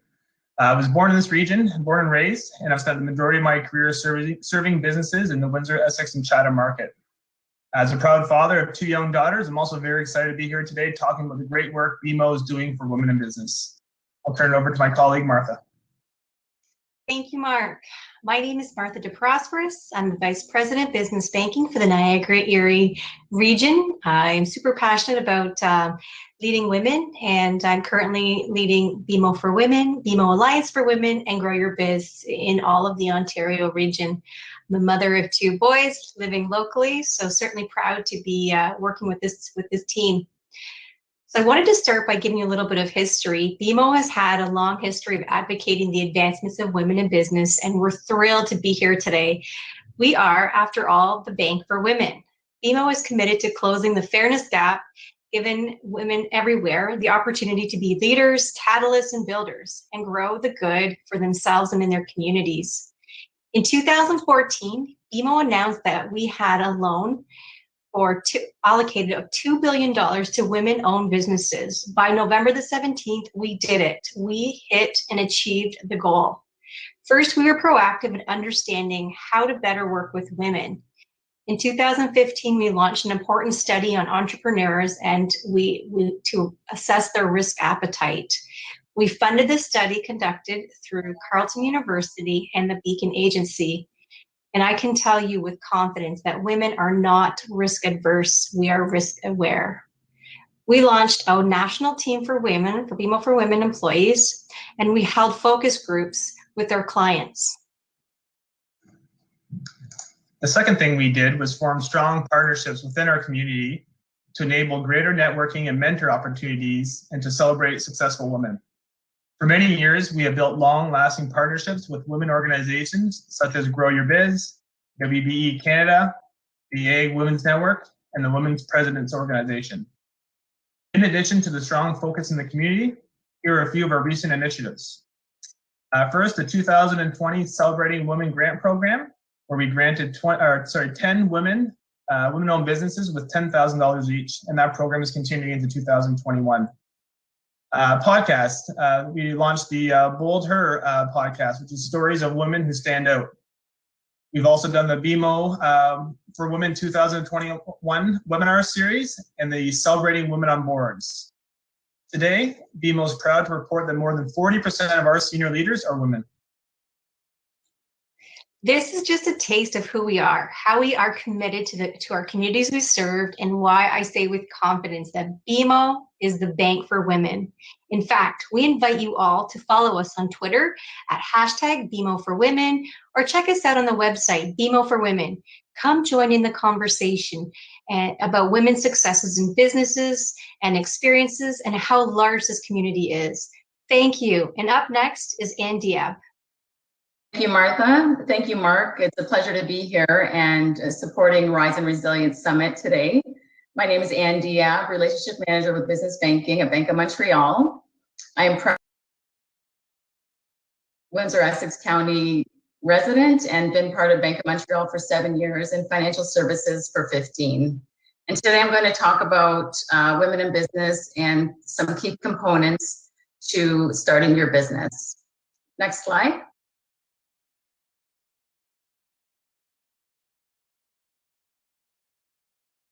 So as a relationship manager, I work with and offer professional experience, industry insights, financial solutions you can depend on to help manage your business successfully. Whether you're just starting out your business or looking for ways to run your business efficiently and cost effectively, I can help you choose the best solution for your goals. Next slide, please. Business banking has always been a passion, and Bank of Montreal has been committed to business owners. Our beliefs in business banking, we believe that owning a business is an act of courage. The choice of bank is one of the most consequential a business owner can make. Relationship managers that act as order takers are shortchanging clients. Clients hate surprises and silence. Earlier conversations create better options and outcomes. And we'll talk more in the next slide. This year has brought forward a pandemic that we were not prepared for, nor anyone can explain. And we are working with clients on a day-to-day basis to ensure that they have the resources and support to sustain their business. We're here to help, and we offer resources available as well as financial support. We do offer financial relief programs that are shared with the Government of Canada that are listed, including the Canadian Emergency Business Account, the BDC co-lending program for small and medium enterprises, EDC loan guarantee for small and medium enterprises, Canadian Emergency Wage Subsidy, to name a few. And I encourage you to work with your banking professional to understand what is available and how you can apply. Next slide. Working with your Bank of Montreal professional. A strong relationship between a business owner and their financial professional can play a big part in the financial success of your company. When looking to establish a new relationship with a financial professional, consider their previous experience with your industry, how well their educational materials resonate with you, and being able to establish and maintain a good relationship will help your business grow in the long run. As BMO is notorious and proud, we are human first, and we want to ensure that we are compatible with you, we understand you, and we are compassionate to your business. Some pieces I'll be discussing in this presentation will include the importance of having a business plan, making frequent progress reports, scheduling meetings regularly with your banker, and keeping track of loan repayment deadlines. Next slide.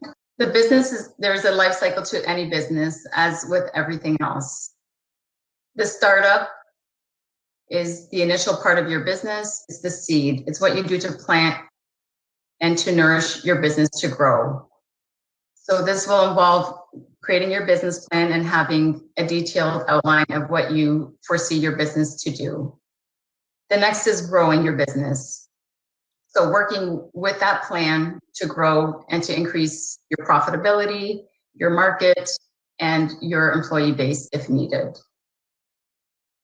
Expansion, so as you grow, you may want to expand or look to pursue other locations or markets, and that is where we can help you as well. And once you're established, that is a time to reflect on your plan and look back to see what options you have available and what you're looking to do going forward. The next component would be a mature business, so a long time established business. that you may want to maintain or transition onto a family member or to a shareholder. Next slide. Know your options, the source of financing at every stage of business life cycle.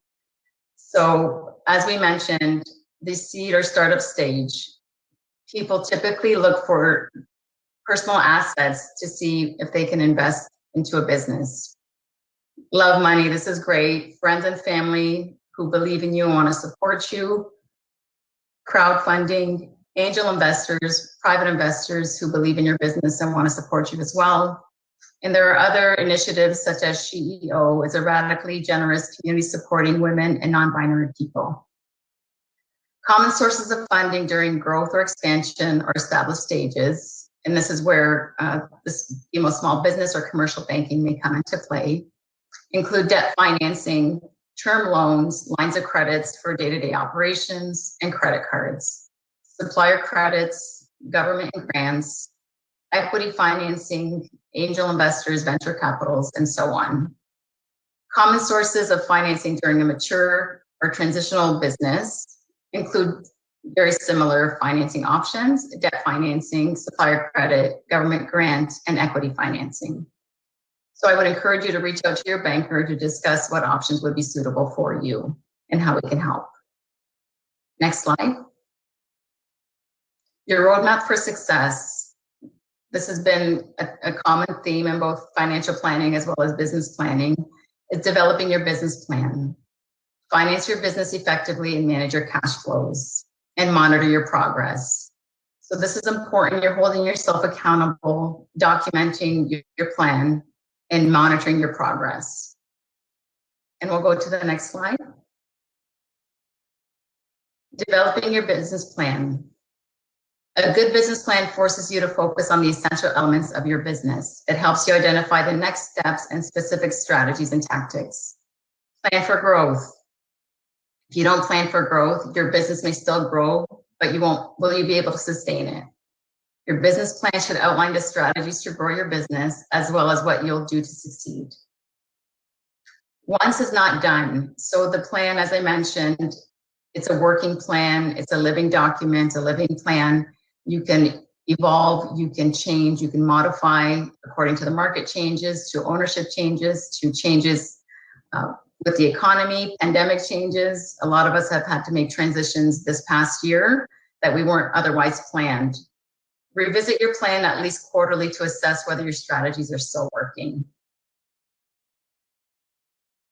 And here are some tips to developing your business plan and the essential elements of your business plan. The executive summary. So that is the overall overview of your plan. And I would encourage you to prepare this after you've gone through the next steps. So this is a summation of all of the outlined information here. The business strategy. So what is your strategy for your business? What is the market you're going to attract? What type of clientele are you looking to attract? What products are you offering? Your costs and your revenues that you plan to make. The operational plan. So how are you going to execute on this strategy? What type of resources will you need? Will you need technical resources, digital platforms, staffing resources, and so on? Market analysis. Many of us are familiar with the SWOT analysis acronym. So outlining the strengths, weaknesses, and opportunities, as well as threats to your business plan. Knowing these ahead of time will help you plan for the unexpected outcomes down the road. And outlining your strengths and how you can achieve and overcome those weaknesses will help you flourish in your business. Human resources plan. This is critical in outlining how are you going to manage and execute on your day-to-day business operations. Who is going to manage the marketing piece? Who is going to manage your customer base? Who is going to manage your technical aspect of your business? And who is going to manage your financial accounting? So those, as small businesses, you may not have all these people in place, but you may look to outside professionals to help you at the onset. Financial information and record keeping. This is the most critical of any, if I can share. outlining your financial information, your projections, outlining your monthly revenues on a monthly basis, as well as your monthly expenses. So everything that's coming in, you want to monitor, as well as everything that's going out. And more importantly, what's left at the end for you. And that will help you sustain and grow your business. The next component is a succession plan and exit strategy. So once you've established your business and you've been in business as long as you feel is comfortable for you and you're ready for the next stage in your life, do you have a succession plan in place? Who is going to take over your business? Will you be selling it? What is your exit strategy? So those are all components to take into consideration when building your business plan. We do have amazing resources on our bmo.com small business resource hub that can help you with outlining your business plan and some templates to help you with your forecasting of your financial plan. On to the next slide. Financing your business. So again, these are tips on working with your banker and key factors that the bank looks at when assessing an application. First and foremost, especially at a startup business, we look at a personal credit bureau score, your personal net worth, business risk. So what type of industry are you in? Is it a restaurant franchise? Is it manufacturing? Is it consulting, etc.? Different industries have different levels of risk with the bank. Financial statement analysis. Again, your financial projections as a startup, do they seem reasonable, sound for this type of business? If it's an existing business, the type of financial information is critical to assess the risk and the opportunity to lend money to you as a bank. Things to bring with you in your meeting when you're meeting with a banker is your business plan, as we outlined earlier, your forecasts and assumptions, financial statements, and personal net worth statements. So this is critical. You do have to do some homework before coming to the bank. The more prepared you are, the better outcomes you will have and the better advice your banker can provide you. On to the next slide. Financing your business. So there are short-term and long-term financing. Short-term financing, for example, will help you with paying your suppliers, increasing your inventory, and day-to-day operations. Some types of loan facilities for this purpose include overdraft facility, line of credit, or operating demand loan, and credit cards. Long-term financing, this will help with purchasing capital such as real estate, equipment, and acquisition of an existing company. Types of loans will be considered will be a term loan, as a Canadian Small Business Financing Program, and leasing options. Just to name a few, and again, each business is unique and we can cater these financing needs to each of your businesses. Next slide. Financing your business. What the bank looks at when we assess a financing request, we call it the 4 M's. First and foremost, we look at the management. We look at who are your managers, how knowledgeable about the industry are they, what are their strengths, and do they have a business plan? Money, we would think that would be number 1, but money is number 2. Is the financial statement information reliable? We look at inventory, accounts receivable, and accounts payable accurate. So we cannot stress enough the importance of accurate record keeping and up-to-date and current record keeping. If you don't have the resources for record keeping, I would encourage you to source out a third-party bookkeeping company, or there are a lot of programs and online resources that can help you track this accurately. We also look at the markets. Does the product or service have proven market value? What are your competitive advantages? Is the market mature, growing, or declining? So those are things to consider when developing your business plan or your existing business, and to know in that stage. We also look at materials. So what materials do you need to operate your business? Do you have qualified labor? Do you have enough equipment? Do you have enough to meet significant expansion or replacement? So these are the 4 M's are critical, and we analyze this internally, and when we meet with our clients or prospects, these are the key components that we discuss in our meetings. Next slide. So To conclude, the top 10 things business owners should remember: having a business plan and make sure you revisit regularly. Make friends and connections, establishing a relationship with your local banker, and build up your circle of advisors. So your circle of advisors may include an accountant, a lawyer, a business developer, someone who's already established in the market, and of course your banker. Operate your business as a business. Use business banking accounts and credit. If you establish at the early onset of your business, it will be easier to maintain record keeping and keep track of your financial progress of your business. Read the fine print. Take advantage of features and rewards of business credit cards. Technology. This is important, especially during COVID. A lot of us had to resort to increased technology platforms in order to sustain and maintain businesses, including ourselves at Bank of Montreal. Using online banking platforms and solutions and the latest payment technology solutions may save you time and money. Go online. As mentioned, there's numerous online tools and resources available to business owners. And again, Bank of Montreal has developed a fantastic small business resource hub that can help you with these tools. Security conscious, protect your customer and your personal information, ensuring you have firewalls and security in place on your online platforms with your financial recording, etc. That is critical to maintain privacy and protect your information. Outsource. Outsourcing is good and healthy. As mentioned, you can't do everything. You're trying to run your business that you're passionate about, that you've established, and that you want to grow.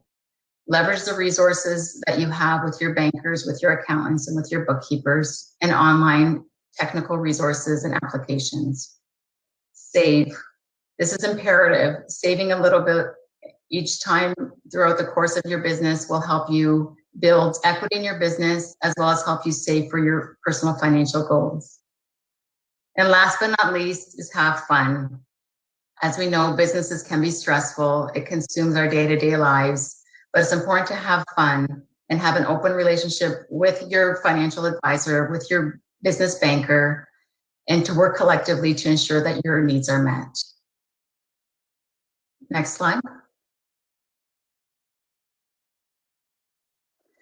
I've outlined here some helpful tools, our small business resource hub that you can find online, and of course our BMO for Women website outlining all of our initiatives.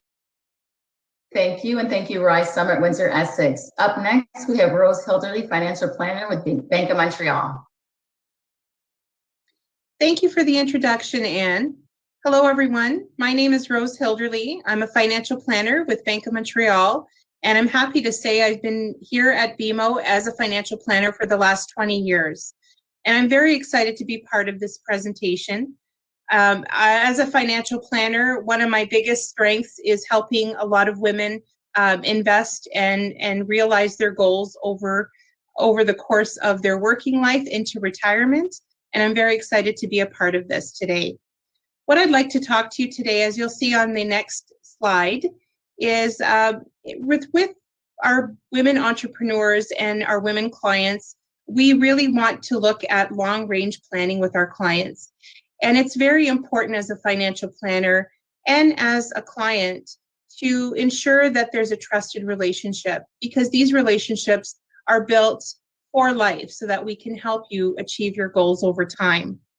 What I'd like to talk a little bit about today is just about, in the last little while, we've been hearing a lot of noise about the market given the situation we've been in this pandemic. And a lot of people have not felt very confident about investing in this environment. And as you can see in the next slide, there's always going to be a reason for us not to invest. And this slide here just shows over the last 70 years, a lot of the events that have happened politically, economically in our world that has had effect on the stock market. Most recently, many of us would have experienced the 2008 financial crisis all the way to this last year and what we're still going through right now with COVID-19. So there's always a lot of noise in the market. We have to remember that that is just noise. And when we're investing into the market and investing for ourselves for our future, we are looking at long term. On the next slide, you will see a graph that we use a lot in financial planning. And when people are investing, we are always on an emotional roller coaster. And what we want to get away from is being part of that emotional roller coaster when you're investing, because that can lead you into bad investment choices. So as you can see, the emotional roller coaster, and we would have experienced quite a roller coaster back in March and April at the bottom end where we see despondency and depression. So when we stay in the market, we kind of stay out of this emotional roller coaster, and we are in for the long run. So what I like to show clients a lot is when we look at this is we try to take the emotion out of investing. And part of that comes in finding a very good plan that you're comfortable with, that is being recommended for you over time so that you don't get on this emotional roller coaster.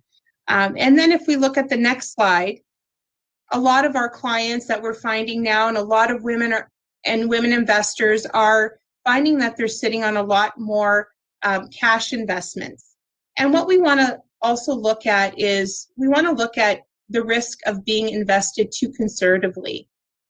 So what do you think is the biggest risk that long-term investors face? Is it short-term volatility in the markets? Is it inflation, taxes, or interest rates? No, the biggest risk is not hitting your investment goals. So this is something that's very important, is that we need long-term planning. Retirement and financial planning is crucial. On the next slide, you will see a graph that shows a very important thing in our world is inflation. Inflation has generally in the last little bit been around 2%. And we also know currently that the interest rate market is at an all-time low, lower than what we thought after the 2008 financial crisis. So if we look at investing and sitting on cash, where the risk lies there is that your money is not growing over the rate of inflation. And to put it, it's a very good example up top here where it says, inflation has a big impact on our day-to-day life. A cup of coffee in 1964 at Tim Hortons cost 10 cents. That same cup of coffee today is more around the $2 range. So we need our investments to grow over inflation. If we don't do that, then what happens is you will end up risking and losing money over time. This is something very important that we want to make sure that clients are aware of. And this again lends itself to putting a plan in place where you're getting a rate of return that you're comfortable with, or rate of return that you need for your retirement. On the next slide, you'll see that how you invest will also impact your taxes on your wealth. So a lot of our investing strategies will include things like RSPs, TFSAs, and education funds for our children. This is a great graph, and this shows you how, getting good advice from a financial planner will help you achieve more wealth and also save you taxes. A good example of this is inside of a tax-free savings account and outside of a tax-free savings account. This graph shows at a relatively good return of 6% per year with a $10,000 contribution every year, your tax-free over a 25-year period would sit at around $581,000. Whereas outside of a tax-free, where you're paying income tax on an annual basis on that same investment, that would equate to about $408,000. This is very important because it impacts your wealth, your retirement, and your goals that you're trying to achieve over time. So we want to make sure that financial planners are there to help you and guide you on strategies to avoid some taxes as well. On the next slide, you'll see that there's a lot of mistakes that we as investors can make, and some of the key lessons that we learned from that. We talked a little bit about investing based on emotion. Instead of investing on emotion, we should always make decisions based on a retirement plan. Investing too conservatively, we've talked about that as well. Risk should be managed and not feared. Understanding the impact of tax on your wealth is a big mistake when people are underestimating that. We need to take advantage of tax-free and tax-deferred accounts, especially a lot of our entrepreneurs You know, we don't have pension plans for ourselves, and we don't have a lot of other things that we can use. So tax strategizing with your accountant, with your financial advisor is very important. Another mistake that we see a lot is not staying invested. That lends itself to the emotional roller coaster. Staying in the market long enough to capture your long-term growth is very important. Another mistake people have is putting your eggs all in one basket. There's a misconception here, and people think that that means dealing with one advisor, with one institution. That is not what we mean when we say putting your eggs in one basket. What we mean is not having all your money in one sector of the market or one stock.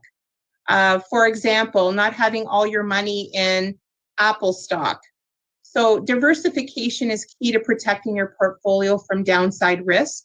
And this is when your financial planner helps you to diversify your assets, not just with equities or stocks, but fixed income as well. What that does is it decreases the risk in your portfolio. And that's something that you would customize with your financial planner. On the next slide, you'll see that the impact of not having a financial plan in place for your future. And you'll see here, there's different categories of age groups. And the blue is the impact of your wealth when you have a financial plan. And the red is the impact of your wealth when you don't have a financial planner or a planner helping you. You'll see a big difference there. And what's really important is that, you know, we want to maximize and achieve our goals. So by doing that, a financial planner, one that you trust, can help you in the long run achieve those plans. And the next page also lends itself to that. You'll also see here that research will show that receiving financial advice results in greater assets than foregoing advice. And the difference can add equivalent of up to 3% in net returns over your non-advised accounts. So again, having a financial advisor is well worth it in the end to give you better advice. A plan or a financial plan adds enormous value in the long run. Now on the next page, what I'd like to get into a little bit is, and as you're all here, you're all, you know, women entrepreneurs, and it's very exciting to see how women entrepreneurs have grown and businesses owned by women has grown dramatically in the past. These stats are wonderful, and it's wonderful to see this. Women entrepreneurs are growing 15% increase since 2007 and have doubled from 1996. That is amazing. 63% of women entrepreneurs turn a profit by the second year. Incredible. And 47% of small and medium entrepreneur businesses partially or wholly owned by women. Women-owned businesses currently employ over 1.5 million Canadians. This is great. This is great potential. This next slide is wonderful as well, because what you can see here is all the good things that are happening with women in business and what that's resulting in.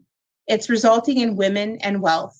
Women are forecast to inherit $7 out of every $10 over the next 2 generations. That's a huge amount of money coming into the hands of women. Women's investable assets are expected to grow by 7.2% per year. And 80% of Canadian women will switch advisors within a year of inheriting wealth. 24% of women lead household finances. So there's a lot of money coming into the hands of women. And most of that is coming from inherited money and also the money that's being made by a lot of our women entrepreneurs. This is wonderful. This also lends again to the focus that women need to really pay attention to their financial planning for their futures and for their families' futures. And on the next page, we'll see that the 3 top priorities that women and men have both ranked as priorities in their life are family, their health, and their financial stability. Financial stability is very important when we look at how it lends itself to the goodness or the things that you bring to your family, and also the things that you can do for your health. when there is financial stability. So this is a very important slide because I wanted to show that men and women really aren't that different in what we're looking at, what's really important to us. But financial stability really lends itself to all the other areas as well. Again, a really important reason why a financial plan is very important. And on the next page, you will see I've put some points together here to talk about, again, the importance of a financial plan. As an entrepreneur, you're extremely busy. Making investment planning an important part and a critical part of your career and life. We pay so much attention to our families and to our businesses that we always forget about ourselves. And your financial plan and retirement plan is about yourself. As women in business, you have to ensure that you have a retirement plan that provides you peace of mind for your future. Very important. Financial stability is a priority for you as a business owner. You deserve a plan that's unique to your family and your business. One of the things that comes up a lot is, people will ask all the time, as a financial planner, I get asked all the time on, what should I be invested in and what should I be doing? And it's really hard for me to answer that because every person, every woman, every family, every business owner is very different, is very unique. So your plan has to be unique to you. And financial planner will guide you and create a comprehensive and formal plan to ensure how much you will need to retire and, very important, when you can retire.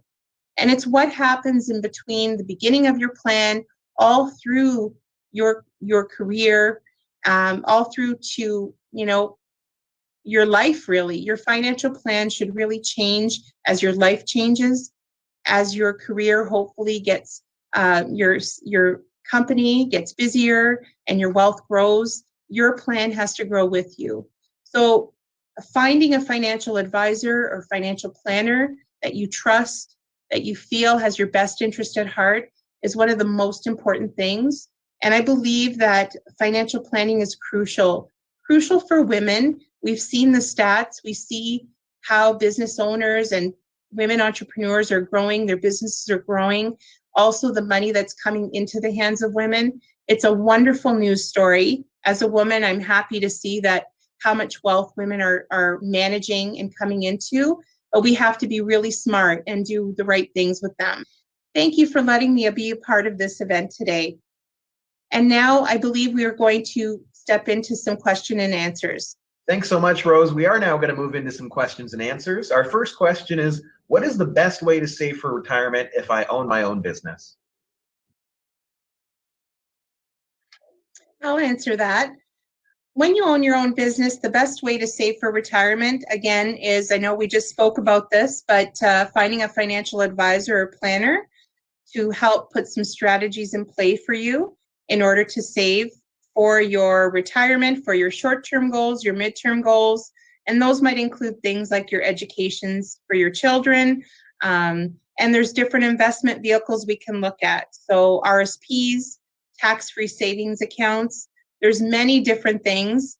One of the strategies that a lot of people like to do for saving is setting up a continuous savings plan where money is being invested on a weekly or a bi-weekly or monthly strategy, and that works really well as well. But the key is to make sure that you feel very comfortable and that you like what is being presented to you and you feel comfortable with the plan that's being placed in front of you. So you'll want to look around if you have friends that have financial planners or advisors, and you want to know, have their input on who you can sit down and speak to. But you deserve it. You deserve it to yourself to make sure that you find someone to help you. That's your first step. Wonderful. And our next question, what is a good amount to keep in the company as retained earnings? I can take that question. Unfortunately, the answer is it depends. It's really not a clear, I don't have a clear answer as far as the number goes. As a banker, when we look at the balance sheet and the financial health of a company, we kind of look at two things on the balance sheet. We look at leverage, which is essentially how much equity you have in the business, so how much retained earnings you have relative to the amount of debt. So, for example, like we kind of like a ratio of like a 2 to 1. So if you have $100,000 in equity or retained earnings, we like to see debt below 200,000, that sort of thing. The other thing I would just point out though is when we look at equity, that's great. That's one thing. The other thing we look at is liquidity. So you can have a lot of equity in a company, but it's all tied up in real estate, for example. When it comes time to pay the bills on a monthly basis, you want to make sure you have the cash to make those payments. So we look at leverage, we look at equity, we also look at liquidity and how much do you have in current assets, which is your cash, your accounts receivable, your inventory, things that can be turned into cash relatively quickly, relative to your current liabilities or your monthly obligations. So we kind of look at both of them to assess the balance sheet and the financial health of the company. Fantastic. And what are your best tips for approaching a bank for a loan?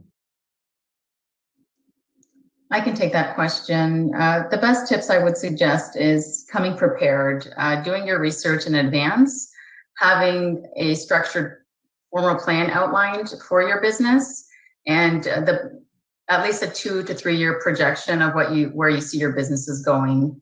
And in that plan, and I shared it in my presentation earlier, there's some content that would be required. Obviously, speaking of the management who would be running the business, etc., expected expenses, startup costs, and monthly payment obligations, and so forth. So outlining that plan in a clear formal outline will help the bank help you to get financing. Fantastic, thank you, Ann. And our next question I'm seeing here, what are other methods of funding your business?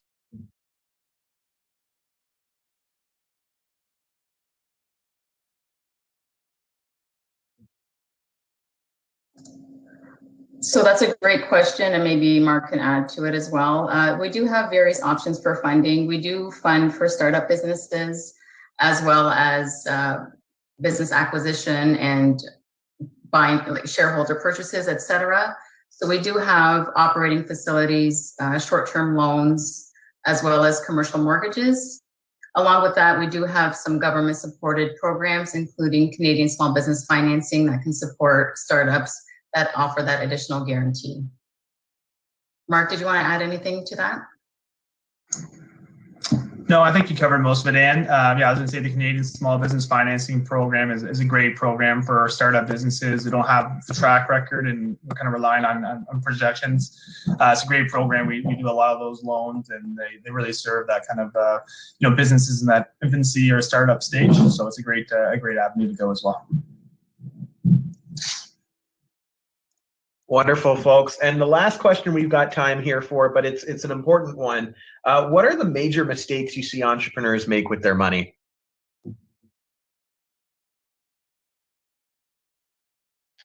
I can start with that question. One of the biggest mistakes I see with entrepreneurs do with their money is that a lot of them don't do anything with their money. So it sits liquid, and they're not maximizing investment strategies, such as a tax-free savings. The other thing that we do see is that a lot of entrepreneurs, put a lot of their money into their business, and they don't think about putting money away for themselves. So they're working really hard, and as their business is growing, they feel that eventually their business will be their retirement plan, and it can very well be, but we can't lose sight of putting away money for an RSP for yourself, for a pension plan for yourself. That's very important, not only for your future, but also for the tax savings that you can have throughout your life and throughout your working life, and throughout being an entrepreneur. So that's a couple of the mistakes that I see being made. If I can just add to that, Rose, you bring up some great points. From a business banking relationship side, when we sit with clients or prospective clients for financing or supporting them with expansions, etc., I would say the key mistake, and I don't like to use that word, but opportunity would be is how you track your money.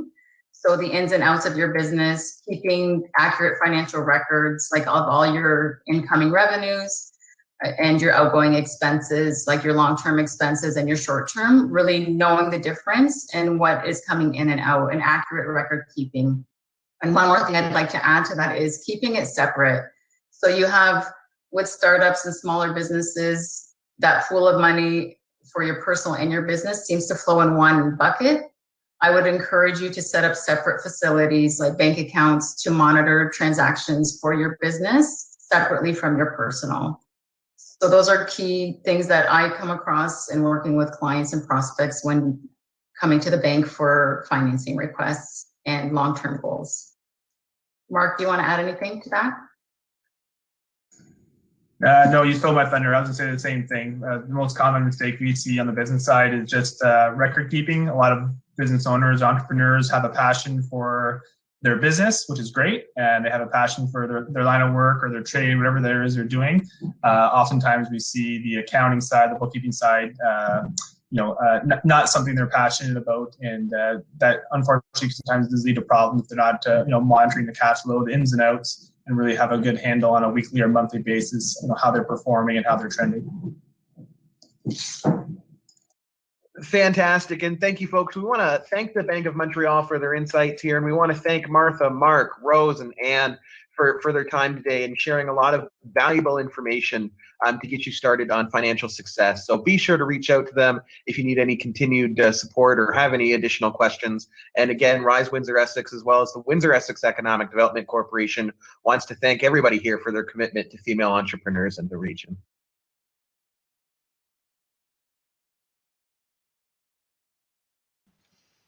Hello again, and thank you so much again to our sponsor, BMO, for bringing us that excellent presentation.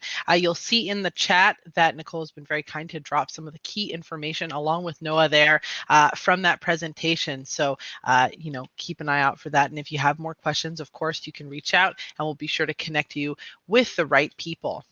I'm really, really excited about our next presentation. It's going to be a good one. We're wrapping up the event soon here, and we wanted to make sure to finish off strong. This session in particular is powered by the U.S. Consulate General in Toronto as part of RISE's Women in Mobility Speaker Series. So welcome to Kamal Dashi. She's a mobility expert, an urban designer, and a design thinker. As the Director of Mobility Programs at Ann Arbor Spark, she works with existing and new startups to identify and solve challenges, engage stakeholders, and build new relationships to advance the growth of the mobility industry in the region. Her previous role at SMART, which is the Sustainable Mobility and Accessibility Research Transformation at the University of Michigan, she co-developed the Mobi platform, which is a global platform for mobility entrepreneurs and industry players. In mobility and mass, that's mobility as a service implementation and related industry and economic development around the globe. She is an expert. So Kamal, thank you so much for joining us. Can you hear me well? Thank you. Perfect. Can you hear me? You are a little bit quiet. Is there a way to give your microphone a boost?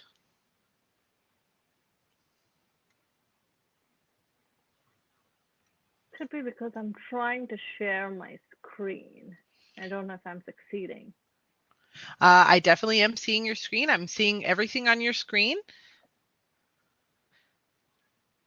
Are you seeing all of it or one of it? I am. If you like, we can have our stream presenter present your slides for you if you're not sure how to do the screen share. Would you prefer that? Oh, wait, let me get one more try. Okay.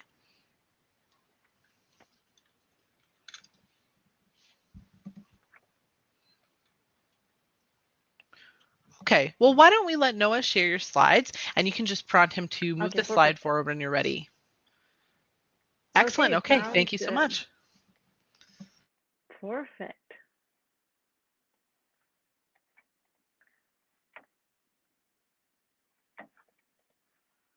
Okay, I think now I am set. Should be able to see the slides on Thank you for Hopin. bearing with me. Can you hear me all right now? Your microphone sounds about the same. I think you're doing just fine. Okay. We'll take it from here then. Excellent. Well, thank you so much for having me here today. It's been an inspiring day. I'm really excited to share with you a little bit about my journey, and hopefully it'll inspire some interesting dialogue. So with that, let's move to the next slide.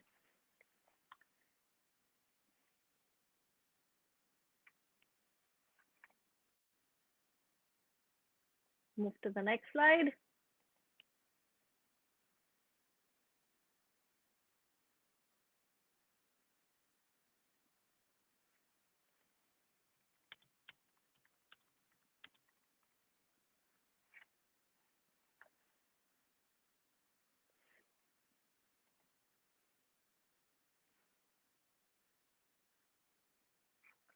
Okay, well, it doesn't show I can't see the slide, so it's fine. Okay, so as you can see in the slide, I was born in New Delhi, India. I have a younger brother. You can see the picture on the right. And I've spent most of my life in New Delhi. My father worked for Maruti Suzuki most of his life. My mom has a degree in education and is a homemaker. Next slide.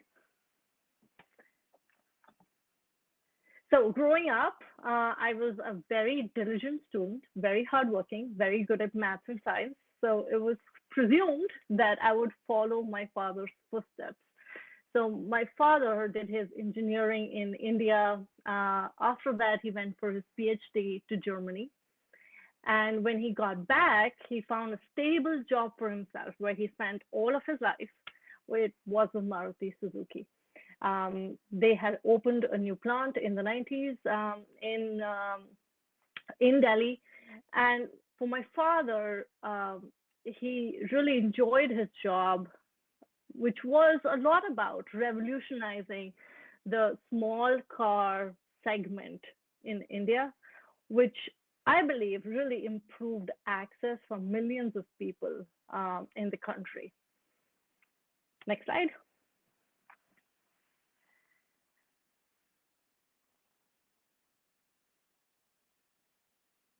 But things didn't go as planned for me. I didn't get through to any of the engineering colleges in India. I did get accepted into a professional degree program in architecture. And that led me to having a passion for cities. And that passion for cities led me to get a master's degree in urban design at the University of Michigan. From there, I have made this journey to the mobility industry. So it has been a full circle, so to say, but the path has been very different. As you heard in the bio, my career has included research for Ford Motor Company, with Rockefeller Foundation, Alcoa Foundation. I've worked with numerous mobility startups. I've been both a co-creator and project manager for the Mobi platform and Mobi Prize. In my current role at Ann Arbor Spark, I work with a lot of startups. I've been a judge and a mentor for many national and international competitions. I worked in strategic mobility projects that have improved access in the Ann Arbor region, made roads safer. And so in some small way, I have made my own impact in the mobility industry. Next slide.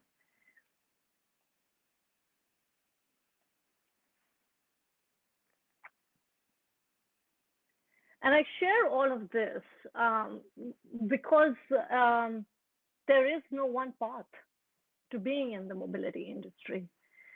My father did his engineering. I thought that was the only path. But me, with my degree in architecture and urban design, have also had the ability to play a big part in this. Next slide.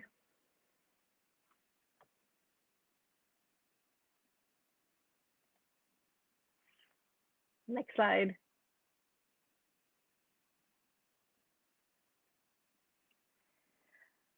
So some of you may ask, what is the mobility industry? I can see there's a little bit of a lag, at least how I'm seeing the slides. So, but I'll continue talking as the slides progress. But a decade ago, when I started in this space, the discussions around mobility were about the automotive sector. It was about the transportation asset, and it was about transportation infrastructure. So as you'll see in the slide, there is trucks, cars, planes, rail, ambulances, police cars, scooters, cycles. It was all about these physical assets and the infrastructure that needs to go to support them: bridges, roadways, flyovers. And I was very curious to learn about what more could there be to the mobility industry. What new technologies, what new business models, what could have an impact that went beyond just these two items. Next slide. And so that change in discussion, that focus has evolved from the assets to a wider discussion. And so mobility is, in its definition for me, is about moving people, moving goods, and moving less. And so there are many cool technologies, some of them on the screen before you, like autonomous vehicles, drones, microtransit, e-scooters, connected vehicle technology. These are all taking the physical asset, augmenting that with technology to improve the options that are available for the consumer and making our travel more seamless, more connected, and even more sustainable. Now, it's not perfect. I'm not saying we all have access to all of this. It's all moving. We're all able to move perfectly. No, but we are working towards that, and the dialogue has changed. Next slide.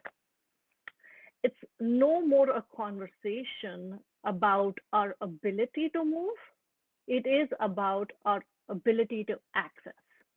And this shift in focus has created many different business models, many different jobs in the marketplace, many different opportunities.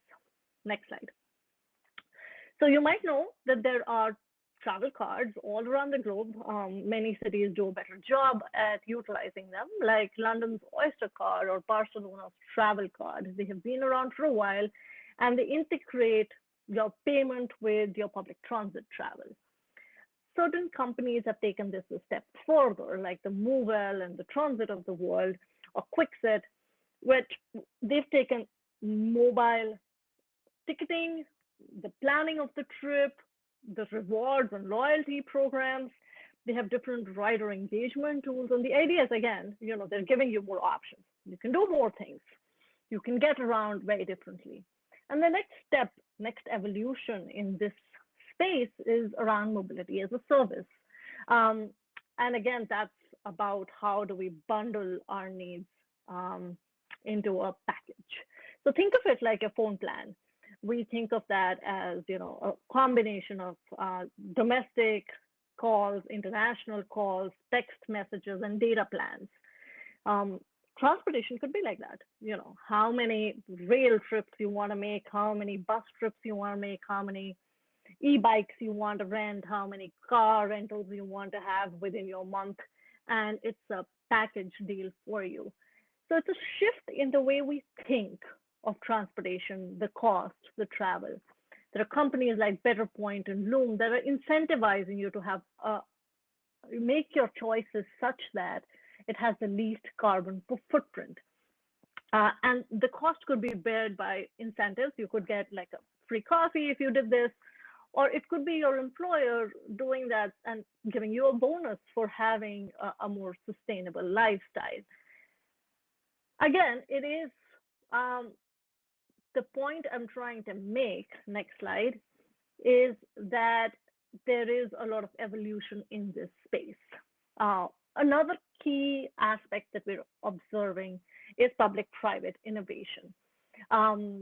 Automotive companies, amongst many others, are now playing in the smart city realm. So they are rethinking what it means and how they can contribute to a smart city. So one of the projects that highlight we did here at Spark was we worked with Ford Motor Company. And you'll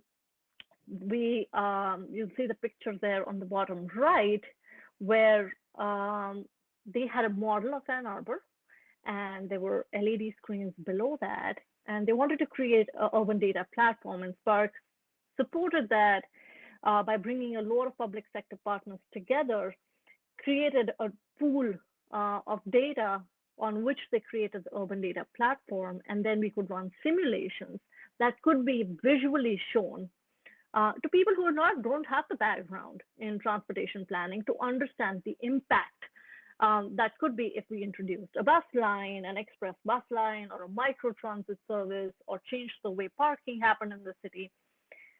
Again, it is a very different business model, and it has led to Ford having a tool called City Safety Insights. But it is these opportunities, next slide, that are now coming up in the space. The slide by Deloitte showcases how the mobility is not just about the automotive sector, it is where it intersects with other sectors like energy, retail, insurance, media, telecom. It is at these intersections that there are more opportunities created. Next slide.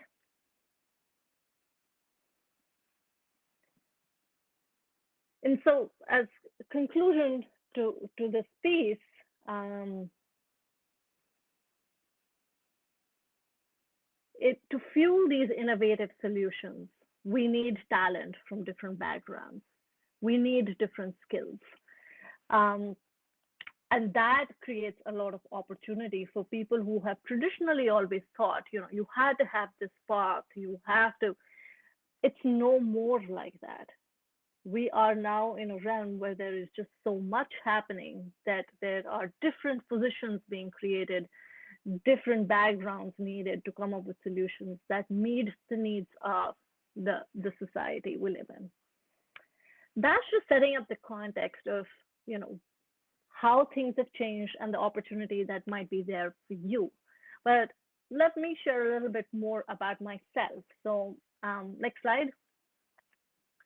Sarah Noble, who's Deloitte's automotive director and founder of Mobility of Women at the Wheel UK, said in an article last year that women only represent 20% of the automotive workforce, dropping below 10% at executive levels. So for someone like me, who is a woman, who's not from the United States, so I'm from a different country, I'm a person of color, it has been an interesting journey and definitely had quite a different path.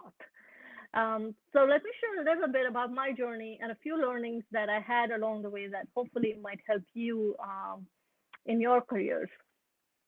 So I graduated in 2009 from the University of Michigan with a degree in urban design.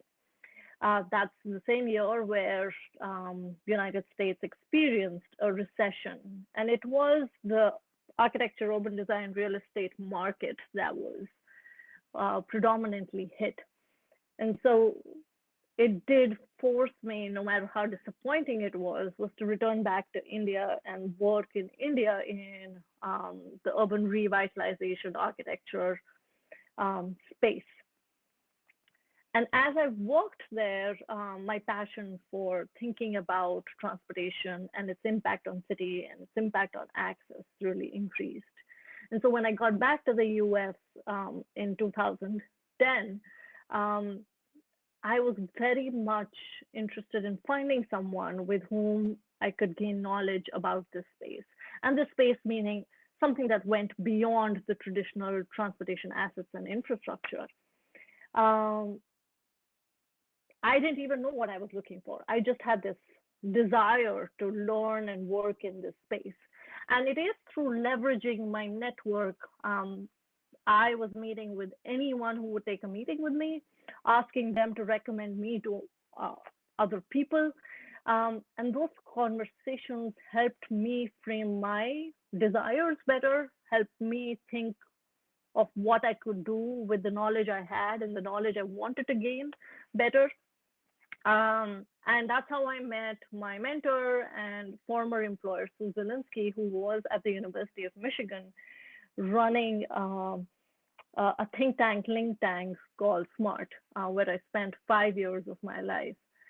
The second is finding the right culture and job fit. I've been very fortunate to have found people whose both goals and working cultures have resounded with me. The goals being the same is really important.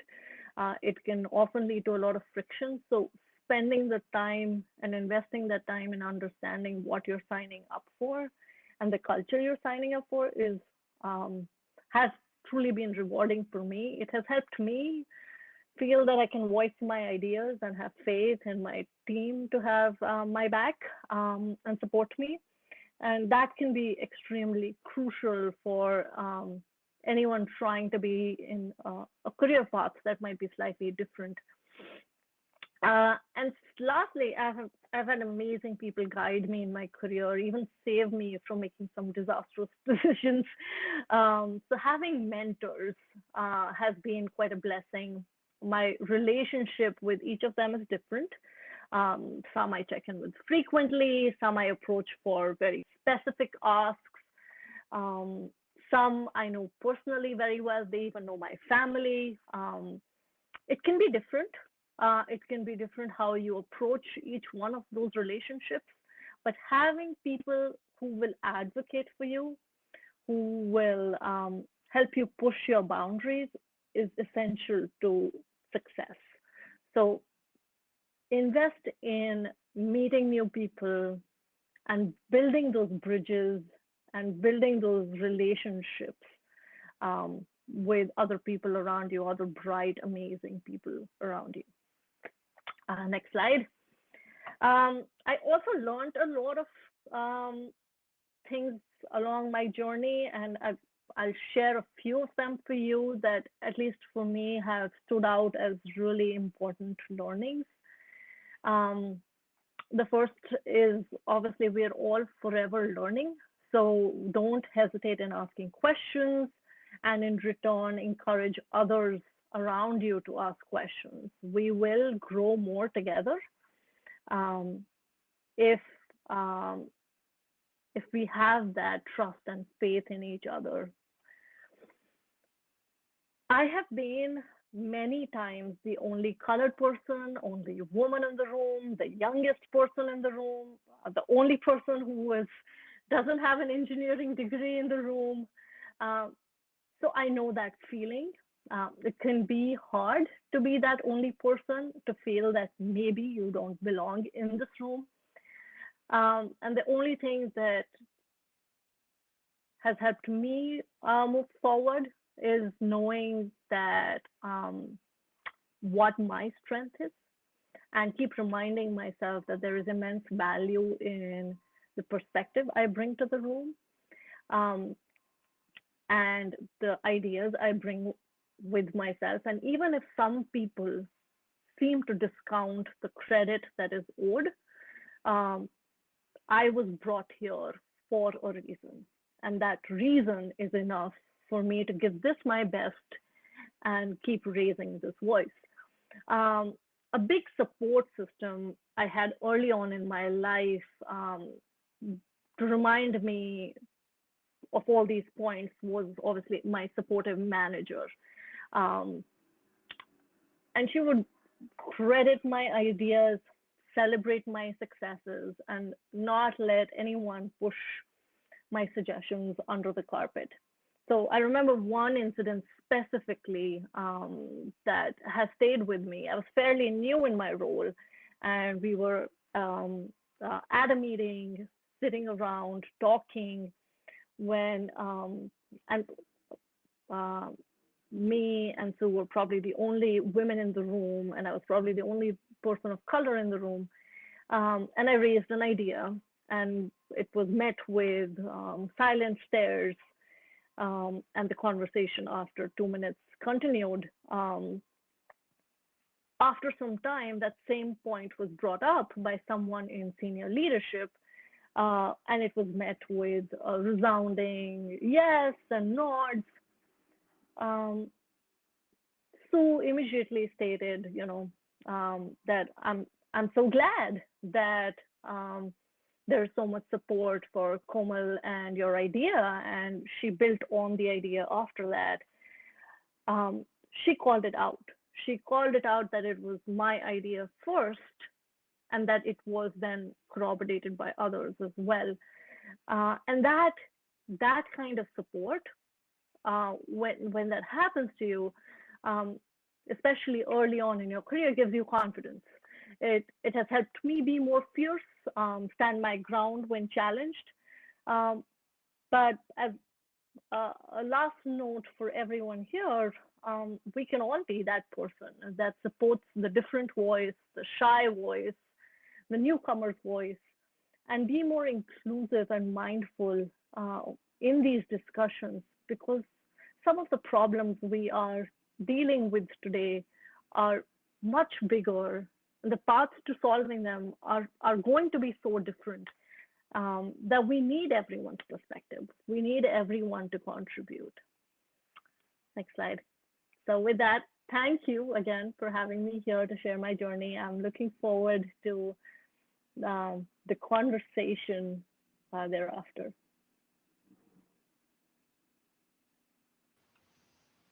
Thank you so much for your perspective, Kamal. I think that's a really valuable perspective that you're bringing to the group. And as Noah mentioned, it takes a lot of confidence to be the only person like yourself in the room and still speak up.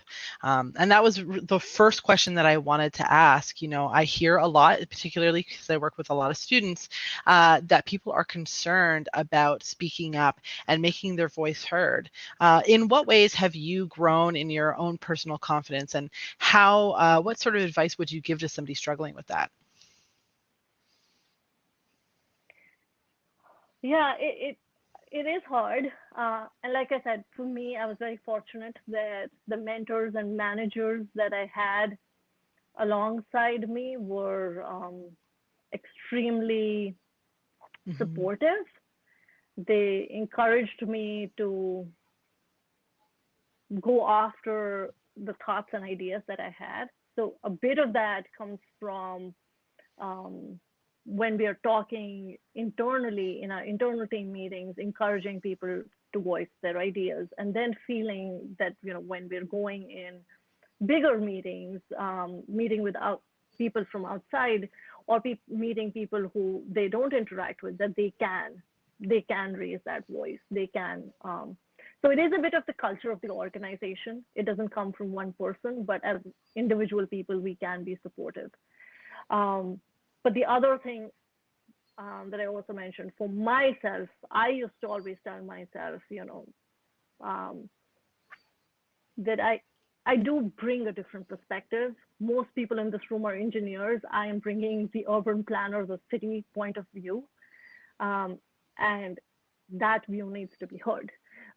It might not be the right opinion, that is fine. And I'm willing to hear what more I should be doing, but nobody else here will raise it if I don't raise it.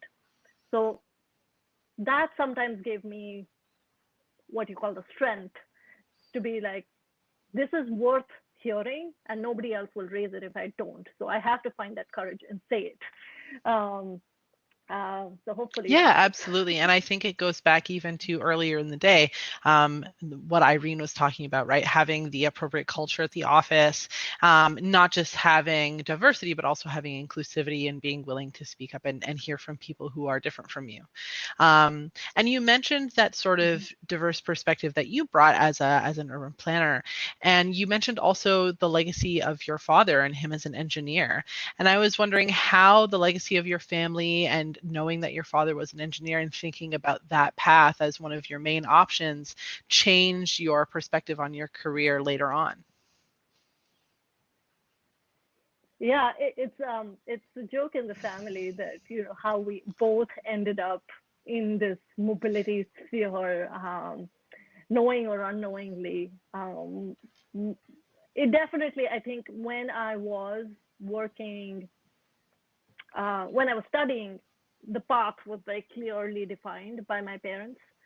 When I got my degree and I started working in India, again, I still thought I would always be in the side where I was working for the city, but maybe in transportation.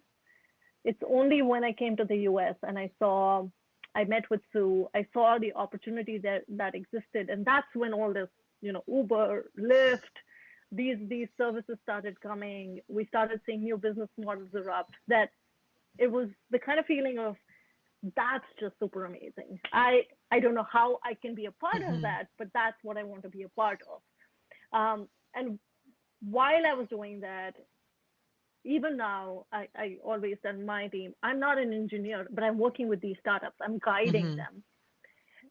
I am not an engineer. I cannot make a battery better than them. I cannot make the drone fly. I cannot make, that is not my skill set. But what my skill set is the ability to question how they will make it fly. Why do they want to make it fly? How can this improve the lives of people? Who will want to put money in this? That I can do well, to figure out what is the value that this will bring to the market, the economy, how does this help, is where I am adding my value, not necessarily building. So it has, like I said, it has been a very different path from my father, who was really designing the car himself. But that's the opportunity that is in this industry. And I think in many others, just because of the technology at the scale, everything is changing. The traditional paths are being broken and people are thinking more holistically in systems. Nothing is, when we see things in silos, we are missing out on a lot of opportunities. So seeing them as systems is where most industries are moving towards. Yeah, and I think that's an interesting thing to note as well, that there's this big push towards multidisciplinary people and people who can communicate across those barriers, right? Like I think there was somebody in the chat who said, often I'm in a room full of lawyers, I'm not the lawyer. Somebody was saying, I'm an engineer and I'm talking to a lot of doctors, and there's a lot of value in the skill of being able to talk to people who have expertise in another field than you do, and really be able to make sure that there's a sort of an exchange of ideas that's meaningful, right, across that interdisciplinary line. And you mentioned that the sort of idea of silos, right, people seeing different industries locked in their own sort of cages and not seeing the path between them. And I know that recently, in particular because of the pandemic, there's been a lot of movement for people in their careers, right? They're moving from industry to industry, from company to company. And I was wondering if you could speak a little bit about having that sort of flexibility in your career, and what sort of advice you would give to people who are looking forward to moving to new industries. Yeah, and again, I haven't done my job search recently, so I know pandemic has changed the way a lot of us have had to approach job search. But what has helped me each time I have looked for a job is the ability to talk to a lot of people and get advice from a lot of people, and think through, where I want to take my career, what are the opportunities that are there for me. And more so than a traditional just applying for jobs, that has helped me both land careers that have been the paths that have worked out for me, that have been good for me. But it also, talking to people also makes you realize what you lack, what you need to work on, which is also very important. So, there are strengths. Most of us know our strengths. We know, yes, I'm really good at this. But when you go out and you speak to people, this is the kind of career I would like to have, this is what I'm really good at. Those conversations, especially with mentors and people a little bit senior than you, can give you that perspective of this is what you lack. You're good at these things. Now let's work on getting you those skills so you can go for that dream job, or try to pivot your career in this direction, or try to find something that's more interesting, more suited for your lifestyle, your growth.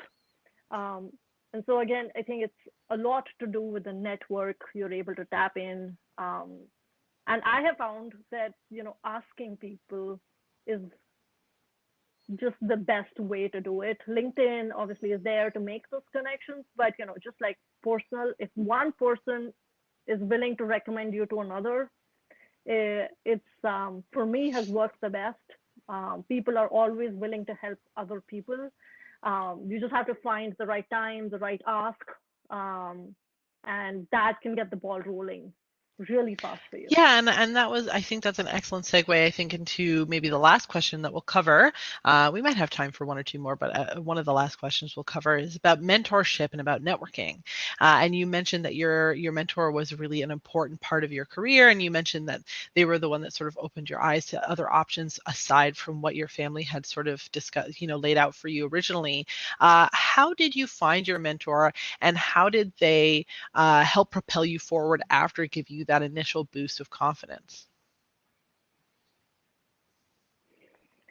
So the first time I met my mentor for coffee, in my head, I was getting advice about transportation, maybe a PhD, just thinking about, how can I know nothing about this field, but I want to do more in it. But my conversations with her led me to a 5-year career at Smart, and then post that,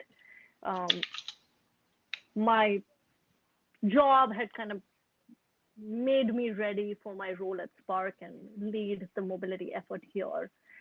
But even when I was making that shift from Smart to Spark, I was going through a difficult phase. I was a new mother. The climate around people who were international being in the country and the visas was a little bit in a turmoil. So this was around 2017. There was definitely a little bit of what I call losing hope in the transportation industry happening after 5 years working in this space. That I was in a phase where I was ready to leave mobility and do something else, which was more design oriented, something that was my roots of where I started from. And it was another mentor who I hadn't been as close with to kind of wake me up from my disillusionment and show me the scope and the potential I had and how I could really apply that by taking the role at Spark, doing that work. And I'm grateful because I think some of those conversations helped me stay in the field. And I'm so glad for it because in the 3 years at Spark, I feel like we've had tremendous momentum built. And the industry itself is now more rapidly embracing change in the last 5 years. There's just so much more that's happening. We see announcements every day by automotive companies. So I think that those pivotal points in your career, if you have set up those systems where people, who want the best for you are there to give you advice, they can really feed your direction and really push you in the right way, even though you might be thinking of things that are much bigger in your life. You think of them as much bigger in your life, but can really derail you maybe. Yeah, absolutely. That was a point that Chauvin was mentioning, is that a mentor can sort of look from the outside in and give you that advice that you're not able to, that's not within your perspective, right? And I would encourage everybody who's participating today. That was one thing they mentioned during our panel earlier, was the Women of Windsor organization, which is really dedicated to setting up those mentor-mentee relationships.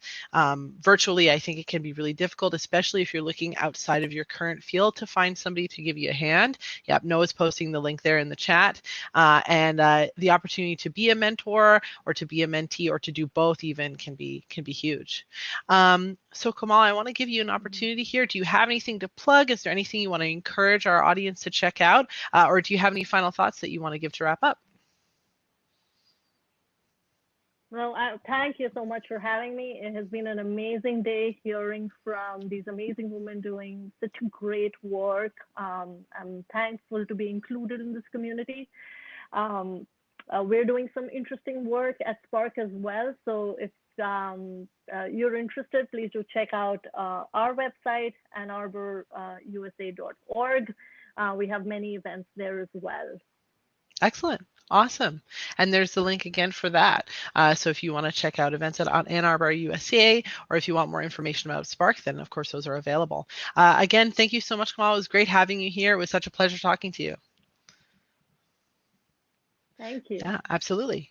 And next up, we have our, let me look at my schedule here. Yeah, so we have our Stay Golden Award presentation brought to us by Marky Tuckett, who is a designer, an entrepreneur, and a visionary.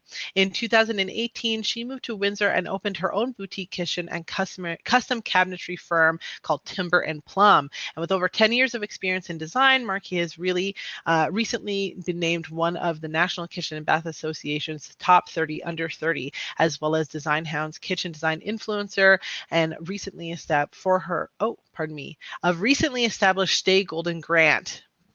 So that's the awards, to award one of Windsor-Essex business owners with a $1,000 grant and a 6-month mentorship opportunity. So we're really excited to have her here. One other thing I want to mention before we move on to the talk: this is one of your last chances to go through and network. So please feel free to engage the chat and check out that networking function that you can find on the left-hand side. All right, thanks very much, and take it away, Marky.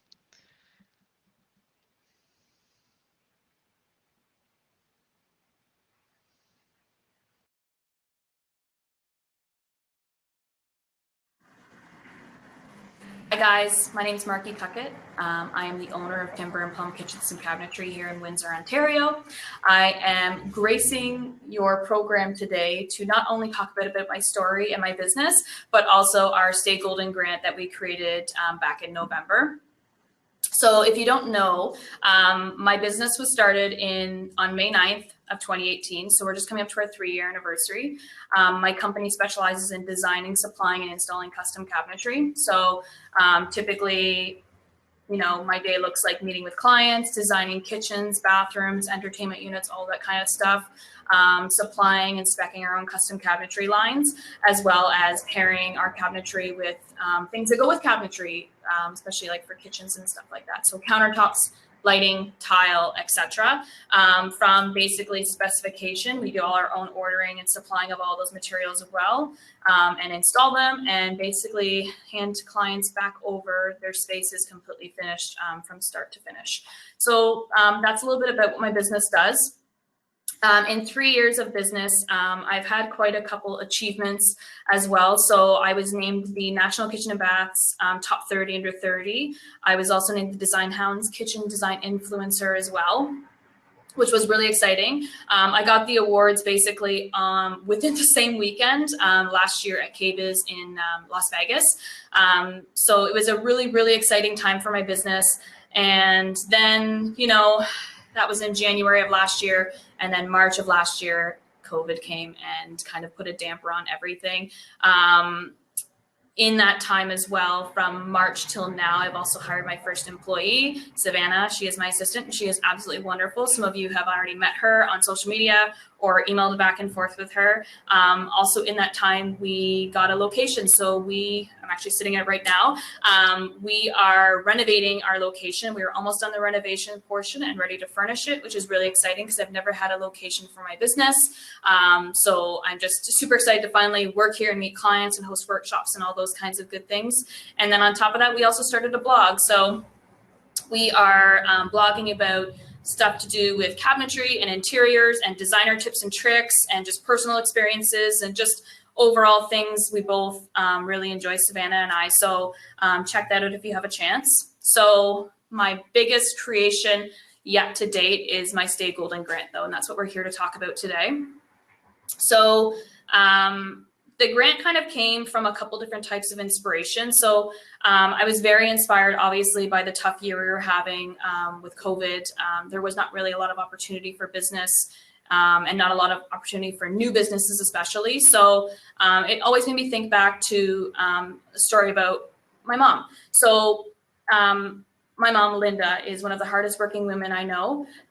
She has a background in baking and cake decorating, and she still lives up in Midland, Ontario, where I'm from.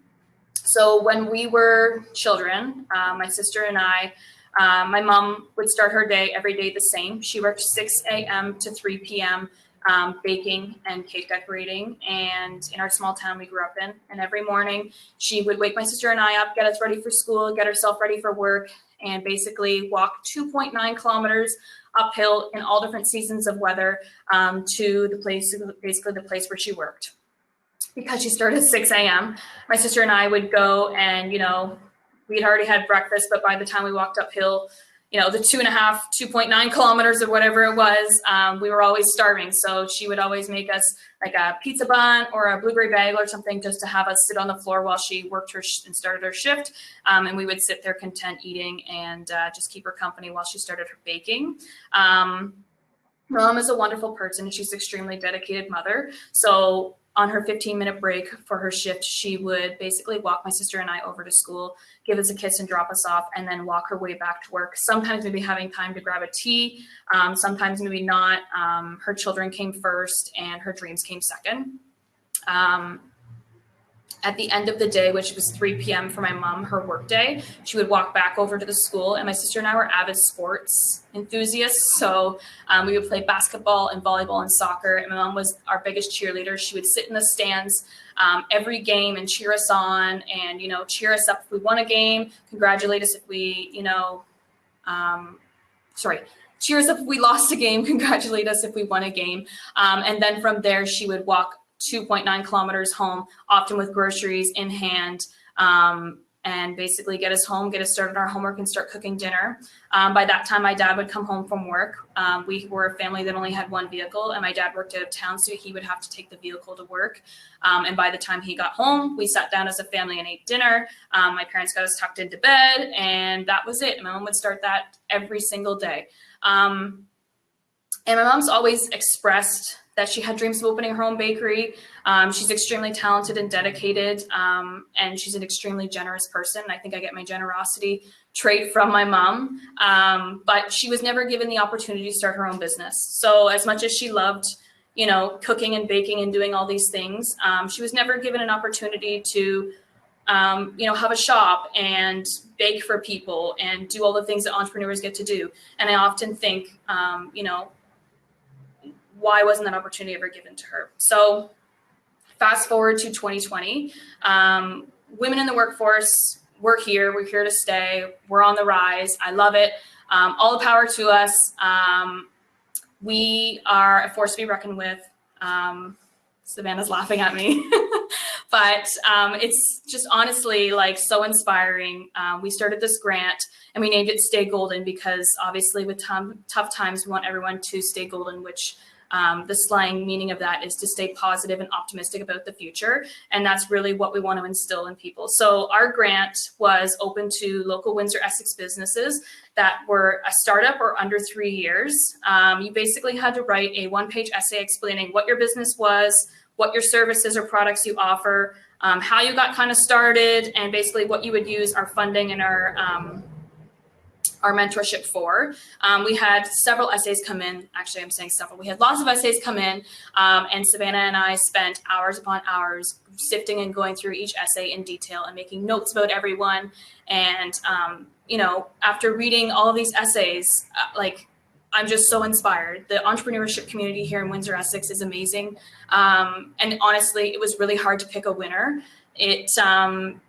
You know, I was reading every word on every page and just thinking like, wow, this person, they are so passionate about what they do. And it just became a consistent theme throughout every essay. People wanted to make their services and products more accessible. People wanted, you know, to make it more affordable for others. All the ideas were different and unique, and they each had their own spin on it. And it was just really, really exciting to read. And I'm really excited to see where you all take your businesses. But with that being said, it was really hard to choose a one winner. You know, like, it was exciting to choose a winner, but at the same time, I wish I could give everybody $1,000 and a 6-month mentorship, but unfortunately I can't. So when we chose our winner, we were looking for someone who was obviously passionate, had a good plan, was driven, you know, had a good product or service to offer, maybe something unique. And that's kind of what we found with our winner. So a little bit of background about our winner. I won't say her name or her business yet. She worked at Caesars Windsor for 25 years as a chef.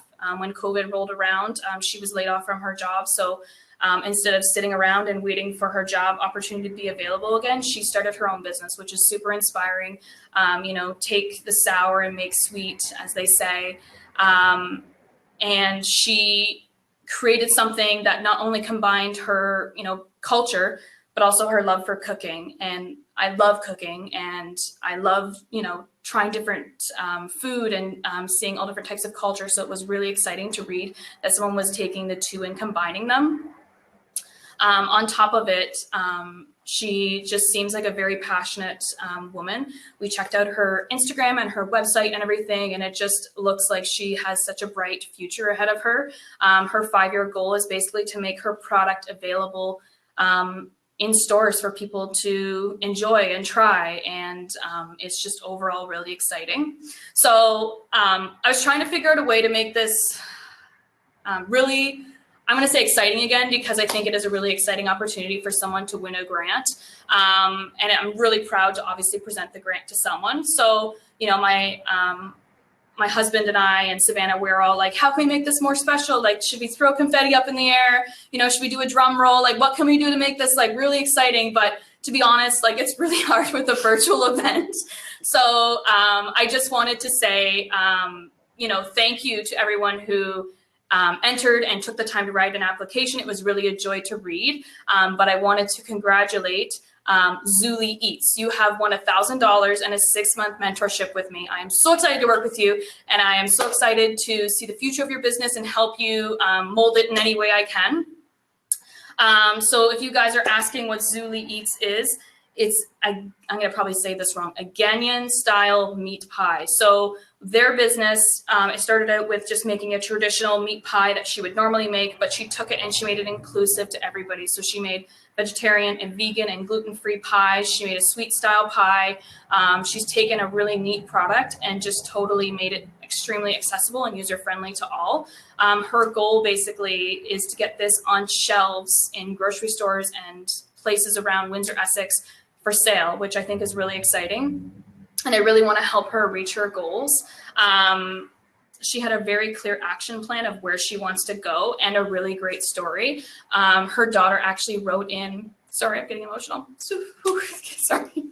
Her daughter actually wrote in the essay for her, which was really touching because obviously her daughter sees the potential in her and really believes in her mom's business and goal. And it was just really touching. And I just wanted to thank them for writing in. Sorry, I'm going to click myself here. So because we can only give away one grant, like I said, I wanted to make sure that the rest of my applicants had a little bit of positivity, inspiration going forward. So everyone that applied, I'm going to offer a 1-hour mentorship call with me if you would like. You don't have to take me up on the offer, but I'm putting it out there because I want you all to benefit from the grant just as much as Zuli and I have. So if you are interested in a 1-hour mentorship call and you've applied to our grant, please reach out to me and let me know. We can get you on my calendar. It can be anytime this year. It doesn't have to be right away, but I want to be able to offer you guys something in return for taking all the time to write.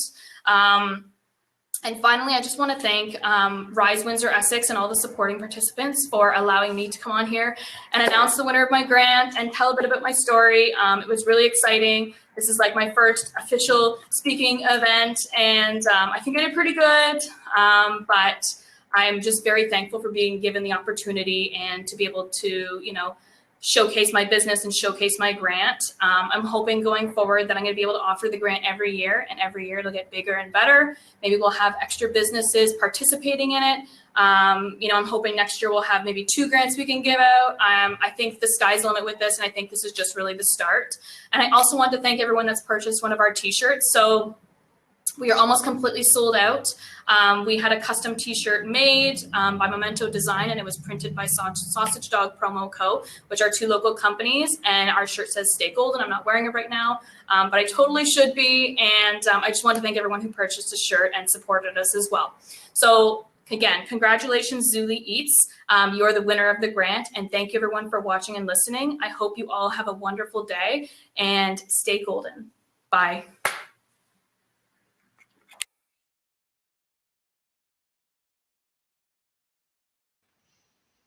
All right, and congratulations to the winner of that. Such an exciting opportunity. And as with all of the presentations, I've mentioned this before, but you can find more information about Marky and her grant in the Rise magazine. Last but certainly not least, we have somebody very special. She is the person in charge of Rise, the one who thought of and put together this entire conference, the one who brought myself and the rest of us all here together, Nicole Anderson. It's such an honor to be able to introduce her, and it was such an honor to be here with you all today. So thanks very much, and hi, Nicole. Hi. Thank you so much. This was such an amazing day. I tweeted just earlier that I don't know why I even did my makeup today because I've been in tears all day. That story that Marky told about her mom, which I've heard before constantly, it's just tears streaming as most of the women who spoke today. All of these sessions were just incredible. Can't thank everybody enough for this day. So I do want to start with a bunch of thank yous. Number one, the speakers. You were all fabulous, all local, just incredible. So thank you so much. Speaker bios and their information can be found in the booklet. I want to thank every company that was involved in the experience box. So I have been getting, since we sold out of the boxes 2 weeks ago, every day I get about a dozen requests for them. So definitely not going to be the last time we host something like that. And this box had about 40 items from locally owned women-run businesses. So thank you to all the contributors to the box. Thank you to all of our musicians for today. It was beautiful. And thank you so much to Noah and Aislinn. I am like, I don't even know how to unlock my phone some days. So I am so thankful that you ran all of the IT in the background. Honestly, you two are the dream team when it comes to a lot of things, but specifically for today, for IT and for emceeing. So thank you. And then big thank you to our sponsors. Obviously, we could not have had the day without you. So we've got the U.S. Consulate General. We've got FedDev Ontario, BMO, WEtech Alliance, WindsorEats, thank you so much. The Small Business Center at Wheatsea, thank you again. And Pelee Island Winery, and this was the little piece of information I wanted to give you all. So those of you who had received an experience box, you received a discount code from Pelee Island, and I've been given the green light today to share that code with everybody here today. So the code to get 20% off your next purchase of Pelee Island wine is RISE 2021, so RISE 2021. Use it before February 21st, and you'll be able to get 20% off wine. And I know what I'm doing tonight. I'll be online ordering my cases. So thank you so much, Pelee Island, as well. And so those are my thank yous. And I apologize if I missed anyone, but everybody who I do want to thank will be in that booklet. So you would have received the booklet either in your box or emailed to you before today. We're going to email it again. And in that email, we're also going to add, which again, you would have received before today, Her Power journal. So this journal was from a local entrepreneur, and the journal really kind of walks you through your own empowerment journey. So very exciting. It's a digital copy, which is even better. You can type away on it. So thank you very much for that. I wanted to announce a few different programs that are available to you. So if you're a female entrepreneur or you're looking to start a business, there are programs that are available to you right now in Windsor-Essex. The first being the Venture Women program out of the Epicenter at the University of Windsor. You get funding, you get mentorship. It opens today applications, and I know that they'll be selecting their next cohort in the next couple of weeks. And I do know, I saw in the comments some of the alumni from past Venture Women programs. So you could reach out to them, maybe post in the comments if you're still here, and maybe the women who want to participate in the program can contact you for some more information. Venture Women is great. We have an emerging technologies event coming up in March. So if you are not on our distribution list, I would suggest following us on social media, getting registered in our newsletter to get access to events like this. And at this Emerging Tech Conference, we have some really high profile speakers, including Bruce Croxon, who is a dragon on Dragon's Den. We've got the F5 networking events by WEtech Alliance, and they also, with these F5 events, come kid sitting. So these are events specifically for your children that they can interact with, while you, as you know, as a working mom, I'm sure, can go on and network at the actual F5 WEtech event. And finally, an amazing program that was launched yesterday by the Small Business Center is called Jumpstart. It's a $5,000 grant for businesses started between 2016 and 2020, and it's a $5,000 grant to boost your business back to where it was pre-COVID. Now, those are some great events. The final thing I'm going to leave you with is International Women's Day is coming up. It's less than a month away. This year, we're going to do something a little bit different. So you may have attended our event last year, which was phenomenal, but this year we're going to do a social media boost for women entrepreneurs in the region. So what that means is we're going to be launching this tomorrow, and you can nominate a women entrepreneur or women in STEM from the region who's making a difference. You can nominate them, and we will do a big social media profile on them. So that will be our contribution this year to International Women's Day.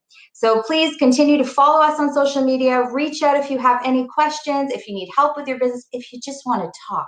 So right now, I feel like that's what we need, you know, somebody just to talk to, listen to us, and to help us through some of the barriers we might be facing. So happy you could attend today. Again, thank you, Aisla, Noah, everybody who came, our speakers, etc. And we will see you soon. So take care and have a great evening. Bye, everyone.